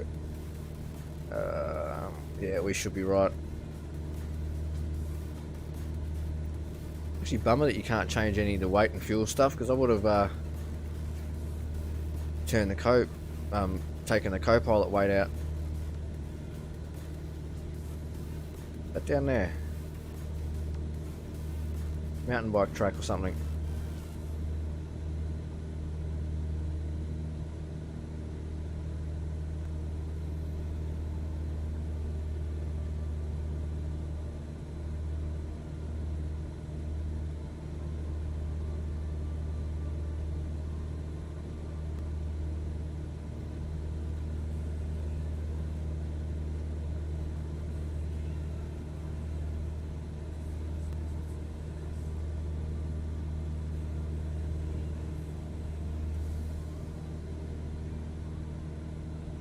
Give the left tank a little bit more, and then we'll switch it back over to just to both, because I'm gonna forget otherwise. The last few landings have been a little bit sketchy. No, unnoticeable for probably people watching, but I've just felt it a little bit like I'm coming in. I feel like I've got the last minute left or right, depending on which tank's got the most fuel in it.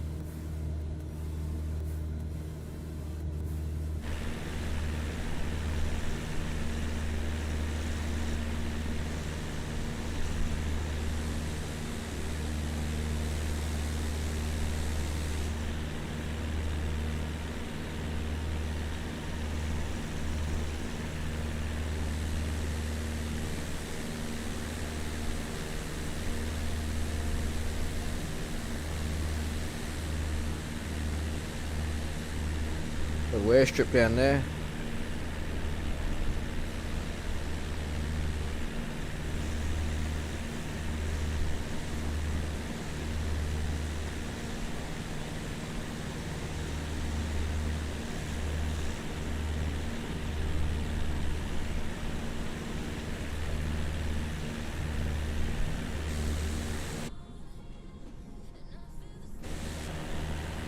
Our poor little drone. I think we left it somewhere back up north.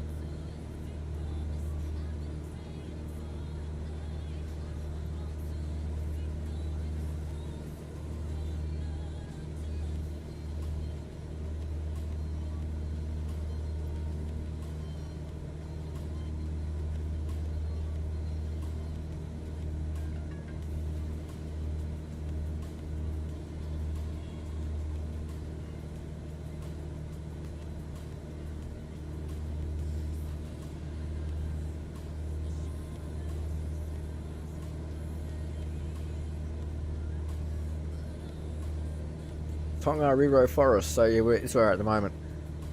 Find this point within the Tongariro Forest near the northern tip of the paths cut into the tree line on the hill, west of Lake Rota Raira and surrounded by darker forest.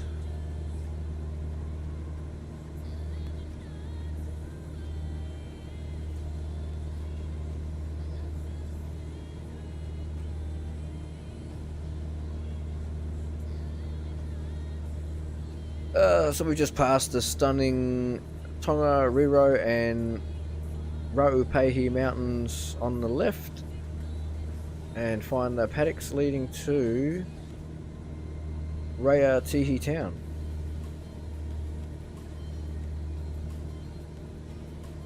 I think that's, yeah, we're on that course now. It must be the grasslands down here they're talking about.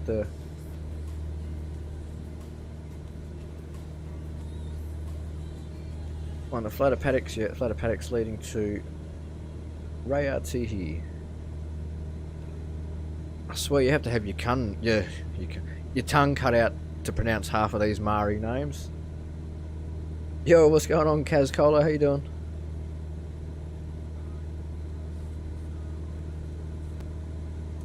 I'll probably turn them off now. What do you reckon? Oh, they are off.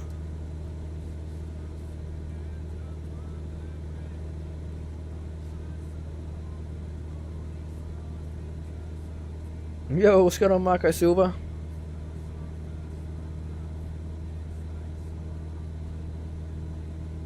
Alright, what's the fuel situation like now? Yeah, that's good. Let's switch that back over.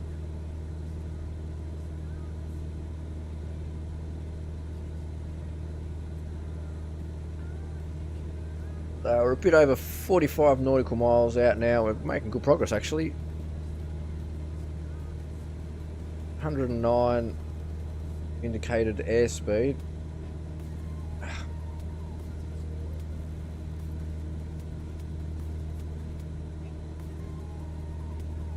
106. We're doing 110 knots ground speed, and then true airspeed 115.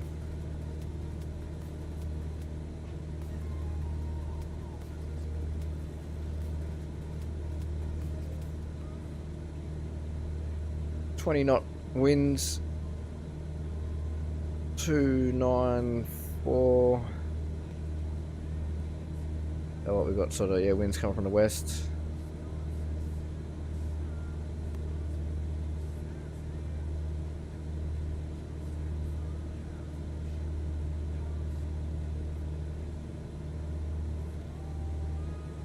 Just made some, give me 500. What do you want about, Caleb?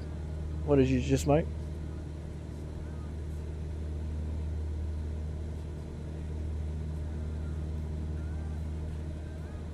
And did you get your flight simulator to work again? Because I remember you messaged me on Discord saying that you were having trouble. It's working alright for me. We haven't had any crashes tonight to desktop.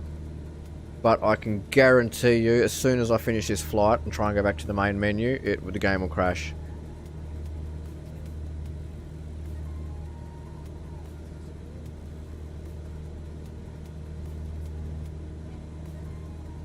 But one thing I can suggest, if you haven't done it already, is go in here. We'll go into where is it?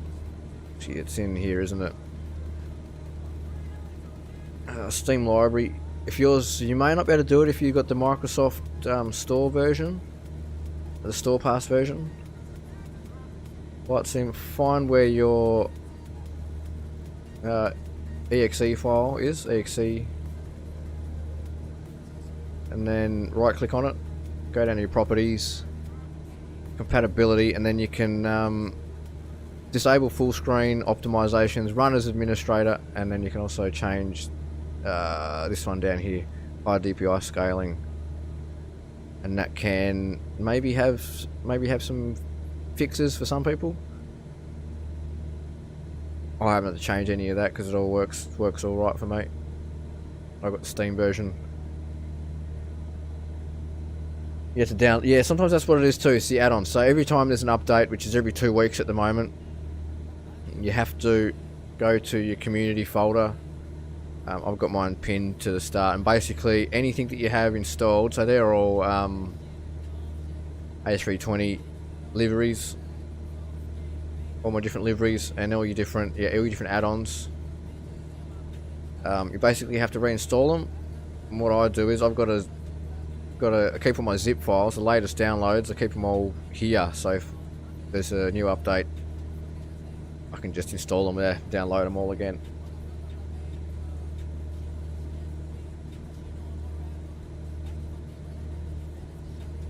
Yeah, when you messaged me the other day, I wasn't even thinking about this. I hadn't even, like I said, I hadn't played it for a while, and I hadn't thought about it. And I just remembered then that you messaged me.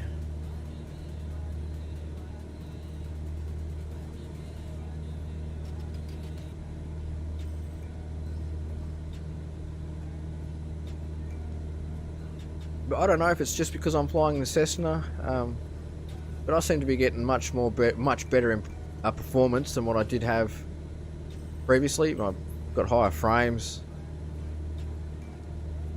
I'm not getting that LOD issue that I had before, but I'm pretty sure the reason I had that LOD issue, the terrain loading in the distance, and it was loading all those little jagged triangles, was because I had my rolling cache on my C drive and the game is on my F drive or my E drive. So it was basically happened to do loading like two hard drives at once kind of thing. 2 SSDs, sorry. Ideally I'd like to put everything on my C drive, but it's only like 250 gigabyte, so I'll try and keep as much stuff off that.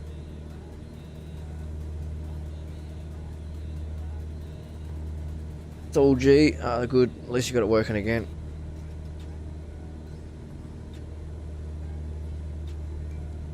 Only 37 nautical miles. Yeah, we are actually scooting along. 110 knots.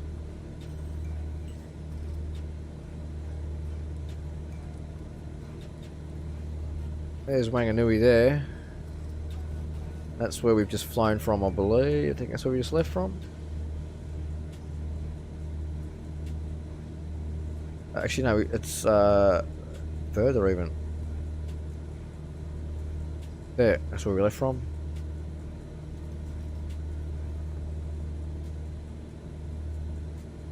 This little leg of the trip is actually being quite quick. I thought it was 88 nautical miles. I thought it was going to take us a while.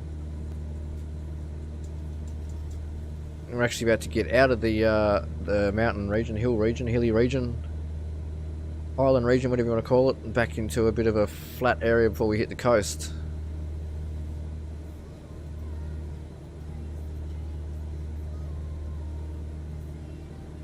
But we'll keep cruising at 5,000 feet.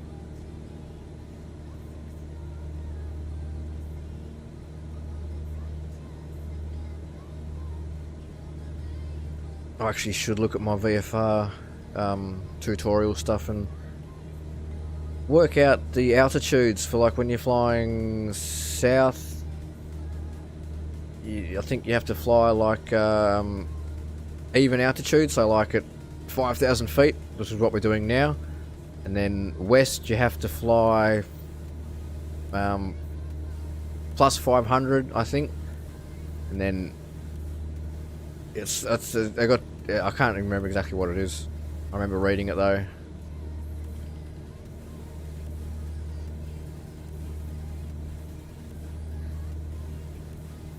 There are certain rules to flying VFR. You can't just take off and be like, right, I'm going to fly over here and let's fly over there. Unless of course, you're like way out in the bush and there's no traffic.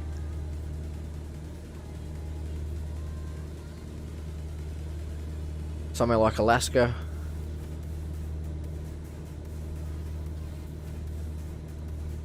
But even then they have, they still recommend that you sort of stick to the flight rules.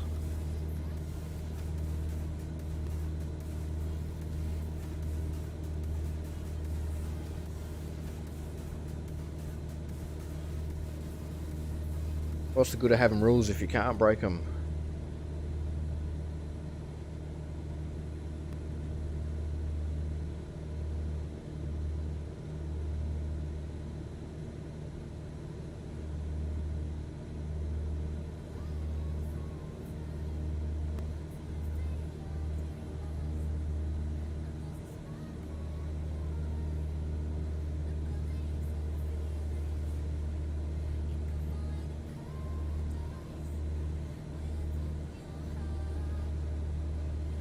That must be the South Island. Can't really see it now. I could just see it now. I've lost it. Just there. There it is. It's gone out. Look, it's gone out of view. When you zoom out, you can see it. When you zoom in, it sort of disappears. But that must be the South Island right down there. It's about 100 nautical miles away.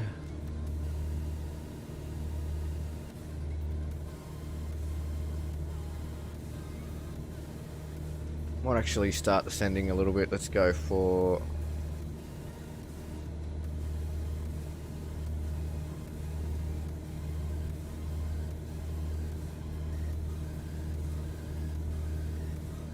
There we go.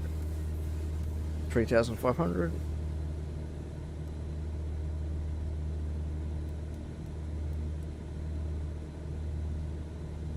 Slow descent, 300 feet per minute.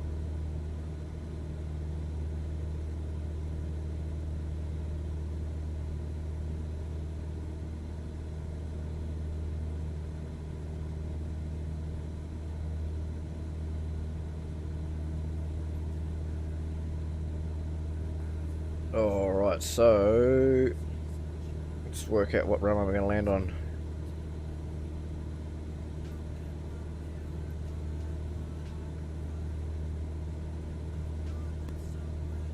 The preferred runway 32, runway 32, 29C and 29 left. 29C, I've never seen.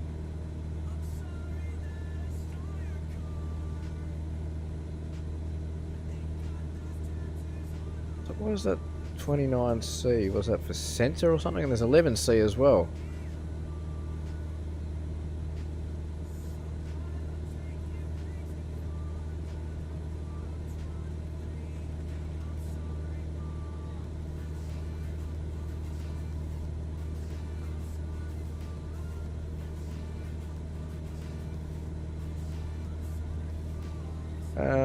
I reckon we'll come in on runway 14.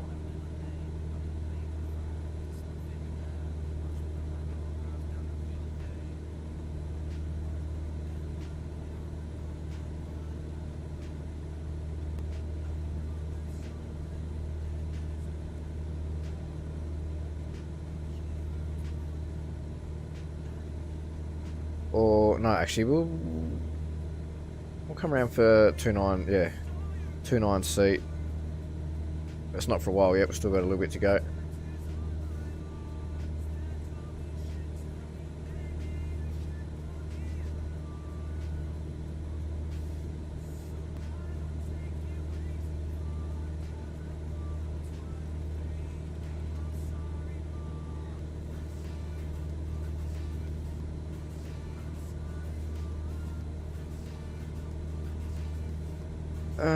We'll go to waypoint Busby and that'll line us up nicely. It's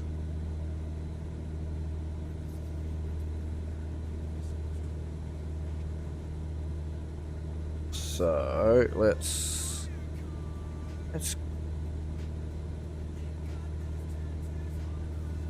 go into heading mode. And we're going to want to go left. Oh, shit.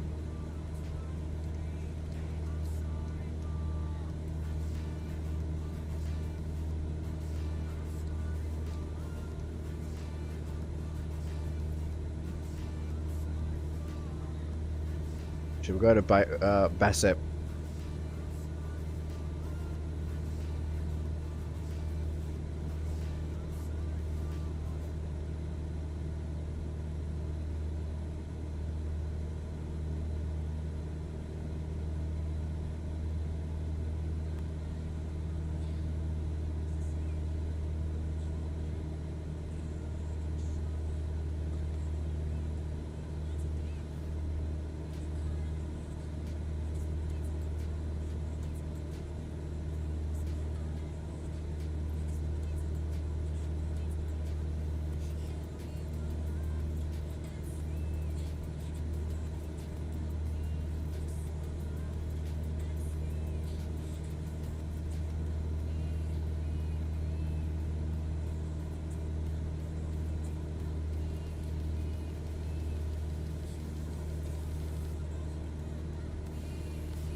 How are we going for fuel?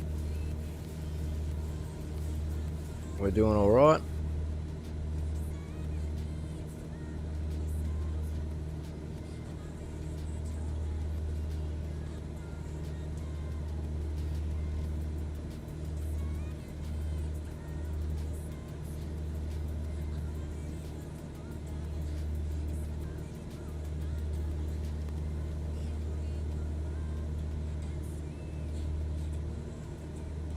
That's what I want to find. What was the elevation? 19 feet.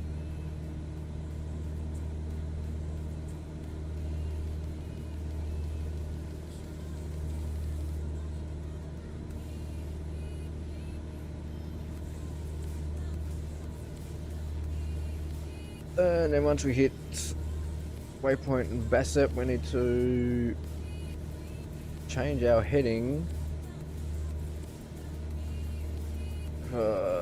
285, and that should bring us down on 29C.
I panicked there for a second because I was looking away. The other screen, little nav map, all the information I have on there. And I noticed we weren't on the magenta line. I was panicked for a sec, but then I remembered I'm flying on the on heading mode.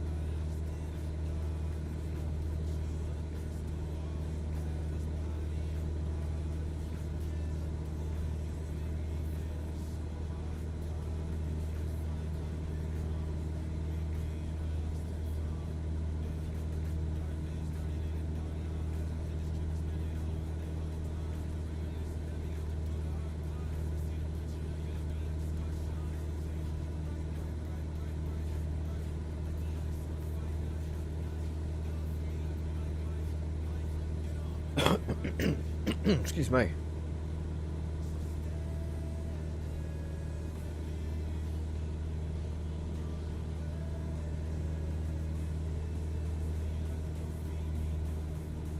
Because we're descending too, we're actually making really good good speed. We're doing about 118 knots there. 120.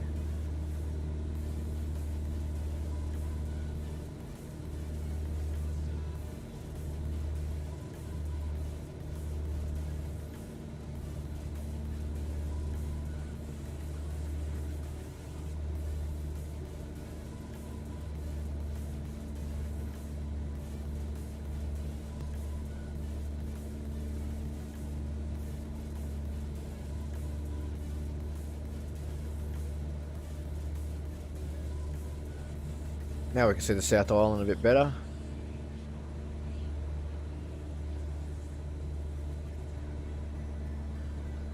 It's a shame that we only do the North Island. They should do the whole of New Zealand.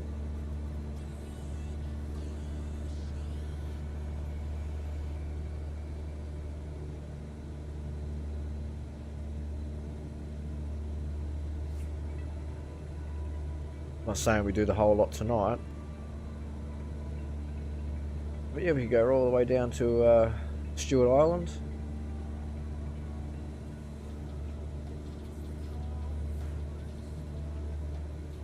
And then we could just jump over to Tassie.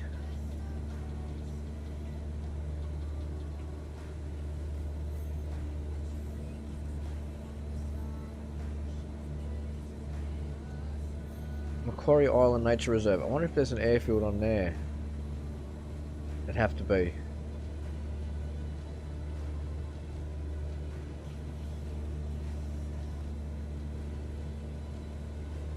Macquarie Island Station? No.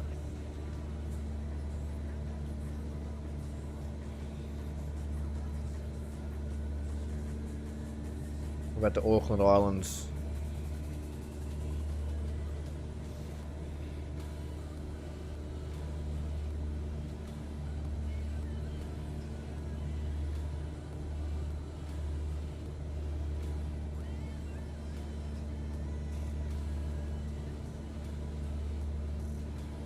No, anyway, I better get back to what we were doing. We're about 10 nautical miles out from our waypoint. We turn left 1 degree, 2 degrees.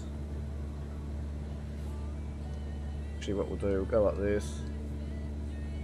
Won't fly directly to it, we'll sort of arc around a bit.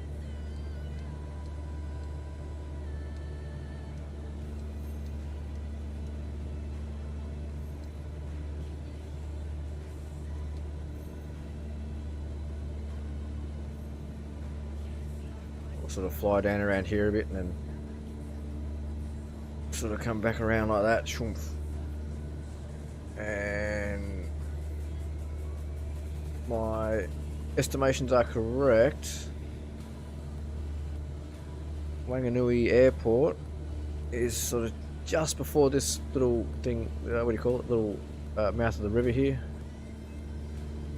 little port.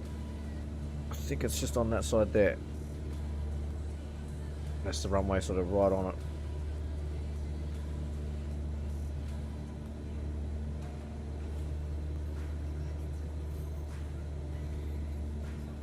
Got to go, Caleb. No worries, man. Have a good one.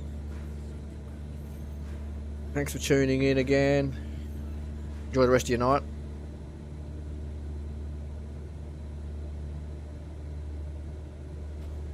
Track the plane again.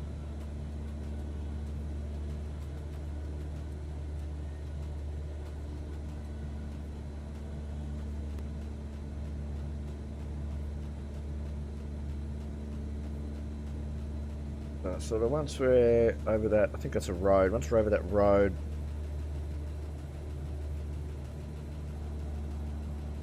we'll start making our right banking turn. In fact, I could probably, what's our altitude at? 2,000 feet. Let's drop down 1,500.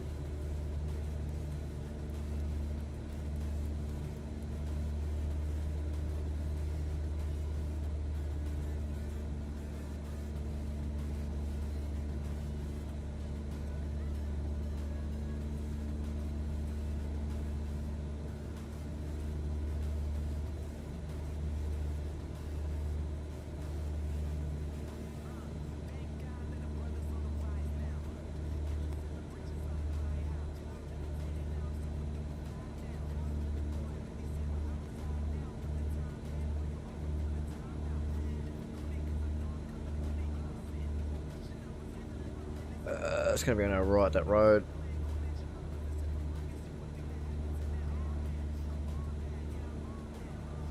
There's a river down there.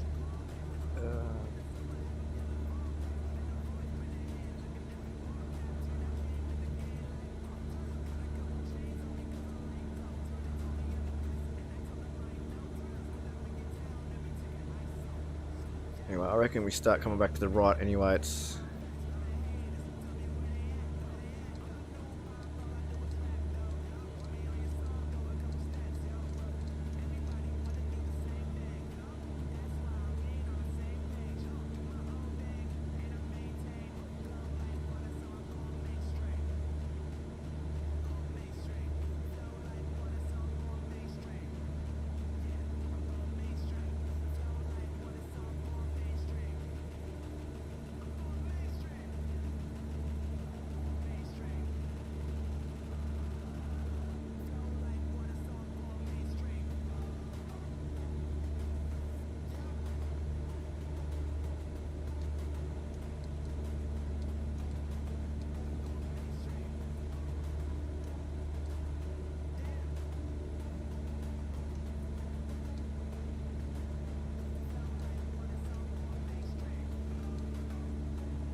alright, so we're just about on that waypoint now. If I zoom in, there it is.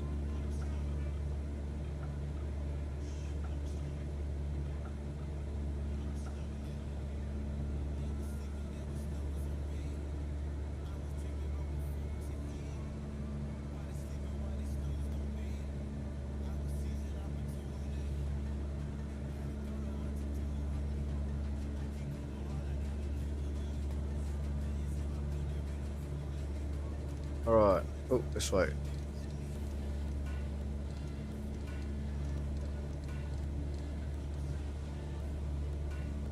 I want 285.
Alright, this should be the second last time that we're landing, hopefully. There may be one more stop in between here and Wellington, but I think this is our yeah, second to last destination. Coming in here to November Zulu Whiskey Uniform, also known as Wanganui. That's one name I can pronounce. Let's turn that flight director off. It's giving me the shits now having that thing on that little screen.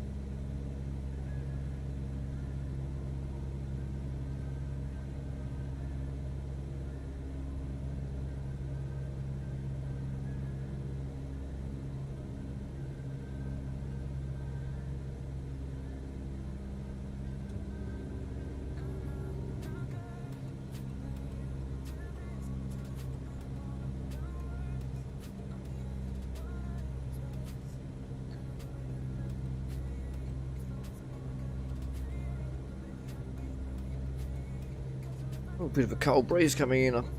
Back door's open, so I might have to go and shut that shortly after this one. Dog's asleep on the bed, so he's not going to need to go out again tonight.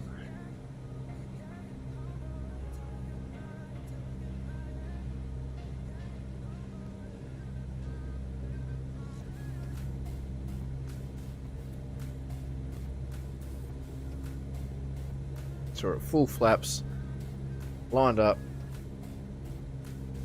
I'm not really descending at the moment. We've just got a nice level flight happening, so I'll just ease off the throttle just a little bit. We've got a bit of a I think it's a crosswind. We've got a bit of a crosswind happening here.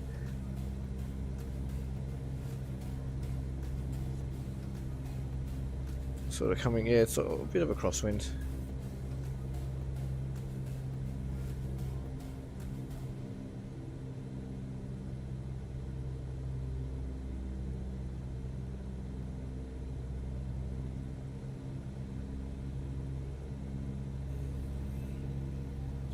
Going to be a bumpy landing.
Probably the best approach I've had so far out of all the landings.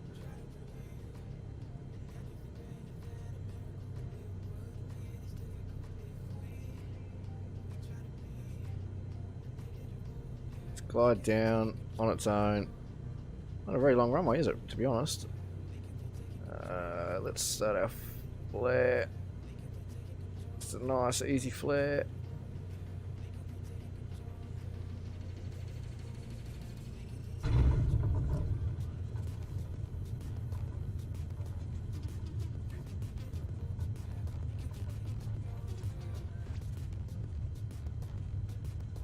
And then let's stay on that for now. Put the flaps away.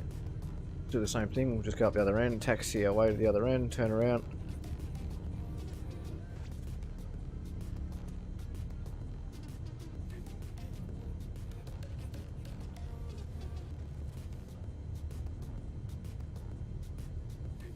Don't go up there. There's no.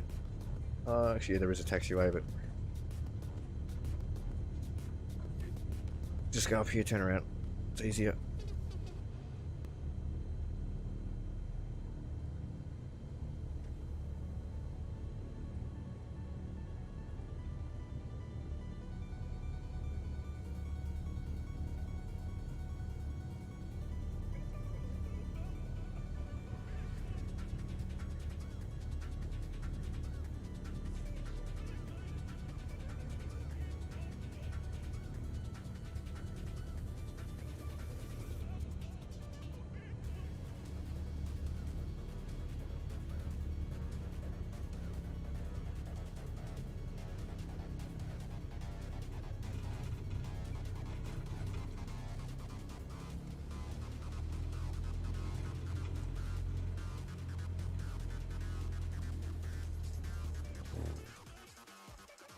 There we go, lined up, ready for the next one. Alright. That leg took us an hour and 5 minutes. Didn't seem like it took that long. Para umu. Yeah, one more stop before Wellington, which I thought we might have that one. That's alright. I'll quickly put in that because, like I said, I'm just going to shut the back door. November Zulu Papa. That's it's only about what 20 nautical miles out of Wellington. Anyway, short little flight down the coast. 57 nautical miles. Yeah, I'll go and fix up a couple of things, and I'll be right back.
Alrighty, let's get on with it.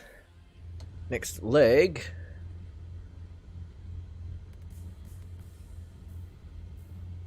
November Zulu Papa Papa. Right, just mix that up again because it always wants to be on the other screen. Just a little bit.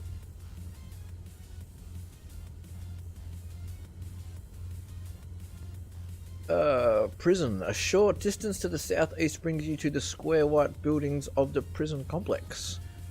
We're going to jail.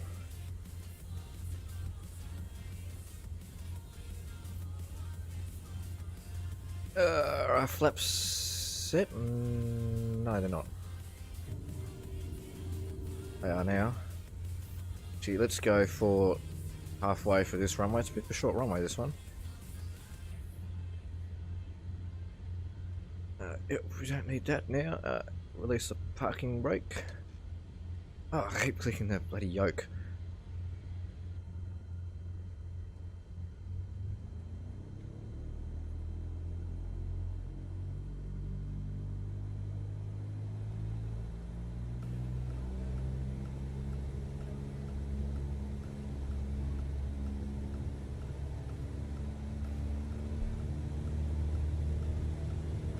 Move the mic out of the way so I don't crash into it with the yoke.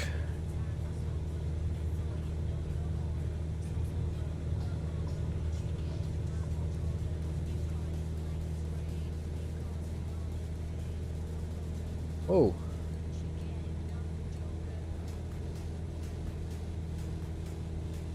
I didn't fix my trim before takeoff.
Alright, now head down this way.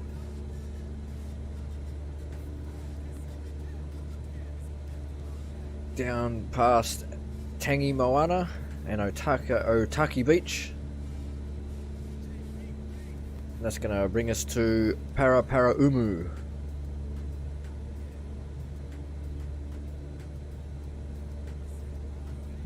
I'm getting better at pronouncing these Kiwi names. I just had to go and cut my tongue out.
Prefer runway 34. What's my computer doing? It's loading, doing something. Runway 34 for VFR. I'll land runway 16 though, because it's most appropriate.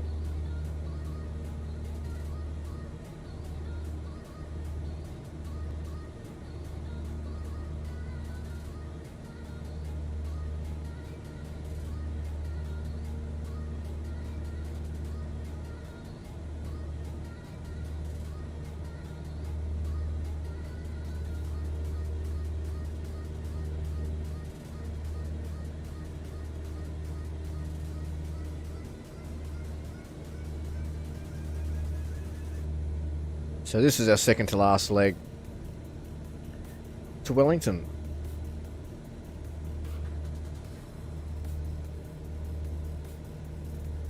I've never actually read this up here. What's this say? The markings and placards installed in this airplane containing operating limitations which must be complied with when operating this airplane in the normal category. Other operating limitations which must be complied with when operating this airplane in this category or in the utility category are contained in the pilot's operating handbook and FAA approved airplane flight manual. Normal category, no acrobatic maneuvers including spins approved. Utility category, no acrobatic maneuvers approved except those listed in the pilot's operating handbook. Baggage compartment and rear seat must not be occupied. Spin recovery, opposite rudder, forward elevator, neutralized controls. So opposite rudder, so if we were spinning to the right, if we were spinning over this way, we left rudder, neutral control, so that'll be like just off the throttle. Forward elevator. And then you just basically point the nose down. If we went into a spin at this altitude, you don't have much time to recover.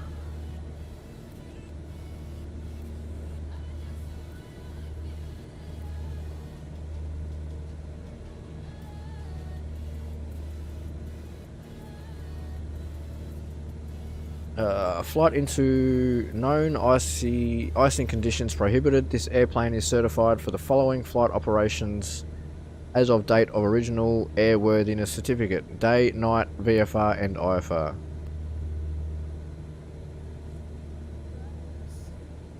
Well, there you go.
We're on the last stretch now. Been a good flight this one, I've enjoyed this flight.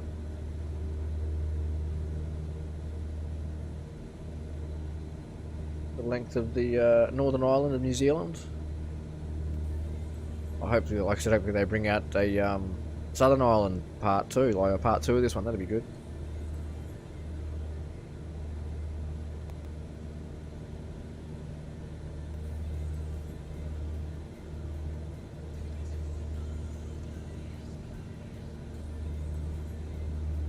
Let's see, we go, and maybe this time next week again I'll be doing another one. I'll probably do like the what did we do? We did I think it was the Florida Keys. We did that VFR flight, bush flight. So we could always there's I think there's 6 or 7. Like I said, I was thinking of doing the Gold Coast flight today in Australia, East Coast Australia, Sydney to Gold Coast, I think it is.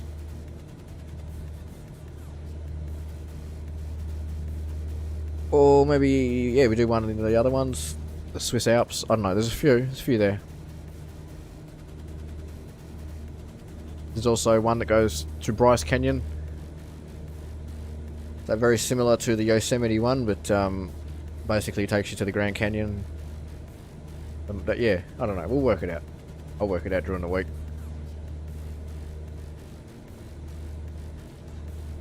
Because I can guarantee by the end of next week we're going to want to have a break from Cyberpunk.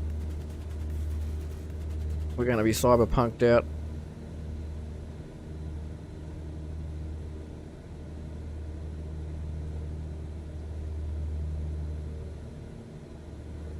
I've set my expectations low, but I hope it lives up to everyone else's hype. I'm not as hyped as everyone else is about it. I'm looking forward to it. But I've just seen a few things, read a few things about it that sort of made me sort of go, oh, okay, so this is why they delayed it. Okay, interesting. I'm not going to speculate here and say anything here because it is all just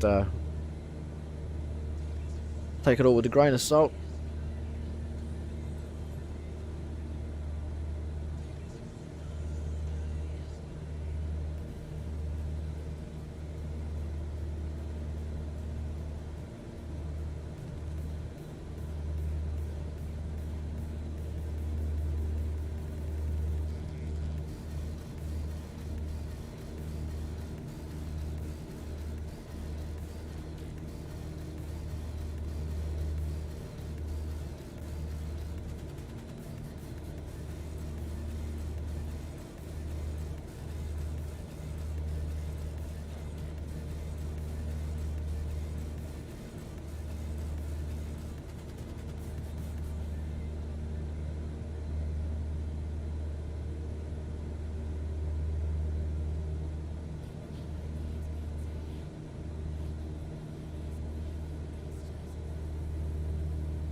Any game nowadays, I hold the right to judge. Yep, exactly.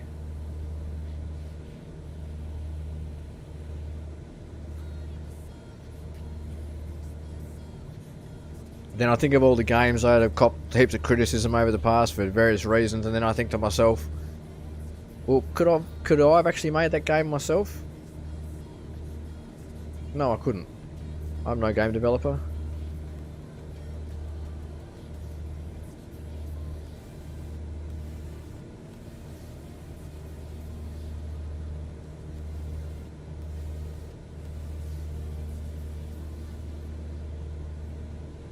I'm sure I could if I invested the time, but they're not my cup of tea. I enjoy playing them, not making them.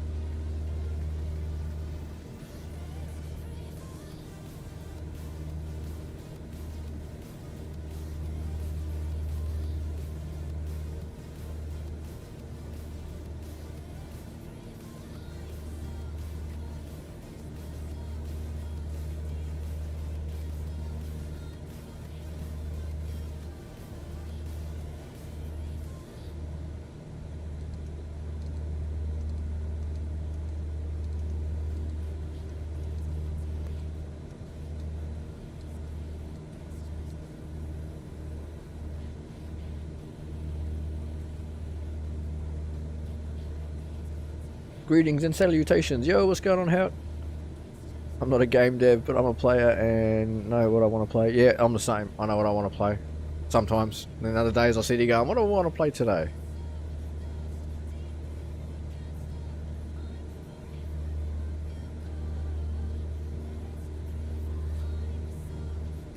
Alright, so we're a little bit off course. Tracking a little bit off course. That's alright though. I blame the winds for that. 30 knot winds at 320, so yeah, we're getting winds. Actually got a tailwind sort of, and that's what's causing us to veer off course.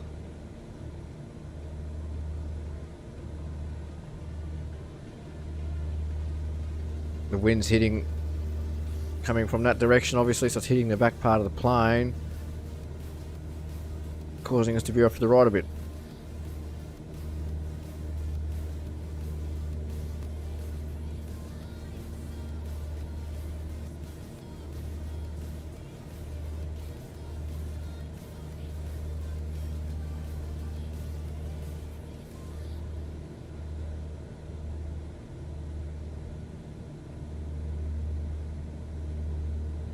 That's alright, we're actually tracking on a really good course to line up with the runway at Para Umu. Most devs I don't think play, yeah, I think you're right. They're only in it for one thing, and that's make money out of it. Gone are the days where video games were made with passion.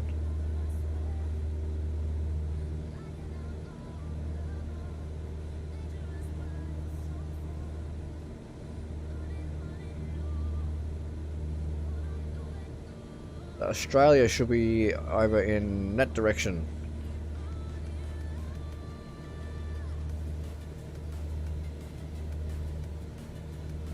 More that direction. We're looking at sort of Tassie over that way. Sydney's about there.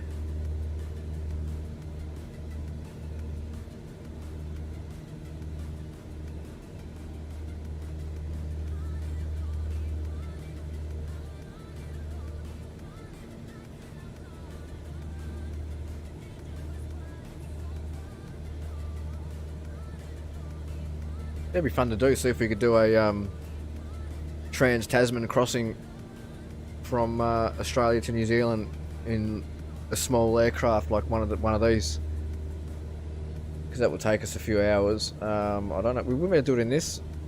Maybe the caravan.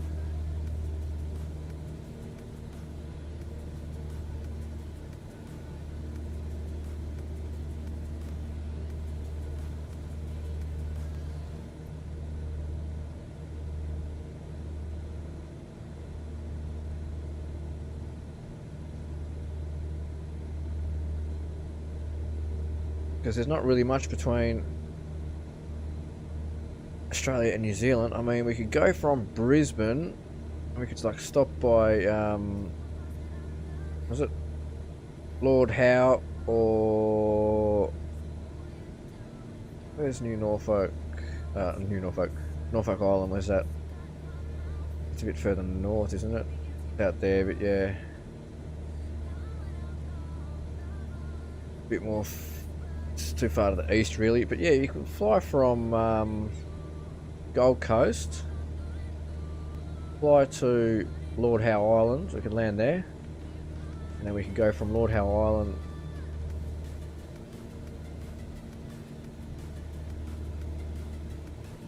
although Lord Howe is pretty much the same distance from Tasmania to New Zealand.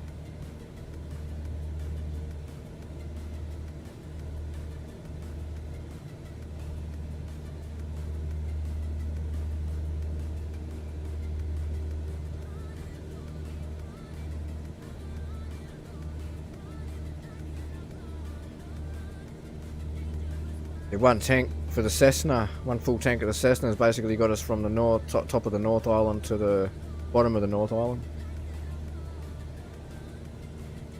Speaking of which, we're getting into the orange yellow shortly. I'm going to be running out of fuel. I don't know what to do. I'm scared.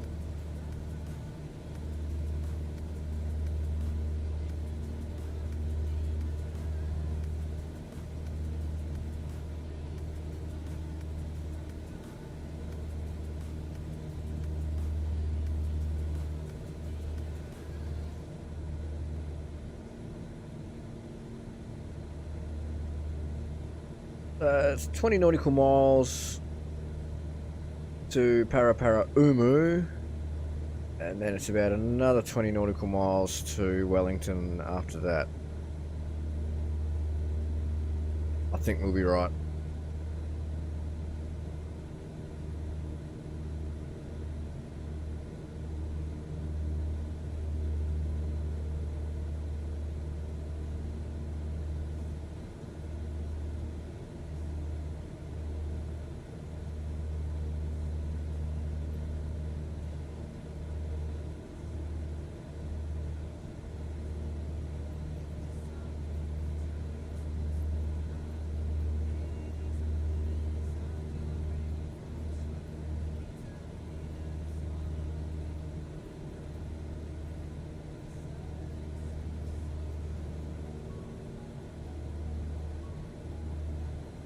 Let's go for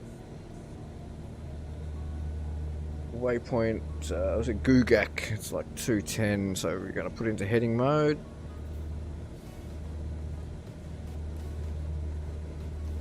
It's roughly 210.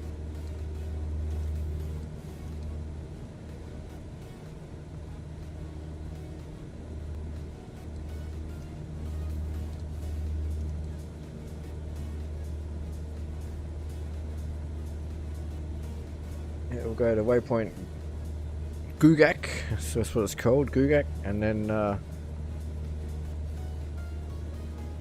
onto GoPro from there.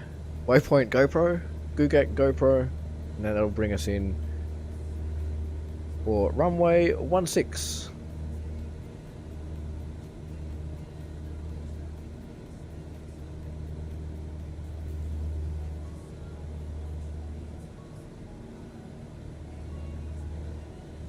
A bit more, let's go to 10.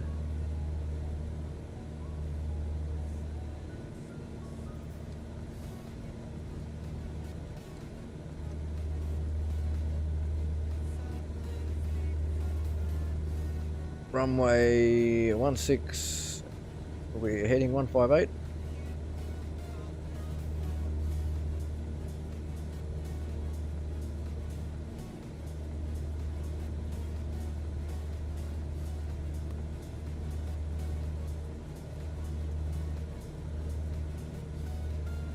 I want you guys to see that I'm not making up these waypoints, that they are real.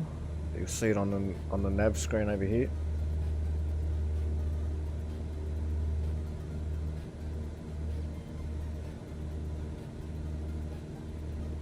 We should come around about 225.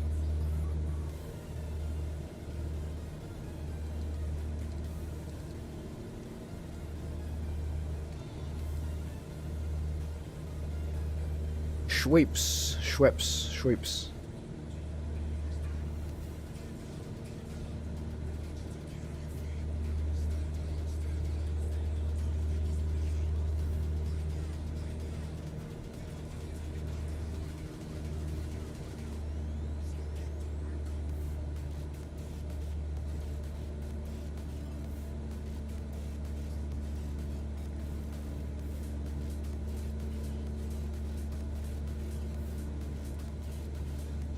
Actually, turn that off, do vertical speed.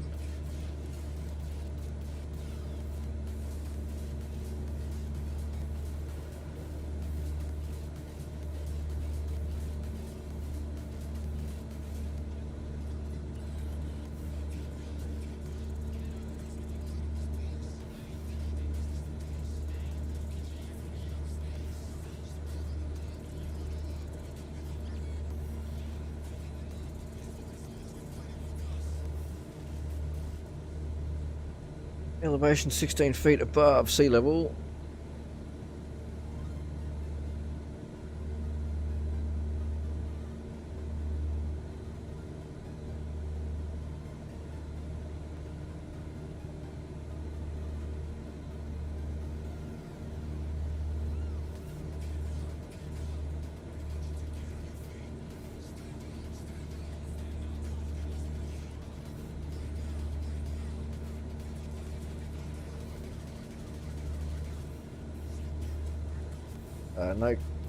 No kicks.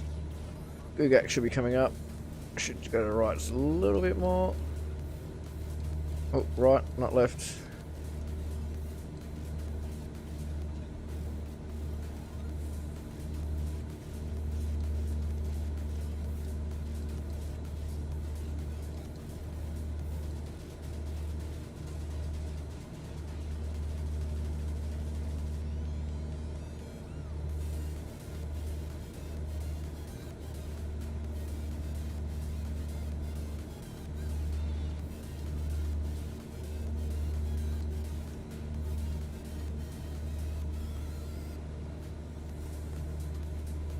There's Gugak. See, I wasn't making it up. It's one of them words, though.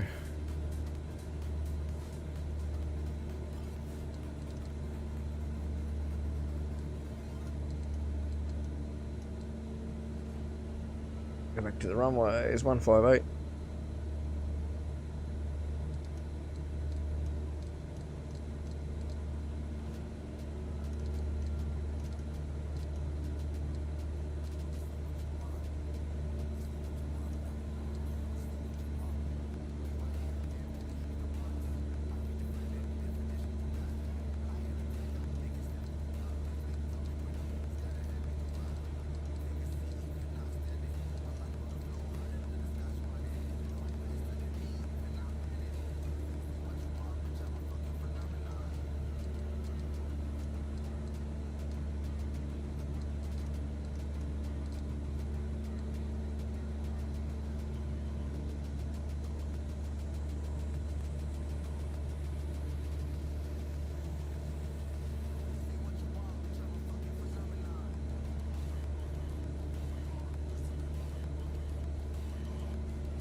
That's the runway there, is it? That looks like it is. Not bad navigating, even if I do say so myself.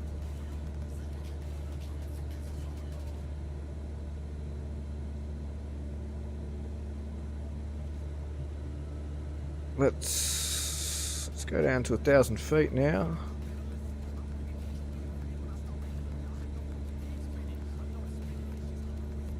Actually, I should just adjust the altimeter because, yeah, we were actually a bit lower than 1,500 feet there. I just noticed how quickly the water was coming up.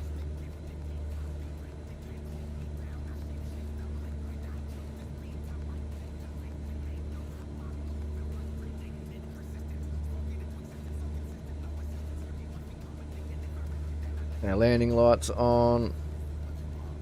I'll wait till we get to 1,000 feet. We're a bit off course for the runway.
Low fuel warning now.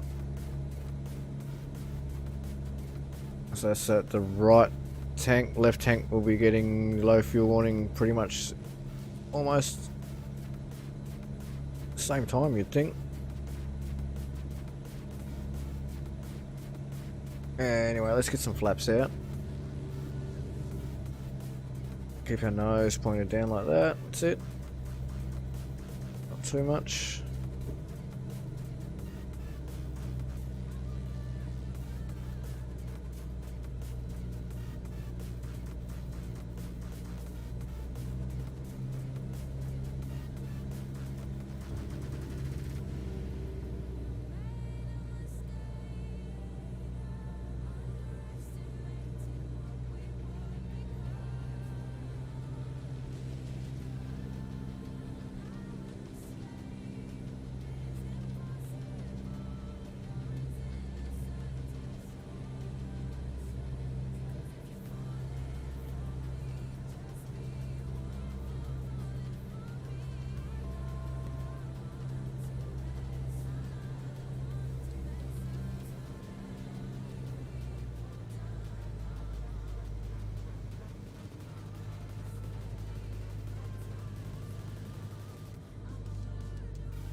We're almost at stall speed here. I need to a little bit more throttle.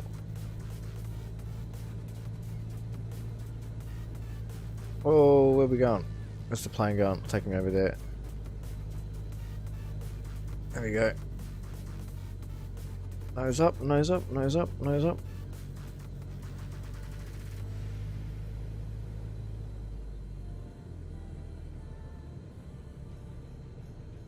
Crosswind.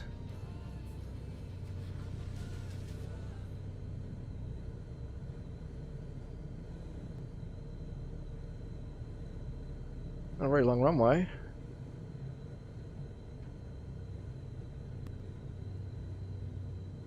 Running out of room too.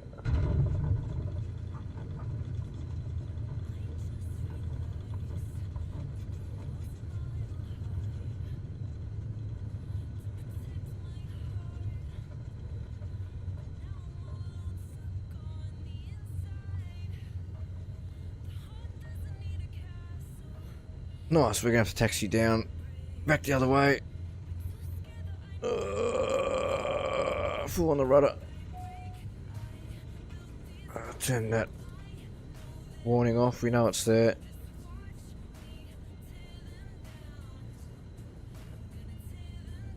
Alright. Alright, yeah, we'll taxi down.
Excuse me.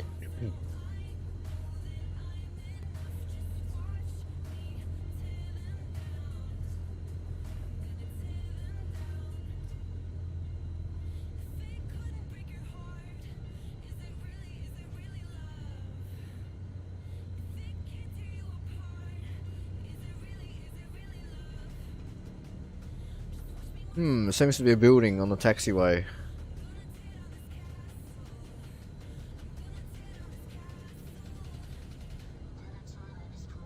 Right, we'll just sneak around the front here.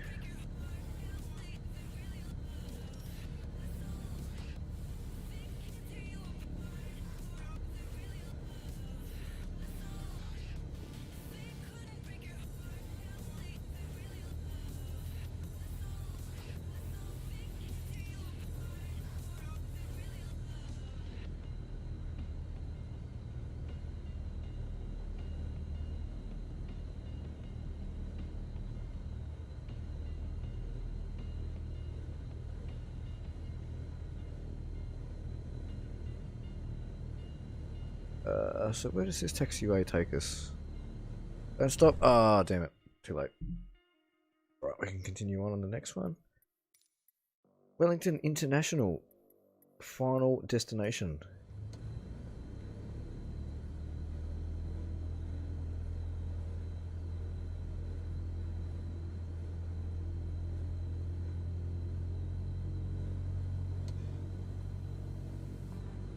Is that even a taxiway?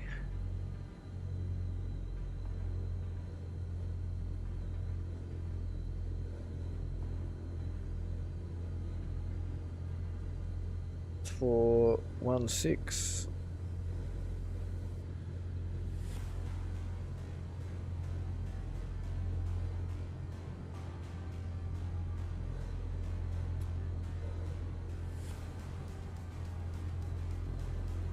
Clouds are getting a little bit ominous, getting a bit stormy like.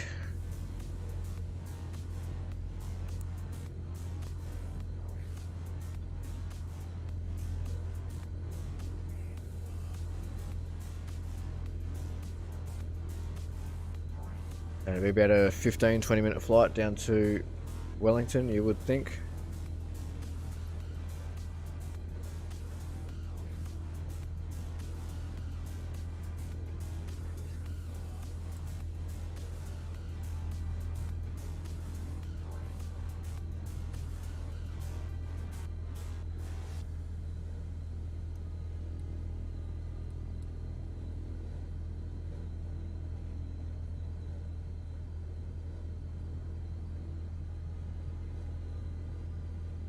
Alright, I'll just line up there for a sec while I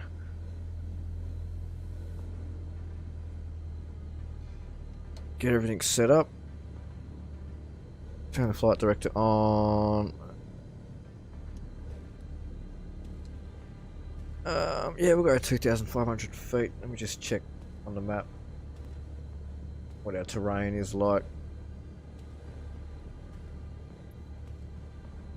Pretty much just flying down the coast, so we should be right.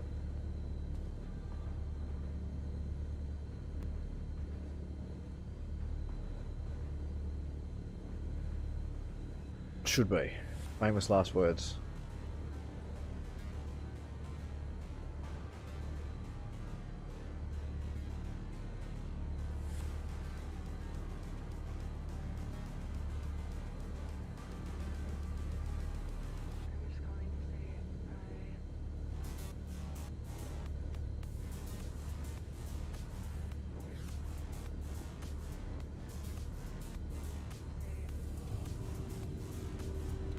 Go for half flaps again.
Let's go flight level control.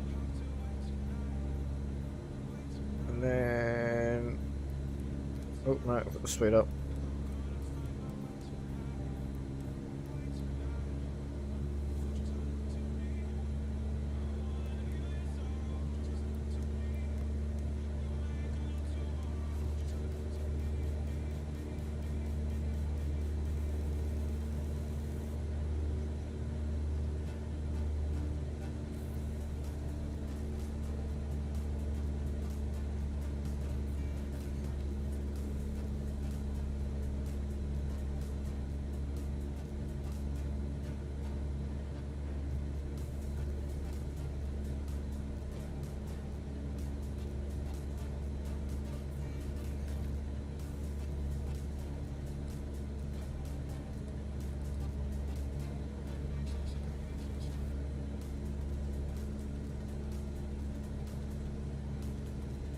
There's Wellington there.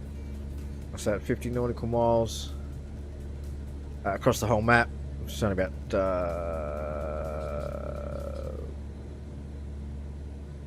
what is it? I didn't put the ICAO in. No. We want search airports.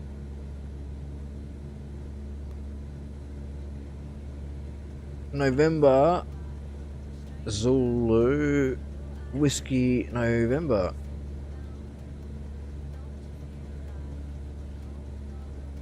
"22 nautical miles as the crow flies."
So it looks like I might be flying into a bit of a storm, maybe.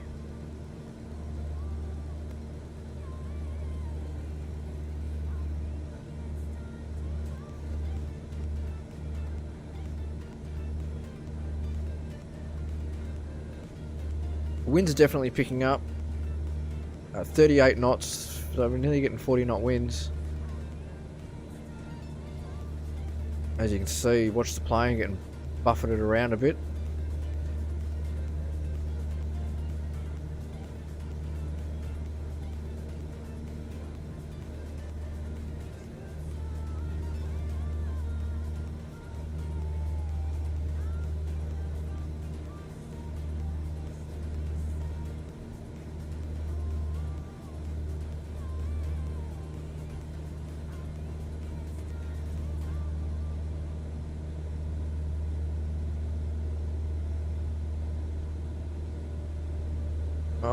want to go back into heading mode.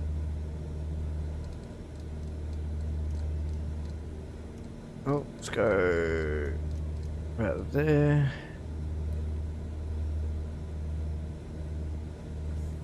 The 225 we want.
Runway 161.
Whew.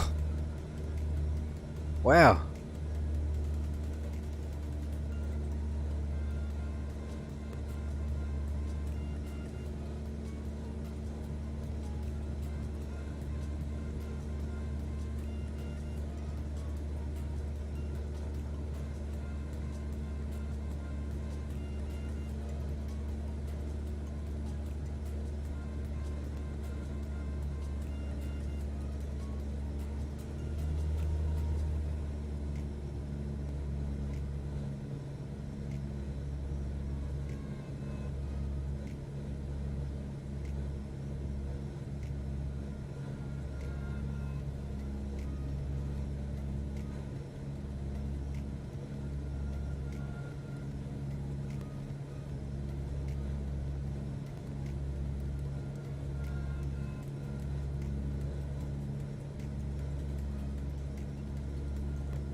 Is our runway? Alright. It's bloody bit windy.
There it is, the cozy little city of Wellington.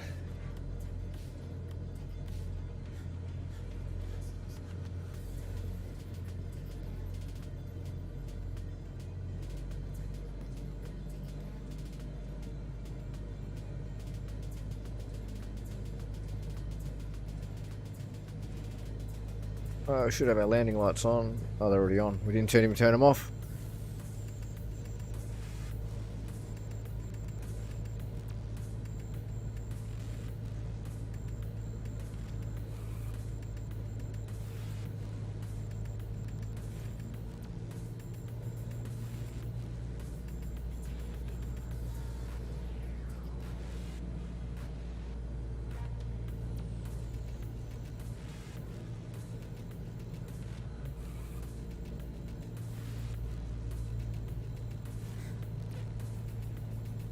Very much like flying into Hobart.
Oh, a bit of a crosswind just as we come into land.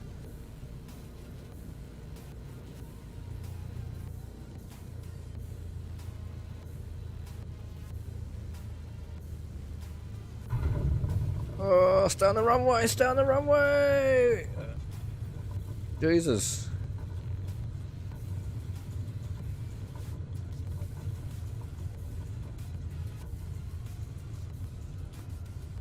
Where's my mouse? What's it? I feel like the brakes aren't working properly or something. We just made it though, fuel wise.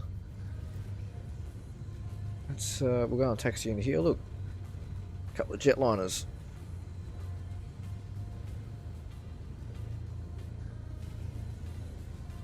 We made it though. Imagine that, we get to the last airport and we crash. That would be pretty devastating.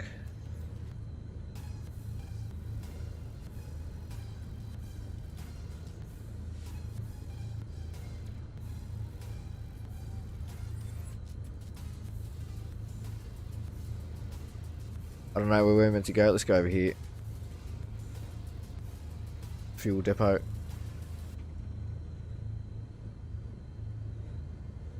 looks like there's someone over there anyway.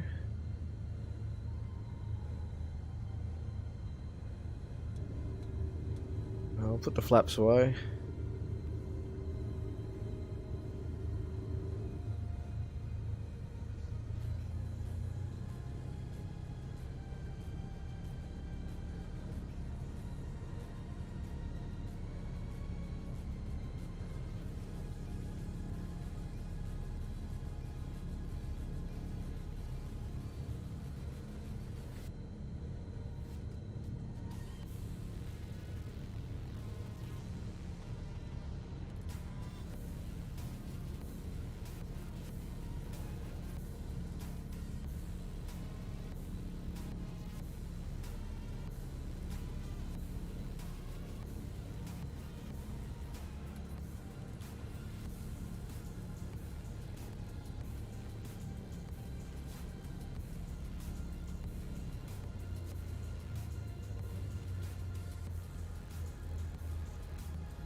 Bush trip completed. 5 hours 58 minutes, so it took us 6 hours to fly from the very north of New Zealand down to the southern tip of the North Island, Wellington there. It was a nice little flight. I enjoyed that one. So yeah, here's another one here, LA to Bryce Canyon. We've done the what was it? LA, California, basically back around all the way around to yeah, starting back in there. But anyway, guys, I am going to end the stream up here. Grab the other mouse. So thank you everyone for tuning on in tonight. I hope you guys all enjoyed. Remember, if you did, make sure you leave a like, and if you're new to the channel, make sure you subscribe and hit the little bell so you get notified when I go live. All that good stuff. I thank you everyone and all that sort of stuff that retweeted and whatever. Yeah, everyone that helps the channel out. Thank you guys. I really appreciate it. I'll catch you all again in another stream, probably tomorrow night. But until then, have a good one, and BoulderBum out. Bye, guys.